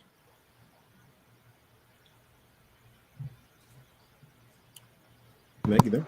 Yeah, I said dusting. I'm dusting. Yeah, she said dusting. Oh, you're dusting? Oh, yeah. Damn, my bad. I think Tina is the one we're missing. I wasn't gonna say anything. He the GM. Let him. Oh, my bad. No. Feel free, man. Feel free to hop in and and throw some shit out there. That's what this game's all about. So, where's all the it's got to be a like a secret, a safe room or something up in here where he keeps all where Master Hydra keeps all his loot at. Oh, gotta be. You're trying to hit a lick. Gotta be. All right. Okay. I got debts. You do have debts. Yeah, the Garbanzo brothers. I owe them some money. All right, I'm with it. Garbanzo brothers.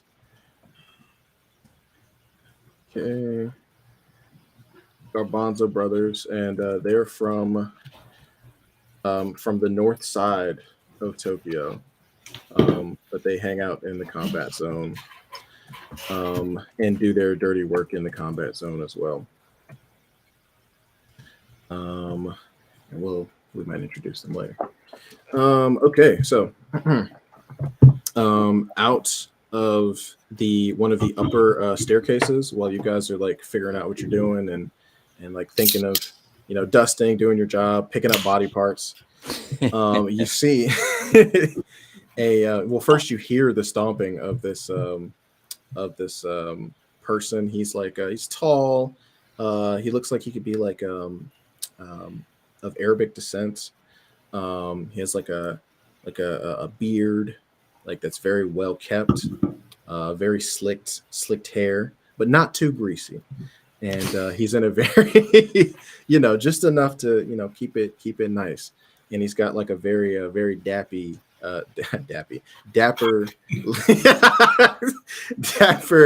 Louis Vuitton suit. Neo Louis Vuitton suit. Something happened over in Italy, but we're not gonna talk about that. So he kind of like just and starts like menacingly walking down the stairs. Seems like you all are getting along quite nicely. Okay. Also, you missed that. You missed that spot over there, as he points to you, Gina. Gina will hurriedly, she's a loyal maid, rush across over there, grab whatever she missed, and then go to the bottom of the steps and hit the one knee bow, the Lord Vader bow. Hit that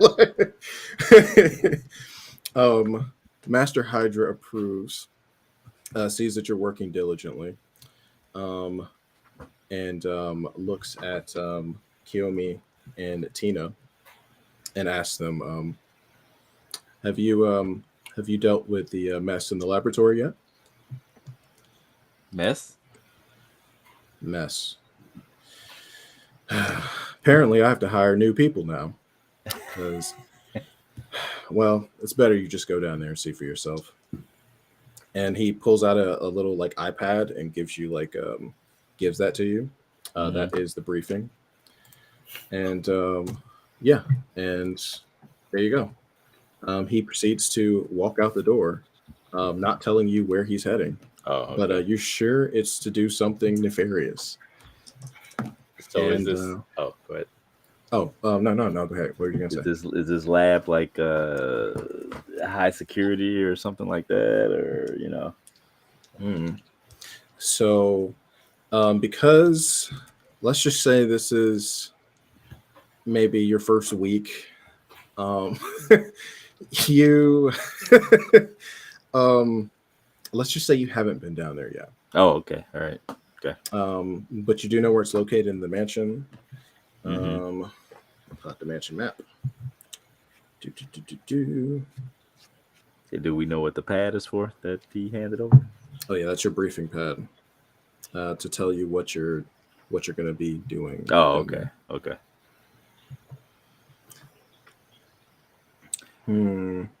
I'll give it to Comey because I know what I'm going to be doing. Hitting the lick. All right, bet. Right.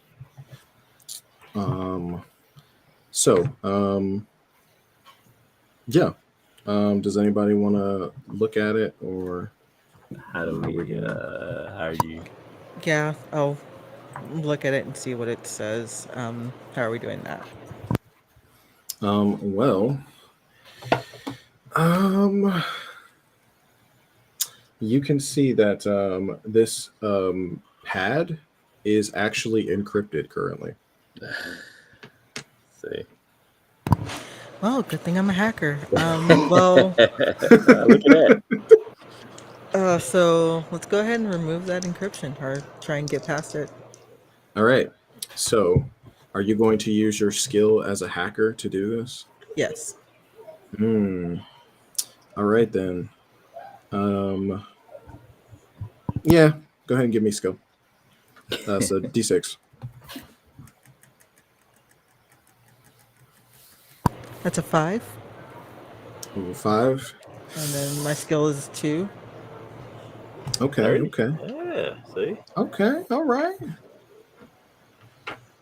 So what you call it's a 10, right? It's 10. Comey ain't Yeah. no punk. Got skills. So how do you hack this little thing? Like, what do you do to get into it?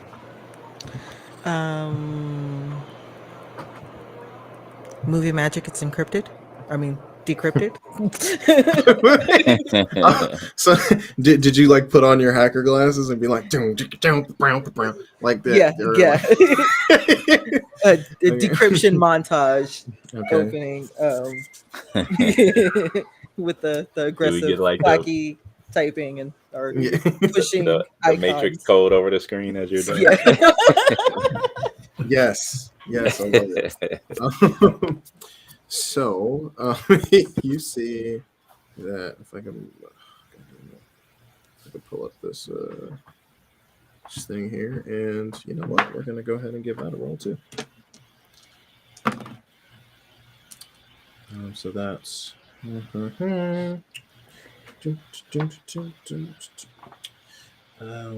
much.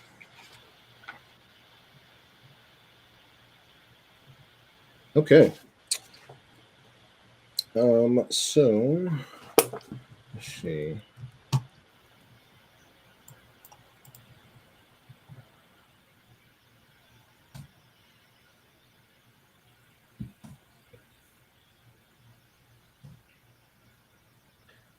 Okay.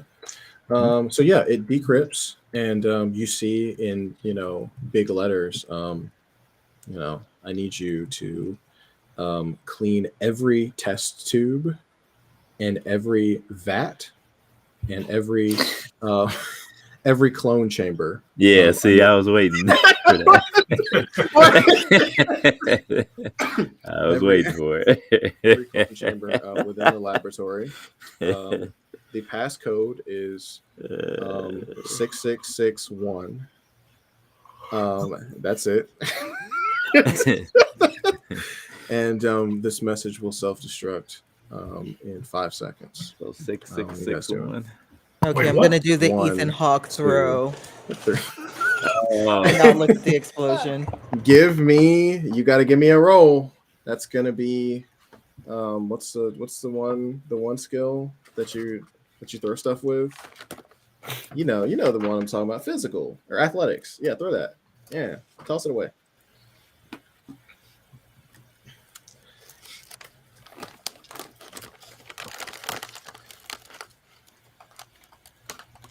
That's a 4, and my athletics is 1.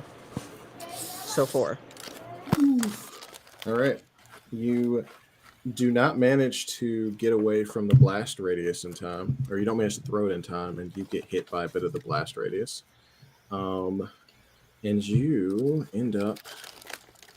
Let me see. Stomping the crap out of the pieces Yeah. of thing because my stress explosion is violence and it just burned me and I'm mad. Wait, did you hit your stress explosion? Because No, I can't. probably not. Well, yeah, because I gotta see how much you take. So let's see. 15.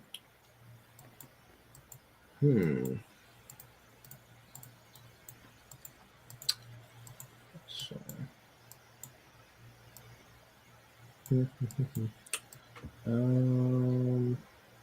Yeah, we're gonna say that gives you what is it, 2 stress? So there you go. Boom. And yeah. But yeah, you start stomping on it. I think his dad called me.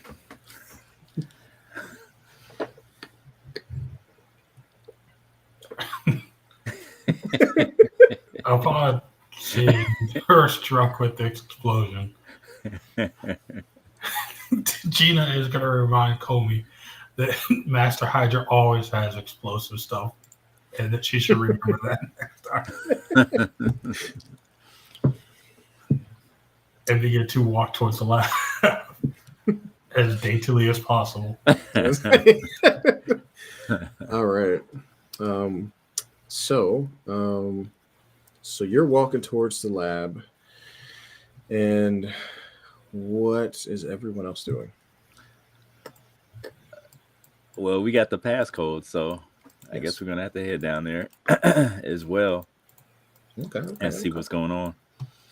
It's gotta be some high tech stuff down there if he's making clones and all this kind of stuff. So of course I'm very interested. Okay. My elf ears perk up. Yeah. Yeah. What do your elven ears hear, Tina? I don't know. Is there anything anything else going on down here? Is this like the basement of the mansion, or is there multiple levels, or what? Let's see. So yeah, there's like an entire like underground complex under here. The whole lab takes up like the whole underground for the most part. But yeah, there's a. Here, let me give you. Oh, wait a minute! I thought you said it was a map somewhere. Yeah, that's what I'm about to snip it. Oh, okay. Not that we need it, I guess, but okay. I mean, if you want to, I mean, yeah, kind of. I mean, I don't know. I don't need it. Let's kind of going, making it up as we go. Yeah.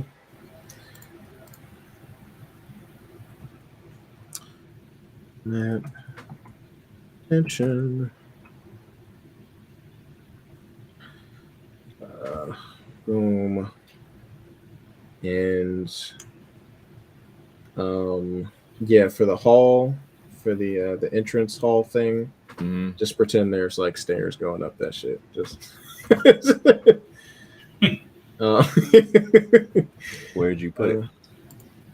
I'm gonna go ahead and let's see. Here you go. It's in your DMs. Because Oh, I don't think I can put it in this chat in here. here. No. Okay. You gotta pay. You gotta pay extra for that.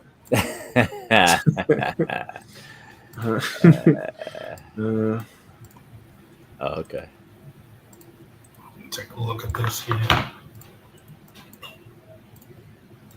As I wander off to do my job. Damn, what's with this baby ass map? So what is this? A map for ants? Yeah. Oh my god. It's a baby ass map. It's okay. So. Maybe you got good eyes, huh? So yeah. So yeah, there's a what you call it, a secret thing in the bedroom, or sorry, bathroom. That first bathroom on the left. That, you know, like a secret pass key. And who's inputting it? Who's doing the code typing? Is that still the hacker person? I don't need anything else exploding on me. I've already got holes in my very light beige maid uniform, which it shows. Mm-hmm. No, I'm not doing it this time. All right, so Tina, do it. Oh wait, you know what we didn't actually establish? I don't know. What's your other? No, because somebody rolled Devil Angel, so you have to be like Devil. a weird. Yeah, Devil. You're Devil. Yeah. So like, What? I mean, what is like a trait of you that looks like devilish? Like, Well, I already got the ears, so might as well say I got the tail too. Okay. And that's what I'm putting in the passcode with. All right, sweet. Boop, beep, beep, boop. And as you guys like stand around, just the whole like room shakes, and just you feel your stomach drop, and the whole thing starts descending into the depths of the mansion. Okay. The door opens, and you see a very well lit, like fluorescent lit hallway. And there's basically like several iron like doors with like keypads next to them, all of that stuff. And there seem to be like several sets as you like start to walk down. All in all, as you survey the hallway, there are eight doors, and yeah. We guys want to do?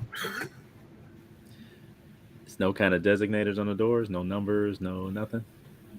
No, because then why would he need to do that? I don't know. Dude? I don't know. Why would you even need to put designators on the door? You know? I don't know. Who needs that, man? Okay. You're not supposed to know what's in there. Okay. Because then, if you have the designators off the door, then it's plausible deniability. You know what I'm saying?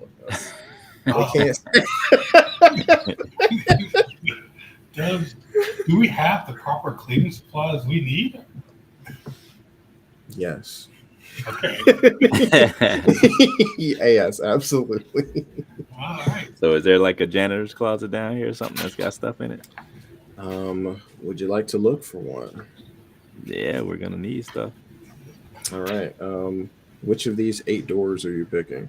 Number 4. Number 4. What does everybody else want to do? I'm gonna pick number 8. Number 8. All right. So you guys are all picking different doors. Okay. I'll pick 5. Yeah, splitting the party. Yeah. Oh shit. All right. Well, let's see. So let me roll for these individually.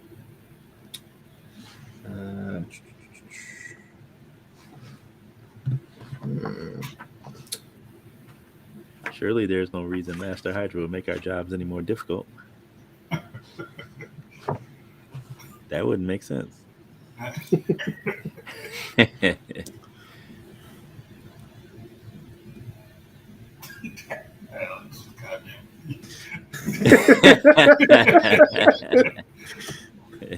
The fuck else is down here? Yeah, I know. Let's see.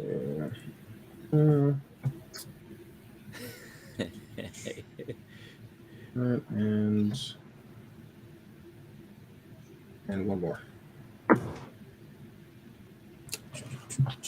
And I think we found it. We're good. What?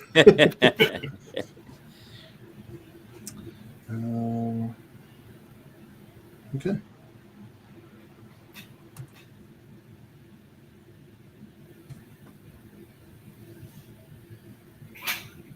All right. So, let's see. Which door? We're gonna go with Yeah, no. You know what? 4, 5, and 8. No. But wait, 4, 5, and 8. Yep, that's what we got. Yep. Right.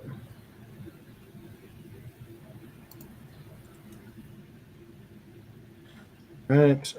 So who picked 4? Yeah, Didn't it? That was you? Yeah. Yeah. Okay. So as you so it turns out that 4 is actually the janitor's closet. See? Told you guys. But here's the thing. As you start removing, getting out the mops and the buckets, making sure everything's there, get the Lysol, get the Pine Sol, you hear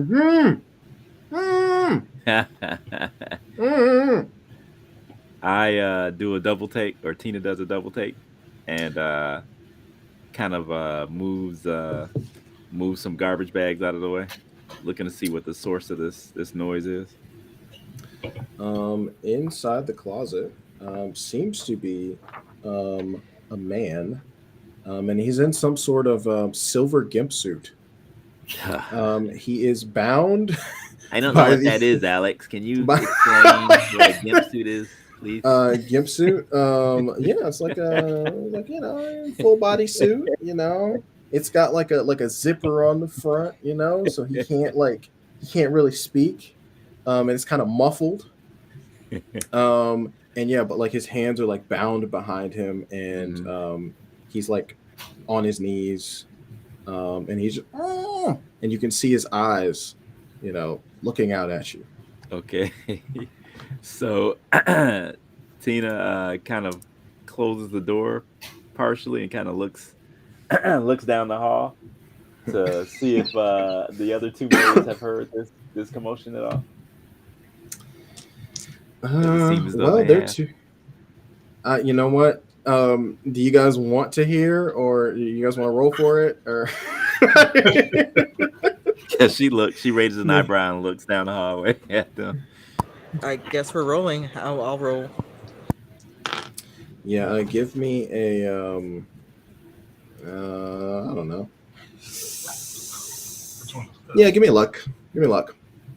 Alrighty. So 5 and my luck is 2, so 10. Nice. Okay. 4. So you heard. Let me pull up my.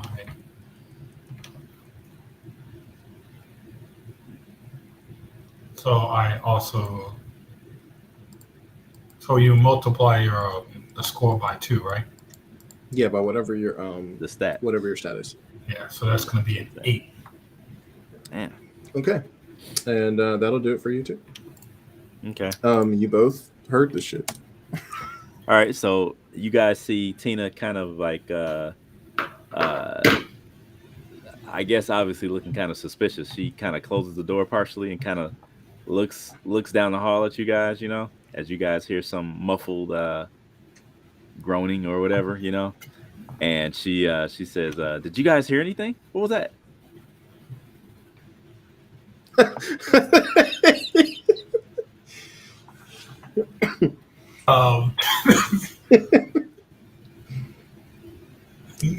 Do we know where this came from with the 8? Well, I think we'll be able to tell. Yeah, What, like the because he's Yeah. still making those noises. Yeah. Oh, he still is. Okay. Okay. Mhm. Well, she says, "You guys hear something? Hear something?" She's kind of looking around. I'm gonna do the anime face where that little surprise orange marker pops up and you can't see the pupils. Mouth open slightly. And going to begin to walk over towards Tina and slightly pull the door open as well. Okay. And look inside at this man. Oh, look at what popped up. Mm. Mm. Where did he come from? Yeah, Comey walks over to see what's going on and is thoroughly shocked by the shiny gimp on the floor. I mean, it doesn't really matter. Master Hydra did not send us in here for this gift. He told us to clean.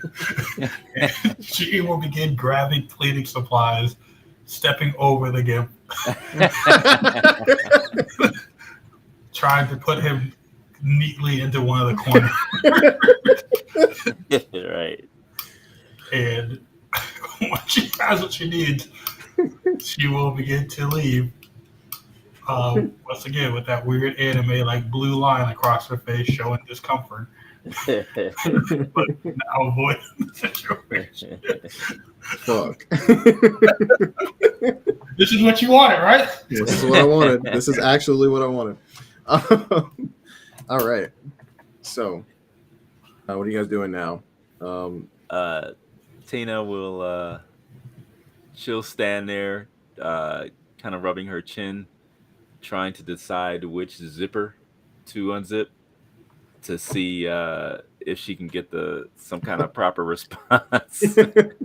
So she'll eventually decide on the mouth, I guess, and yep, zip that and say, "Were you a maid here at one time?" I hope not. He's coming. He is coming. We must get out of here. She'll zip the mouth closed again, and He's like, I don't know which coming you're talking right, about. rub her chin again, kind of rolling over that. Unzip it again, and say, "Who are you?" I am Bardavir. I need to get out of here. And he seems to be like shaking and like, you know, like he seems to be in terror, and you can see it in his eyes. Comey says, "Oh, don't worry about it. That's normal for gimps. Just get what you need and go. They'll be fine." I don't understand. It was inhuman. It ripped the man apart. And he proceeds to start crying. What do you guys do? I think he's talking about Gina 156. She said ripping people apart. He might have his stories mixed up or something. I don't know. Comey said that's normal for gimps, so I'll Tina shrug, and she'll gather the rest of the supplies that she needs, and then she'll maybe neatly stack some maybe mops and brooms, you know, kind of camouflage them a little bit, you know, so that Okay. he's still in the closet, and then turn around and gently close the door. Y'all really hold him. That's crazy. All right. Hey, I'm loyal. Yeah, you say don't ask no questions. All right, you got it. All right. Door 5. Who wanted to open that again? That was me. All right. Yeah. Oh, yeah. Comey, you open this door and you can see in this room are like several rows of like basically cloning vats with various like body parts sitting within them. They all like lead up to like a massive central one. And this central one seems to be like covered with more like electronics, more like more apparatus around it. And inside this one specifically, as you go about trying to decide where to clean, this one specifically, it has a what's this? Some sort of like massive skull floating inside of it.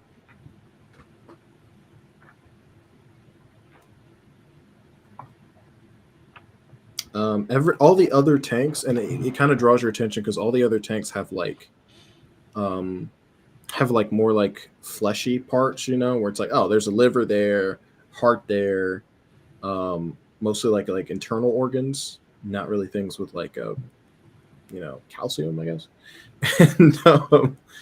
and yeah, it just kind of floats there in the liquid. Just all right.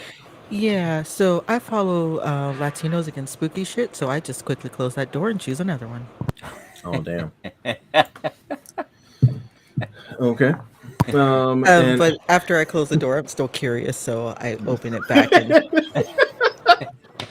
and continue to stare at it, trying to figure out how that is floating there. Okay. So I want to figure out how it's floating there.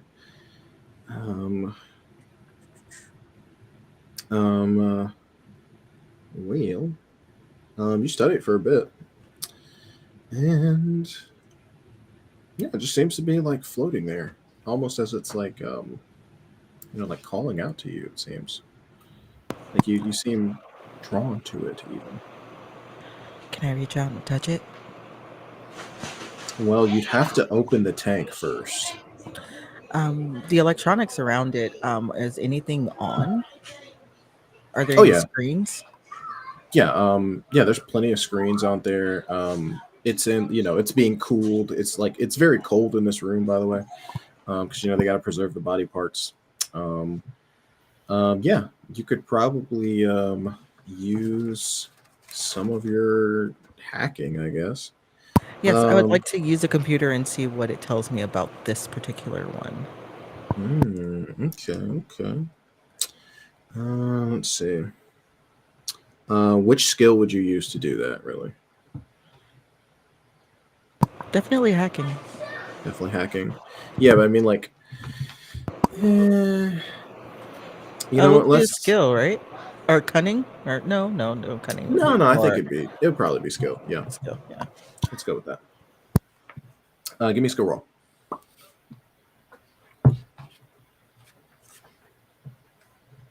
Damn it, that's a 4. A 4. That is not going to do it. You get quite stressed out by this, as the cold seems to be getting to you, and just not being able. You should be able to do this. And you take 6 stress. God damn. What's Comey screaming about here? Wait, that goes to that goes in the stress thing, the stress box. Yeah. So that sticks. Wait, how much did I take from that explosion earlier? 2, I think. 2. 2. Yeah. 2. So that's 8 total. So that goes against spirit, right? Yep. So what's your total spirit right now? 10, right? No, it's 20. my total. I started with 20, so I have 12 for now. Okay. I don't think it's like you subtracted. I think it's I don't know. Maybe I'm pretty sure it's like no, I'm not pretty sure. Let me look. Yeah, so you don't subtract it from your spirit. It once your stress exceeds your spirit, and that's when you have your stress explosion. So we got a while. Yeah, you got a while. Yeah, exactly. Alrighty. So, But yeah, basically, you can definitely try again if you'd like. But what's everybody else doing? Doing my job. I'm about to start scrubbing the hell out of this floor. I'm about to do it. You about to scrub the fuck out of this place. Floor, yeah. Tina hears Comey's frustration in the next room or whatever, but she's assuming that she's having the same issue that Tina is, because she's got like a bottle of Lysol in one hand and a bottle of Pine Sol in the other hand, and she's trying to figure out which one's more environmentally, safe. So it's very frustrating because these labels don't tell you enough information. Wow. Okay. So share. What's another one of those? All right. Roll this bad boy.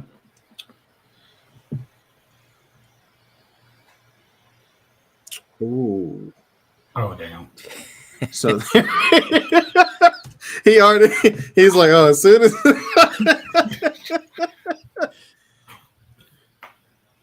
all right. So as you are cleaning, Kumi. Oh, sorry, not Kumi. Gina, as you're cleaning, underneath, you notice this because you're going out, you're scrubbing the hallway. You're using your android strength to clean, and, to do your fucking fucking germs up. You notice $6 million man noises.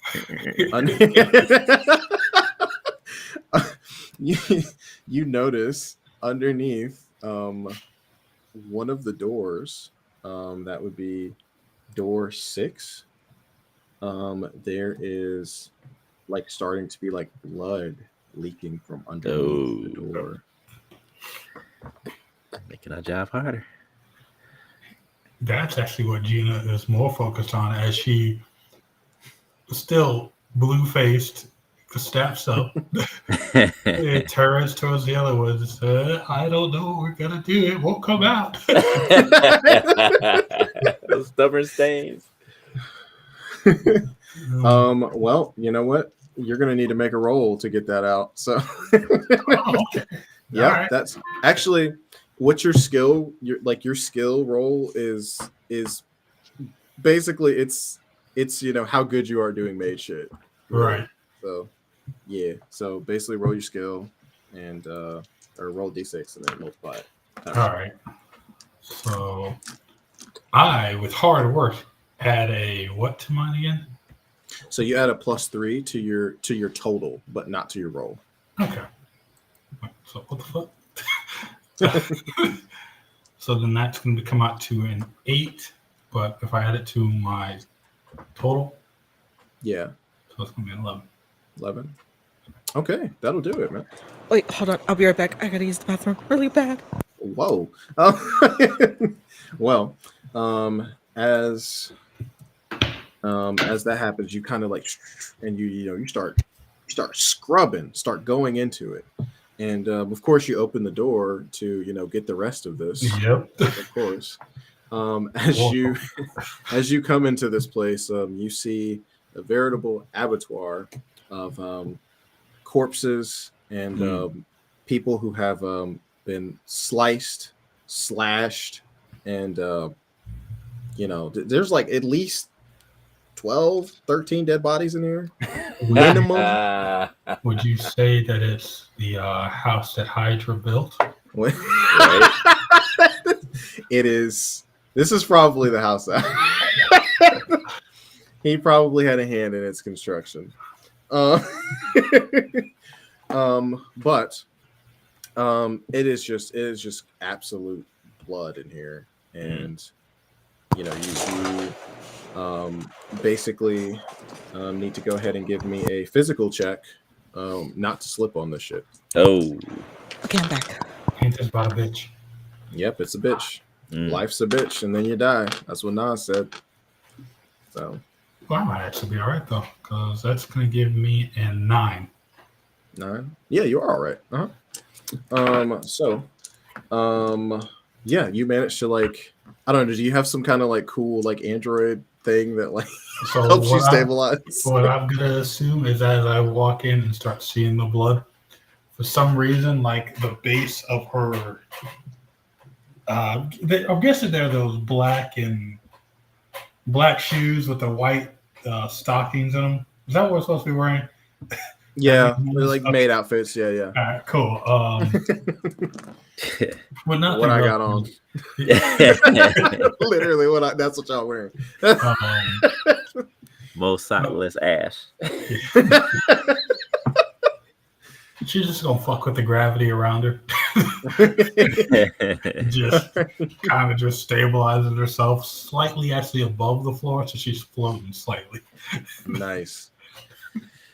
So as you guys or actually as you inspect the place, what's everybody else doing? Are you guys gonna, or actually, are you guys all here in this spot? Or are you guys gonna? She was gonna say, shit. guys. I don't. Oh yeah, okay, yeah. Tina will hear Gina say that and go see what's going on. Sure. Okay. Not commenting on the body. She's gonna say, I don't know how we're gonna get it out of the walls.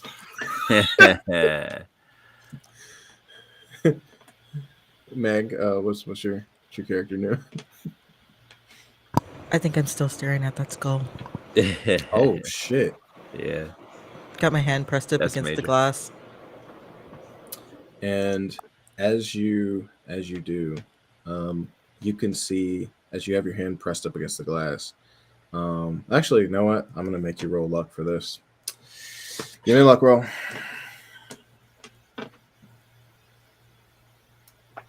That's an 8.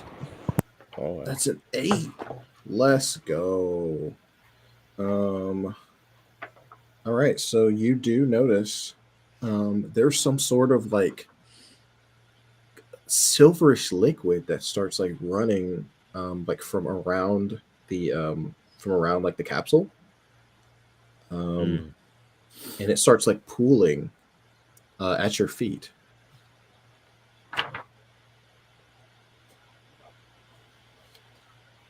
Okay, I What do you step do? back away from the capsule, and I remove my hand from the glass and back away.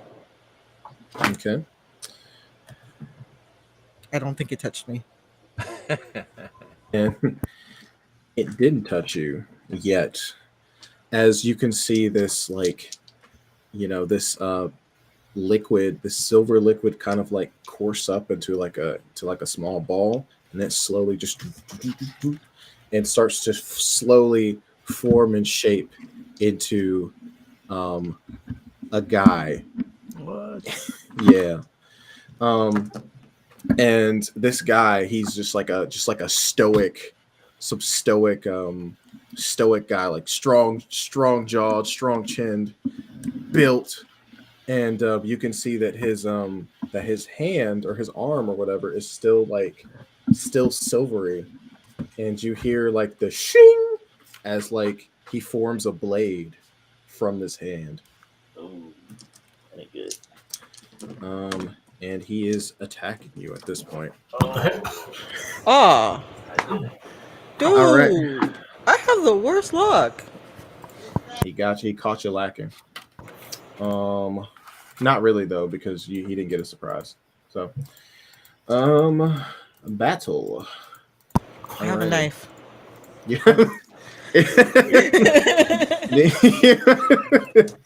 He has.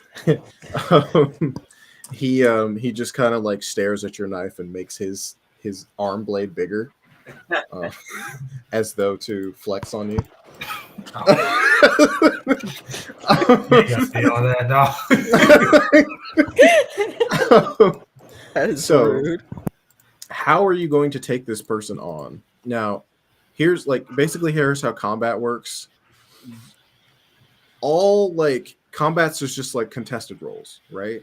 So you don't have to necessarily fight this thing if like physical isn't your best skill, right? Because that's combat.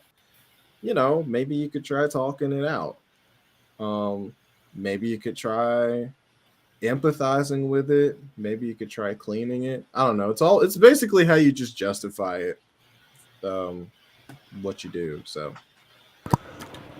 can I ask, what are you? Or who are you? Oh, okay. All right. So, um, you're gonna try to.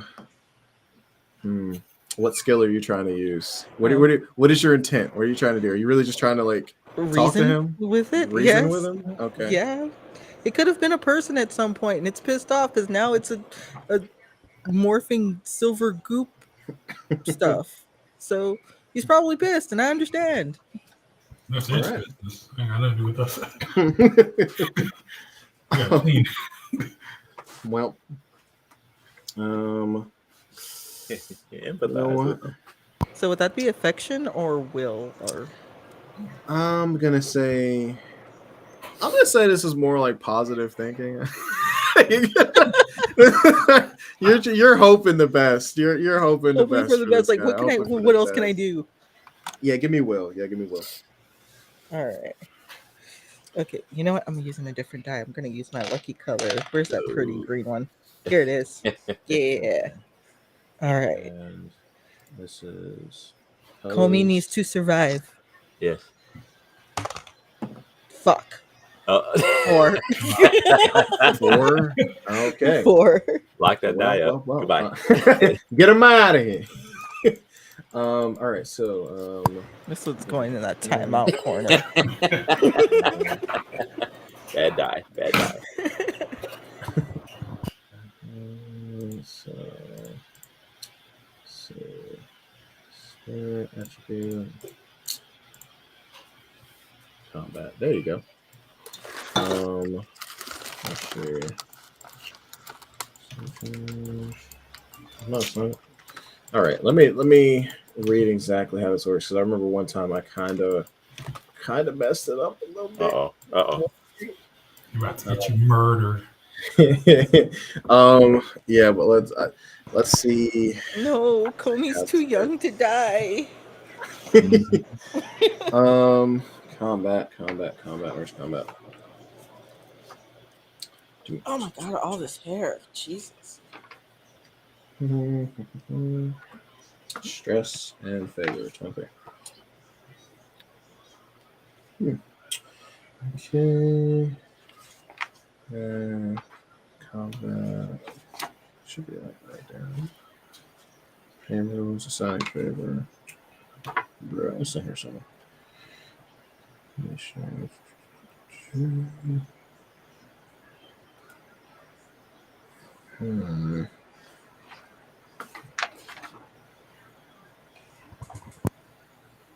As noted above.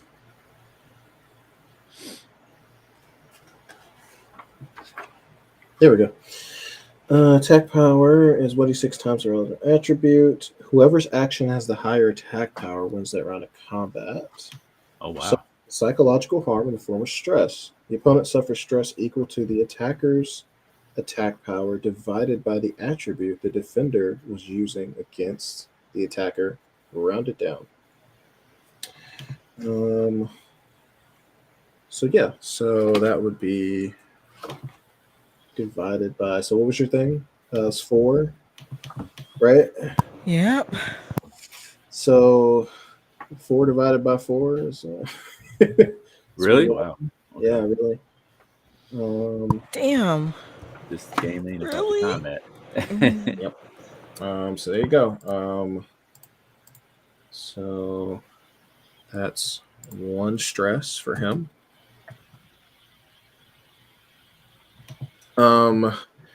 As he looks kind of just like and like narrows his narrows his face. And starts to just and head towards you. Well.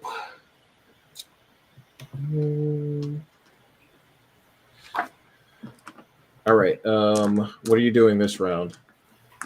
It seemed to like affect him a little bit, but like, it's just like he's still trying to essentially kill you, is what it seems like. He's walking towards you menacingly. Okay. I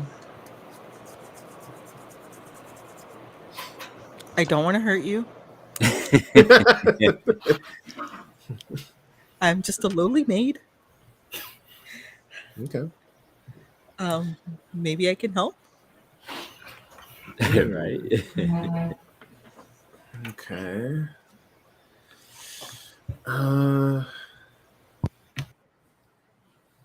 Yeah, you know what? I guess you can roll affection on this one if you want. All right, let's go. Come on. 6. Boom. There you go. Okay. Yeah. So let's see. So yeah, he takes another point of stress. As he proceeds to just like try to slice you, he stops, and you can see like behind his eyes, because this because you just hacked something. You can see the matrix code just going down behind his eyes. Just falling. Can I decipher anything from this code?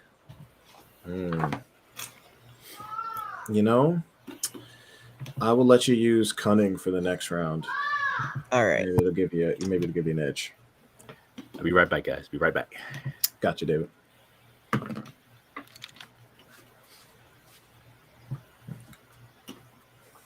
All right, so Okay. give me a roll. That's another 6. Another 6. Well, he's got you beat this time. Let's see. Actually, wait, no, he's defending. Never mind. 6. Sure. Leverage action. That's not his attack power. No, so man. Let me see. And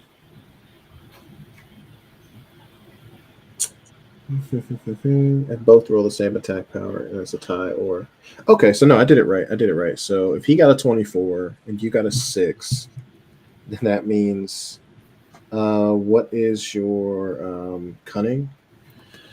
It's 2. Cunning's 2. So 24 divided by 2 is 12. So that would be 12 stress. Yeah, that sounds right.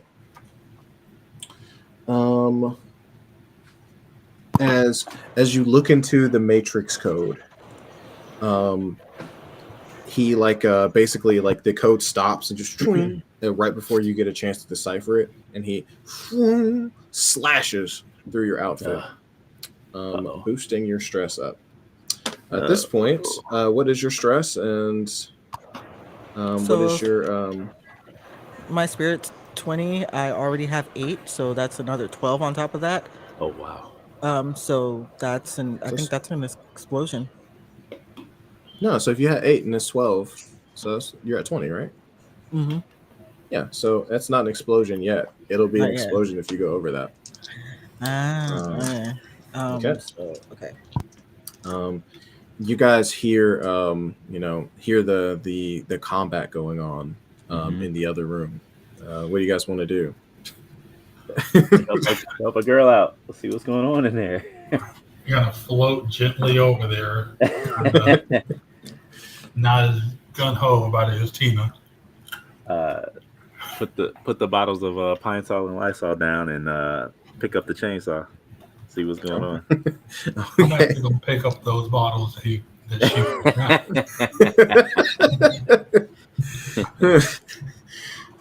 All right. And you guys make it in there, and you see this this man in this like suit, and he's got this liquid metal arm, and he's cutting at Koumi.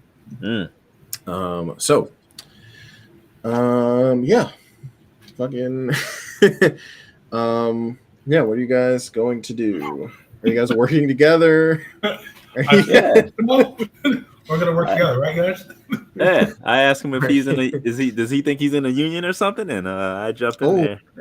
Oh, I'm- shit! You might need to roll cunning for that one. Oh yeah, Actually. Yeah, you started try it. roasting them. okay. Okay, cunning isn't horrible. It's not great. It's not horrible. That's an 8 total. Wait, hold on. Okay. Wait a second. When several characters are working together for attacking or defending, their respective attack powers are added together. Oh, But if the group is acting together, is taking stress, one member of the group will take all of the stress points. Wow. I know, crazy. Yeah. What am I at? I got a 20 spirit threshold. Mm-hmm. I don't know. I'm what just Gina got. gonna come out and say she already at the end. We might as well let her go crazy. Well, that's the thing. You guys got to decide who gets it. So, like, who I'll takes take the?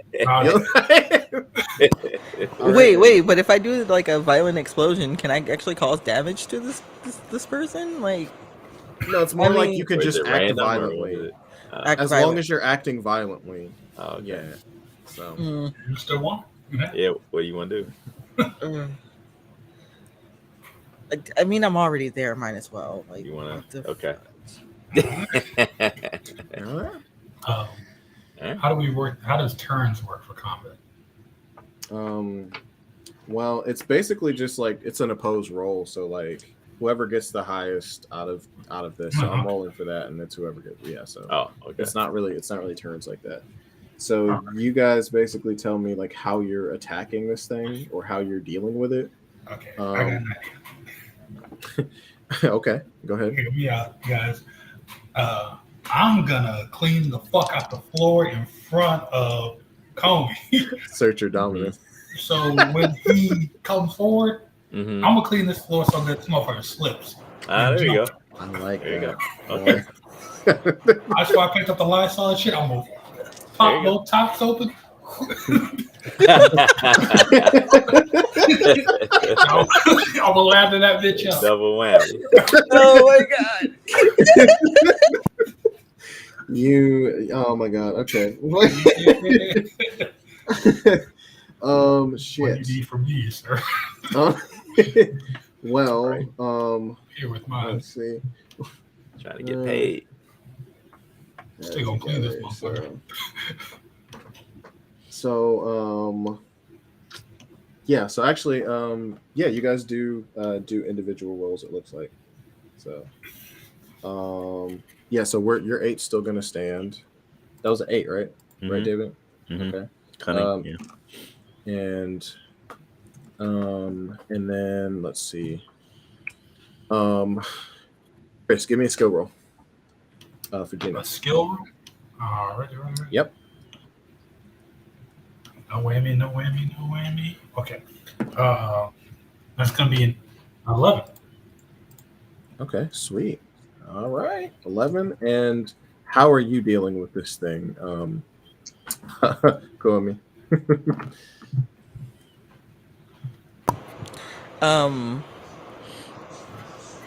I'm searching for something to swing at it, Okay. and hoping that my main uniform is not ripped to shreds. All right, then give me a physical roll. Damn it! Is this supposed to be like a 90s anime? I don't know. That's a 4. That's a 4. Ripped up that Okay. uniform. That's an important Yeah. question. There are rules for uniform damage and like effects, but we're not using. Oh wow. There's detailed there's actually yeah, I mean, if you guys want to spend favor, we'll get into that later. Let's see. Okay, so you guys beat him, and only by 3, but still, that's by something. And equal to the full attack power divided. So that's 23 divided by. Oh, okay. So he takes 5 stress.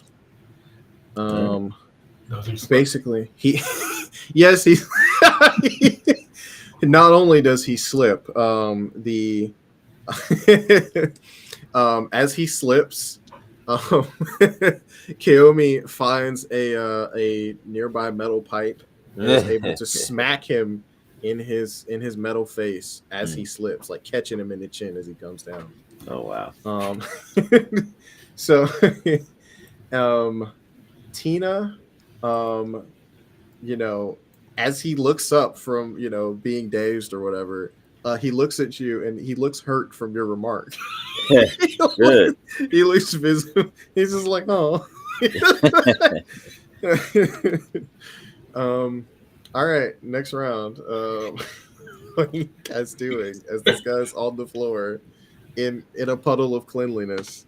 Yeah. Is it possible to get the fuck up out of here? Yeah, if you guys want to run away, that's definitely something you can do. She's gonna look to the others, and again with a scared face, like with the eyes squinted shut. I am definitely up for strategic withdrawal. Strategic. Okay. All right. So we leave out. I want to clean the fuck out the doorknob so it's slippy. Can I do that? Now, here's the thing. You can't just really leave combat. Oh, you can't. See? You can leave the area, but you can't leave combat. So we either gotta defeat or be defeated. Huh? Is running away from it. So it's still like an opposed roll. It'll still cause him stress, but the stress, like his stress explosion, may have a different effect based on like what you guys are doing, right? Mm-hmm. So yeah, if you guys are all taken off, so we do that. Jump me. I need a jump back a little bit to recruit, like to regroup and figure some shit out. I'll come up at the door. I'm gonna clean the door. So wait, if you guys are planning on jumping him in any kind of way, that's going to be cunning. Yeah, okay. You know what? That works too. David, how about it? Yeah, it's fine. Yeah. Yeah. Oh. All right. Hey, that boy, he got it. Hey. he got the sauce. Got the juice tonight, David. He's got the juice. That's a 9. That's a 9. Okay. I got a 12. Damn. All right, that's a 12. Okay. All right, keep it coming. Keep it coming. Yeah. Okay. We'll see. 10. That ain't bad. 10. Yeah. Okay. Yeah, we about to beat his teeth in. Yeah. Let him get up. Your ploy works. Let me see. 31 divided by 4. Yeah, that'll do it. Your ploy works as you all position yourself outside of the. You clean the. Let's just say. Okay, how about this? Gina cleans the door so well, and the reflection from the door kind of like shines in this thing's optical receptors. As it comes out, you guys.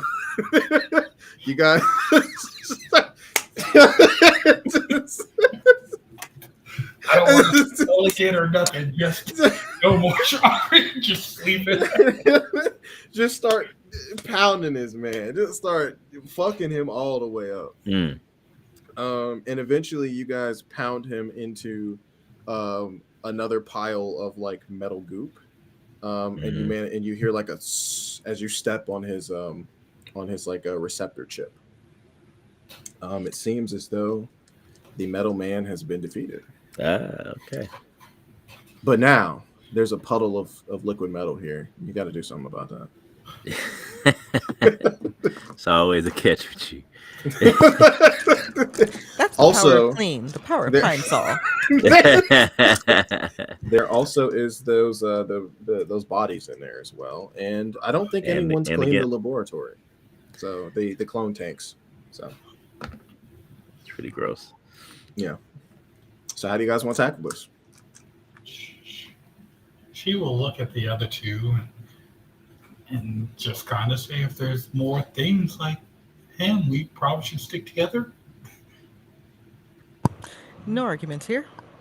That sounds good, but I've got an idea. What's that?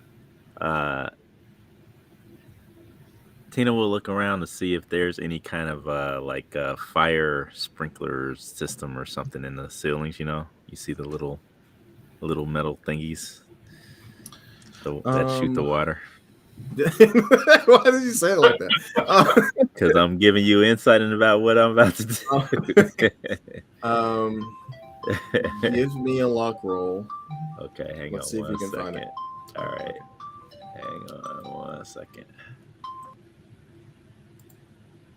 All right. Well, while we're hanging on, I'm gonna go get some more water and like a burrito or something. What All the right. hell? Okay. I'll be. Wait, do you have another maid outfit for me? A green one, preferably. No, I don't. My last 3. I would have liked this in. No, I'm So- kidding. I would. That's No, I'm 12 fine with total. it in pink. A 12 12 for total. What?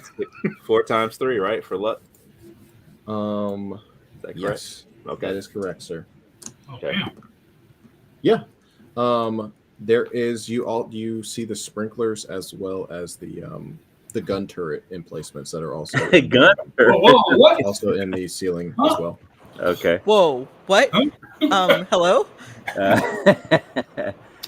Tina points her feather duster up at the ceiling, and she says, "We could clean this whole level in a jiffy." But there is a slight problem with that. Activating the sprinkler system will most likely trigger an alarm, and that sounds like trouble.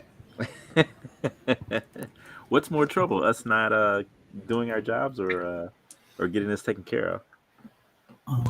That water is No risk, no reward. Mm.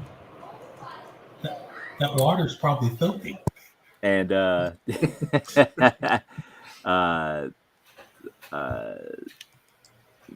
Comey sees like a little like small version of Tina, over one shoulder, like the little devil, that she is, saying, "Come on, it'll be easy.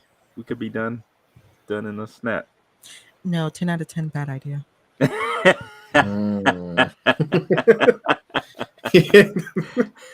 Oh lordy. Tina looks disappointed. She pouts. Alrighty. She's been shot down. Her idea's been shot down. Okay. Well, actually, okay. Really, that should have been an imposed roll. I don't know. We're just doing our thing. Right. Nah, sounds like she talking smack.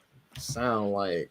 No, I'm kidding. If you don't want to, You're not trying. Okay, I can do this. Whatever. It'll be like the weasel skinning argument. Come on, let's do it. well, no, there has to be like. Oh yeah, no, it can be like that. No, but there has to be like an intent to it. Like if you guys are. Well, I mean, actually, yeah, you guys are arguing about.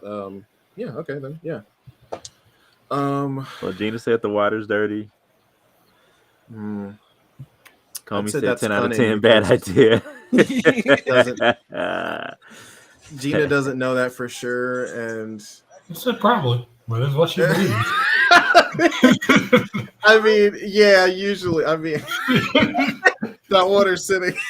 There for Gina's very years. intelligent. Her cybertronic brain, she's very intelligent. I got a pretty high cut-in score. I'm just saying.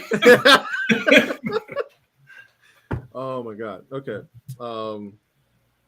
But yeah, no. If it's not like if you guys aren't like having an actual disagreement on it, it's not an opposed thing. So don't worry about it. So yeah, how you guys want to do it? Okay. So Tina Alright. crosses her arms and she looks like, I'm waiting. Gina is going to walk over to Tina with a mop and say, with a smile, "Here we go." Well, I And keep begins- picturing you as like Rosie from the Jetsons.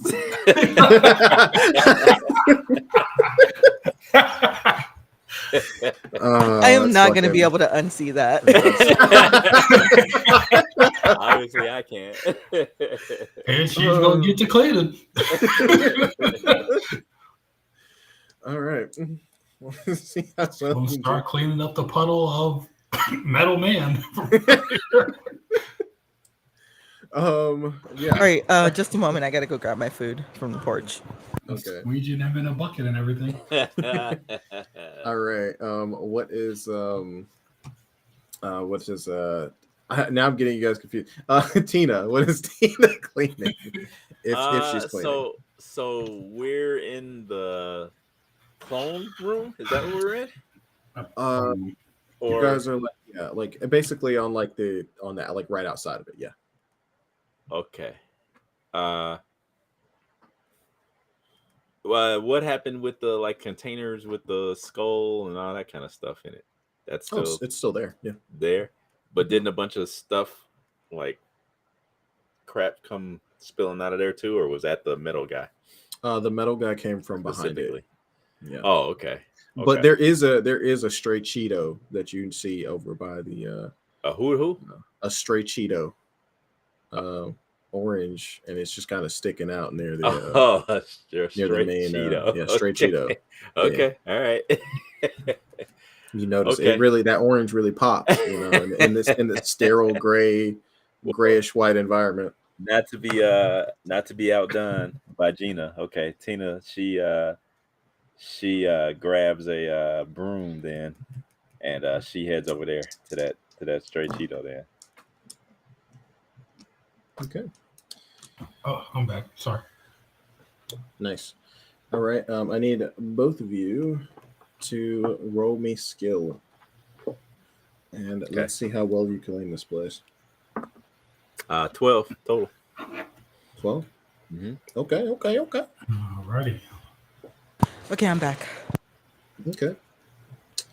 And I wish I had some food on my porch right now. I'm hungry. Yeah. That brother's starving. Right? Man. Oh man. That's gonna be the squirrels brought me Subway. What? What is happening? What'd you say you got? That's gonna be a 10, my boy. Nice. A 10. Nice. Okay. So yeah, with both of that, you guys managed to get these rooms squeaky clean. Okay. The puddle is gone. And the Cheeto, as well as the rest of the containment tanks, are cleaned of dirt, cleaned of grime, and cleaned of like that nasty little goop buildup that like kind of gets in the tanks when you let shit sit in there for a little bit too long. Yeah, you get that out of there too. I'll get that out of my clothing tank tomorrow. And what is Kuomi doing during this? So, Megan, I'm sorry. What would you say? What What happened? What's Kuomi doing? She over there eating. She took a bite out of that Subway. She, What?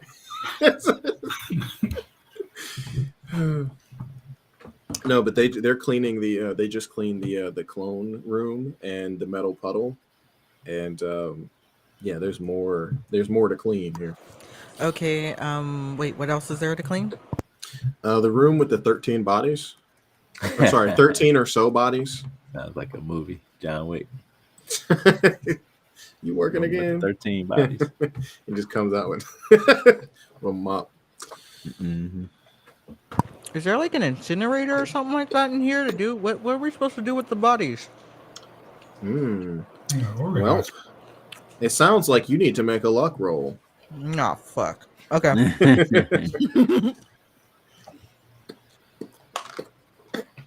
That's an 8. Mm-hmm. Okay. With an 8, you do know there is actually an industrial strength incinerator in room 7. So there you go. And yeah, still got to start moving the bodies in there. And that is going to be a skill roll. Okay. Wait, if what? you guys are done, if you guys want to help her, you can. Yeah, I'm gonna try to gather corpses. Can we do like a what do you call it? The assembly line or whatever they call it, you know? Chucking them to each other. Yeah, hell yeah. Okay, teamwork makes the dream work. Teamwork makes the dream work. Yeah, you guys go ahead and roll. What are we rolling? Skill? Yeah, give me some skill. Come on, big skill. We're gonna, 10. we're gonna add the totals up. Maxed out there. Okay. 18. Oh, damn. Yeah. Okay, nice. 10 plus 18. Yeah, that'll do it. That's gonna be an 11. That'll do it. Body, tossing them. Straight up tossing them. Checking the pockets as they go. You managed to get, I would say, roughly 32 Nuevo Neo bucks. All right. So, 32 yeah. Neo. All right.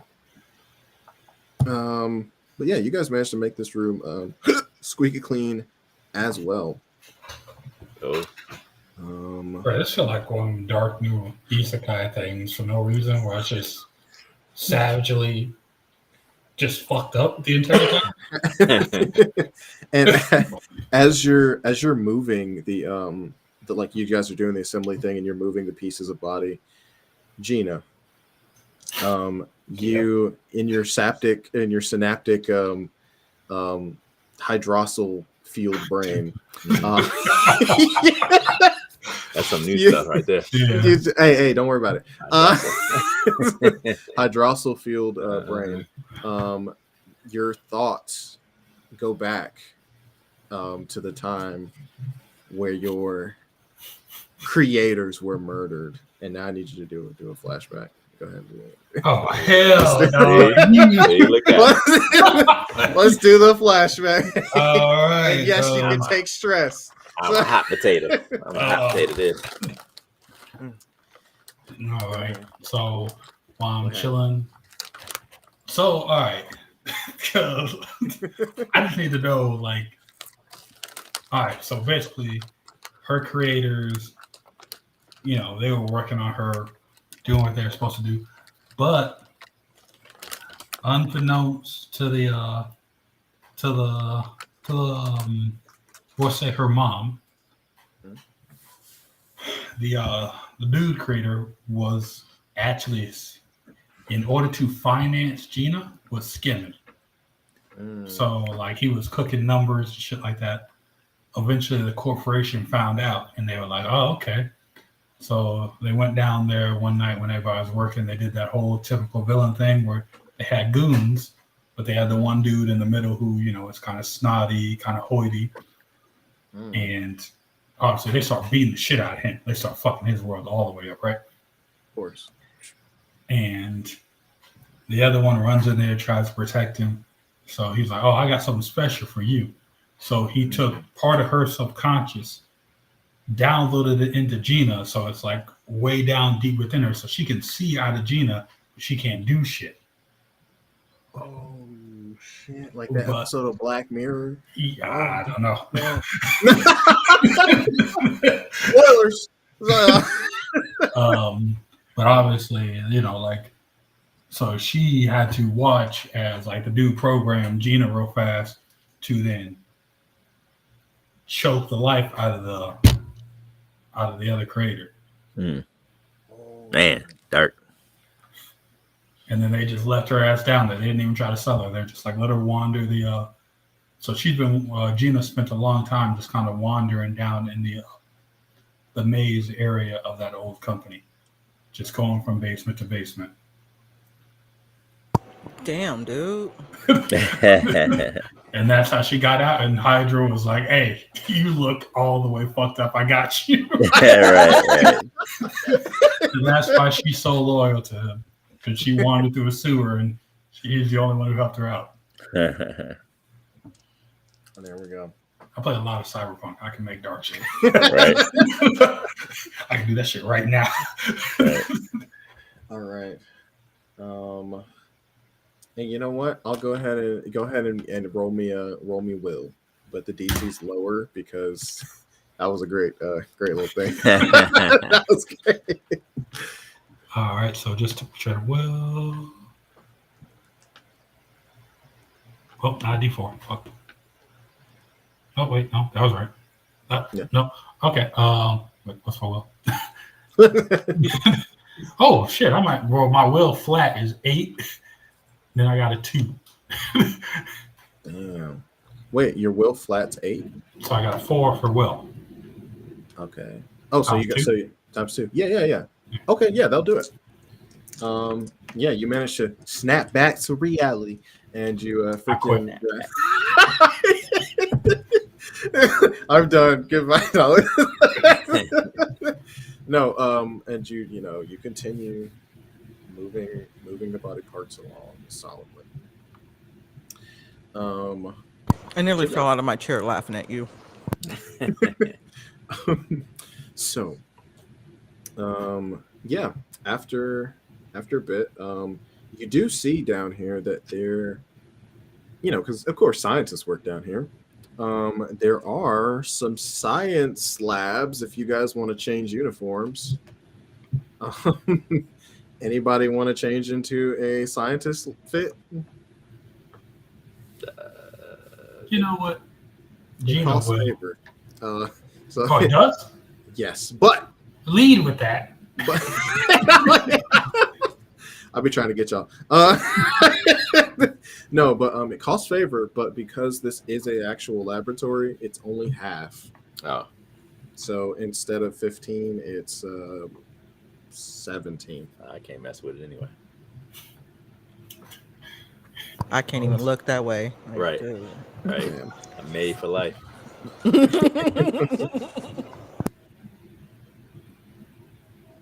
You know what? Fuck it. Gina's still gonna do it. So basically, this is like the way you change classes in this game. Oh wow. What So the you're hell? so whatever you're wearing, that Is what kind you- of dictates your class. So if you put this on, you're a scientist. Like you. Wait, does that mean I get skills for being a scientist? Well, what's This shit is wild. this shit is Yeah. wild. Actually, wait a minute. It seems like a very fun system if I wasn't forced to be a child. Maybe. I know, right? Right. Well, actually, there are alternate rules for playing butlers, head Yeah. maids, and masters. Yeah, Oh, this is cool. there's a Cool, lot cool, of shit. cool. Yeah. All things I don't want to be. Well, I'm saying the options are there. They did straight too far though. Yeah. Hey, I got a wild idea.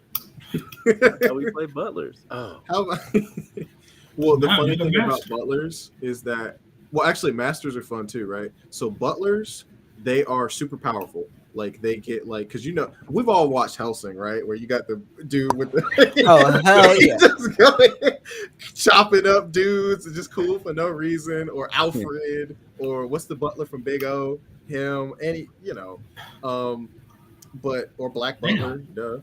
Yeah. But yeah, wait, oh my bad. What'd you say? I haven't actually seen Black Butler. That's pretty cool. That's all I got to say on it. But basically, butlers they get extra attack power, they get higher stats in general, but they always lose battles against maids, always, because it's funny. So and also they're more gentlemanly, I guess. So it's like they tend to they don't want to use their full strength to destroy this person. So because you're both working a job. yeah. And then masters, they have resources they can use, but they're extremely weak. So they have to. But the thing is, maids have to follow their orders. So Okay. otherwise they lose favor. So there you go. So let's see. Well, let's see if you qualify for this class. Are you, Chris? Is your character cool or sexy?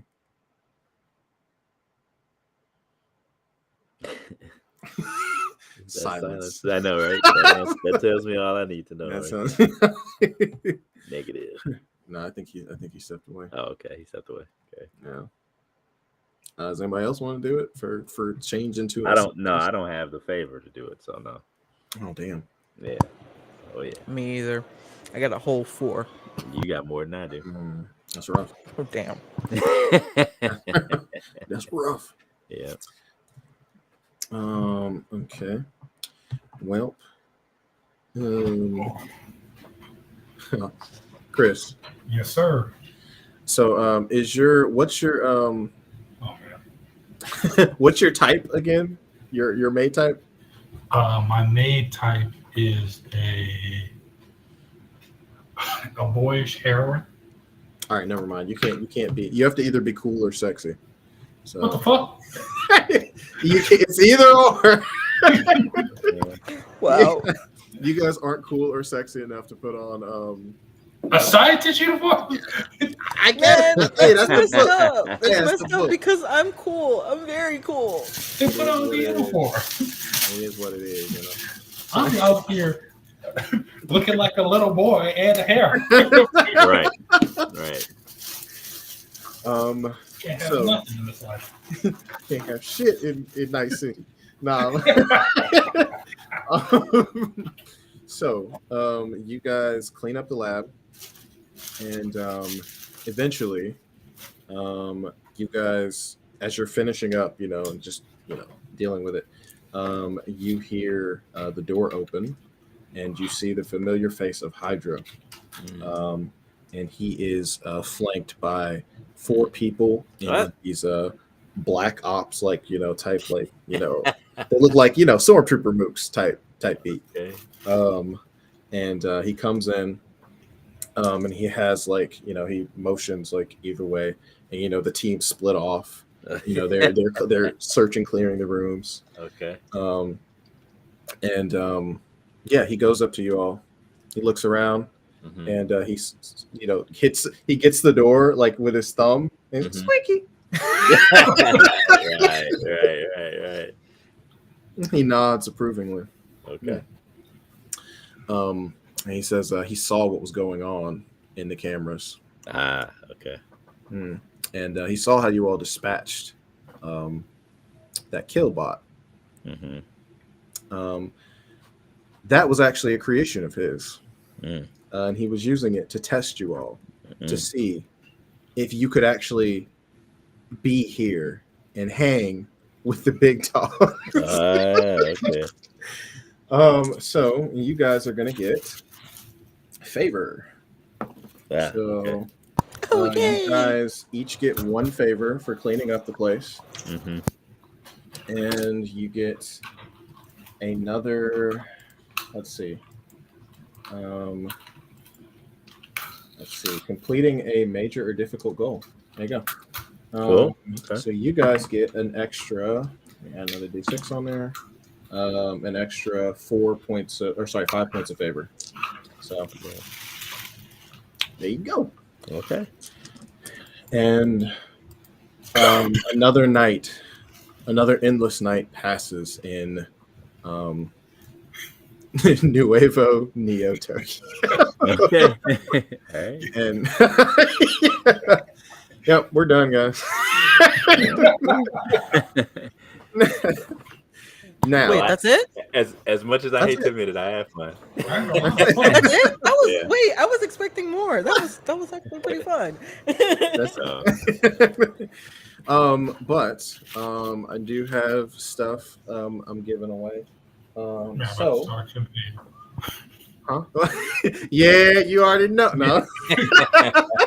So every Wednesday and Friday, boy. Oh my God. Yeah, I mean, maybe one of these days.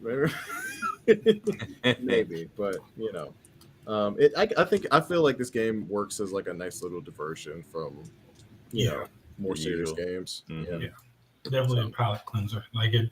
As much as I would never play this again, I can definitely see if somebody was to break this out once every 3 years, I'd be Why What not? the heck? No, but it's That's funny. it's crazy because the guy who introduced me to this book, he ended up he ran it for his birthday, right? Mhm. And at first, I kind of had that. I think I already told you about this, Chris. At first, I had the same reaction. I was like, "Oh man, maids." And then I read through it, and I was like, oh, they put work into this. Yeah. Oh, they did extra classes, optional scenarios. Like, It was a game to somebody. it's a game. Right. I Yeah. was like, wow. And the book is cheap. Yeah, I heard about this years and years and years ago, man. Yeah, it came out. There may be one or two videos on on YouTube about it. Yeah, definitely. Yeah, but it's a what do you call it? It's a I don't even really know what to call it. Obscure. That's what I'm trying to say. Obscure game. Yeah, of course. GOG running those obscure gems. right. Yeah, GOG. So who do you guys think was the most entertaining this time? Oh man, I hate that kind of stuff. Nope, you got it. Come on now. Who Honestly has the most fun or made everybody laugh the most or whatever? I'm going with Gina.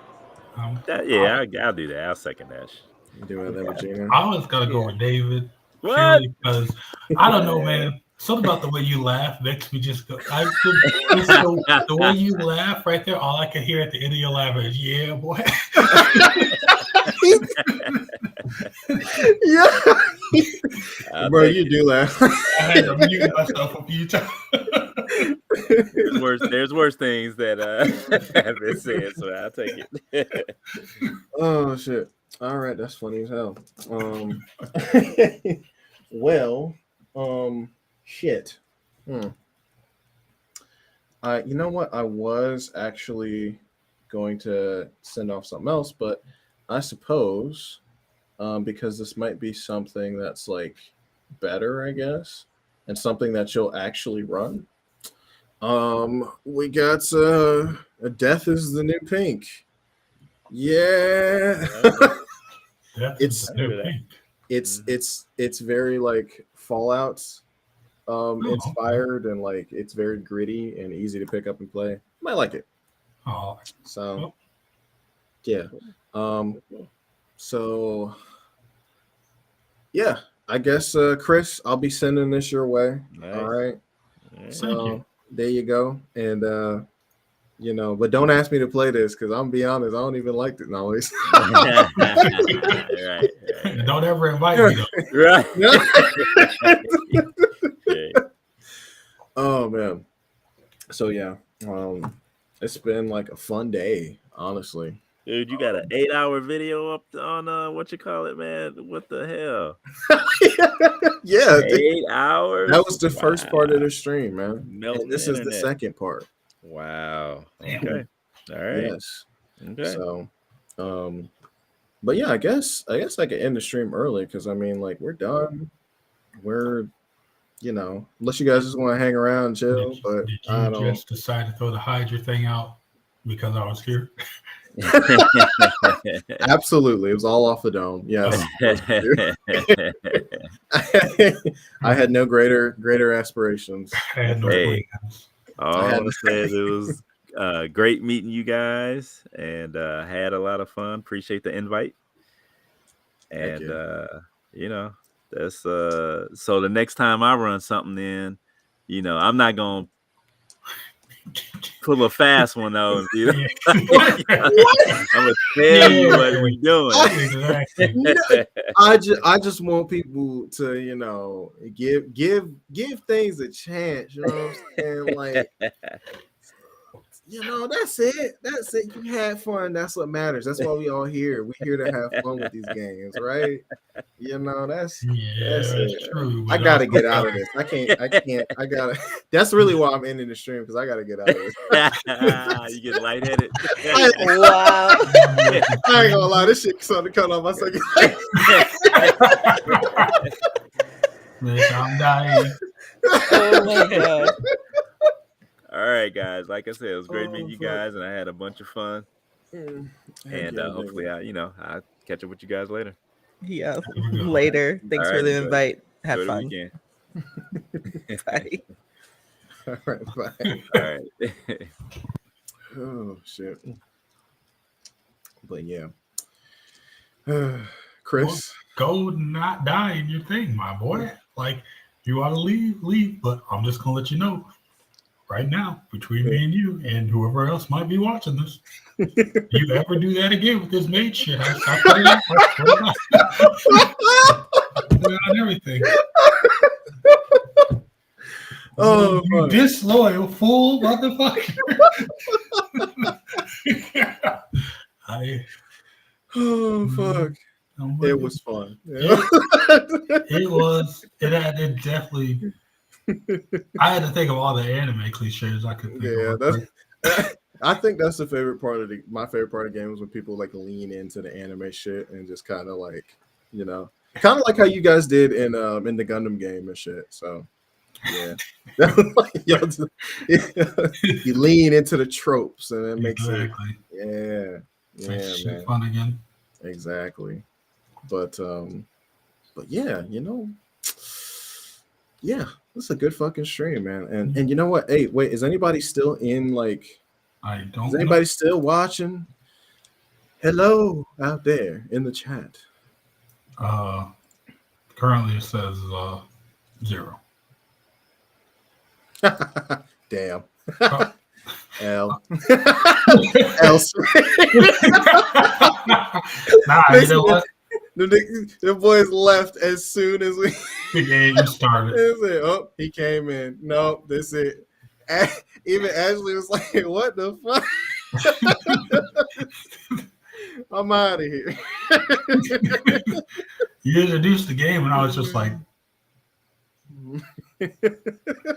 "Damn, I'm in this bitch now, though. I can't just dip on him. I can't just leave." Oh like, man. Oh. But no, man, it's fun, and hopefully I hope to do more streams, and also I think I might make this a yearly thing, right? RPG day stream, maybe not all day next time, but who knows? Right. But yeah, anybody who's watching in the future,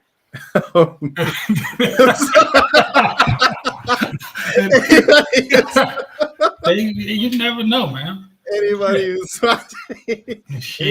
watching in the future, all right, just know I enjoyed you being here, and I'm glad. I hope you at least got a laugh out of whatever this is, Right. and had some good times with us. All right, but as for this this farce, this farce, now you're short selling yourself. No, now you're short selling yourself. You already committed the entire day. I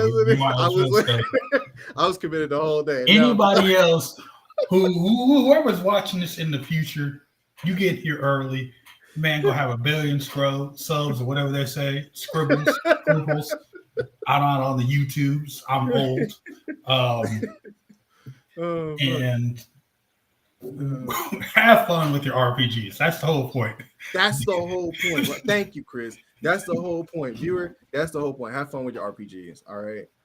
That's it, man. That's why we're here, man. So leave on an inspirational message. Hell yeah. Yeah. But with that being said, it's Golden Buddha and Chris telling you to stay enlightened. I knew your weird ass was gonna say, yeah. It's like that tree. Stay enlightened and stay.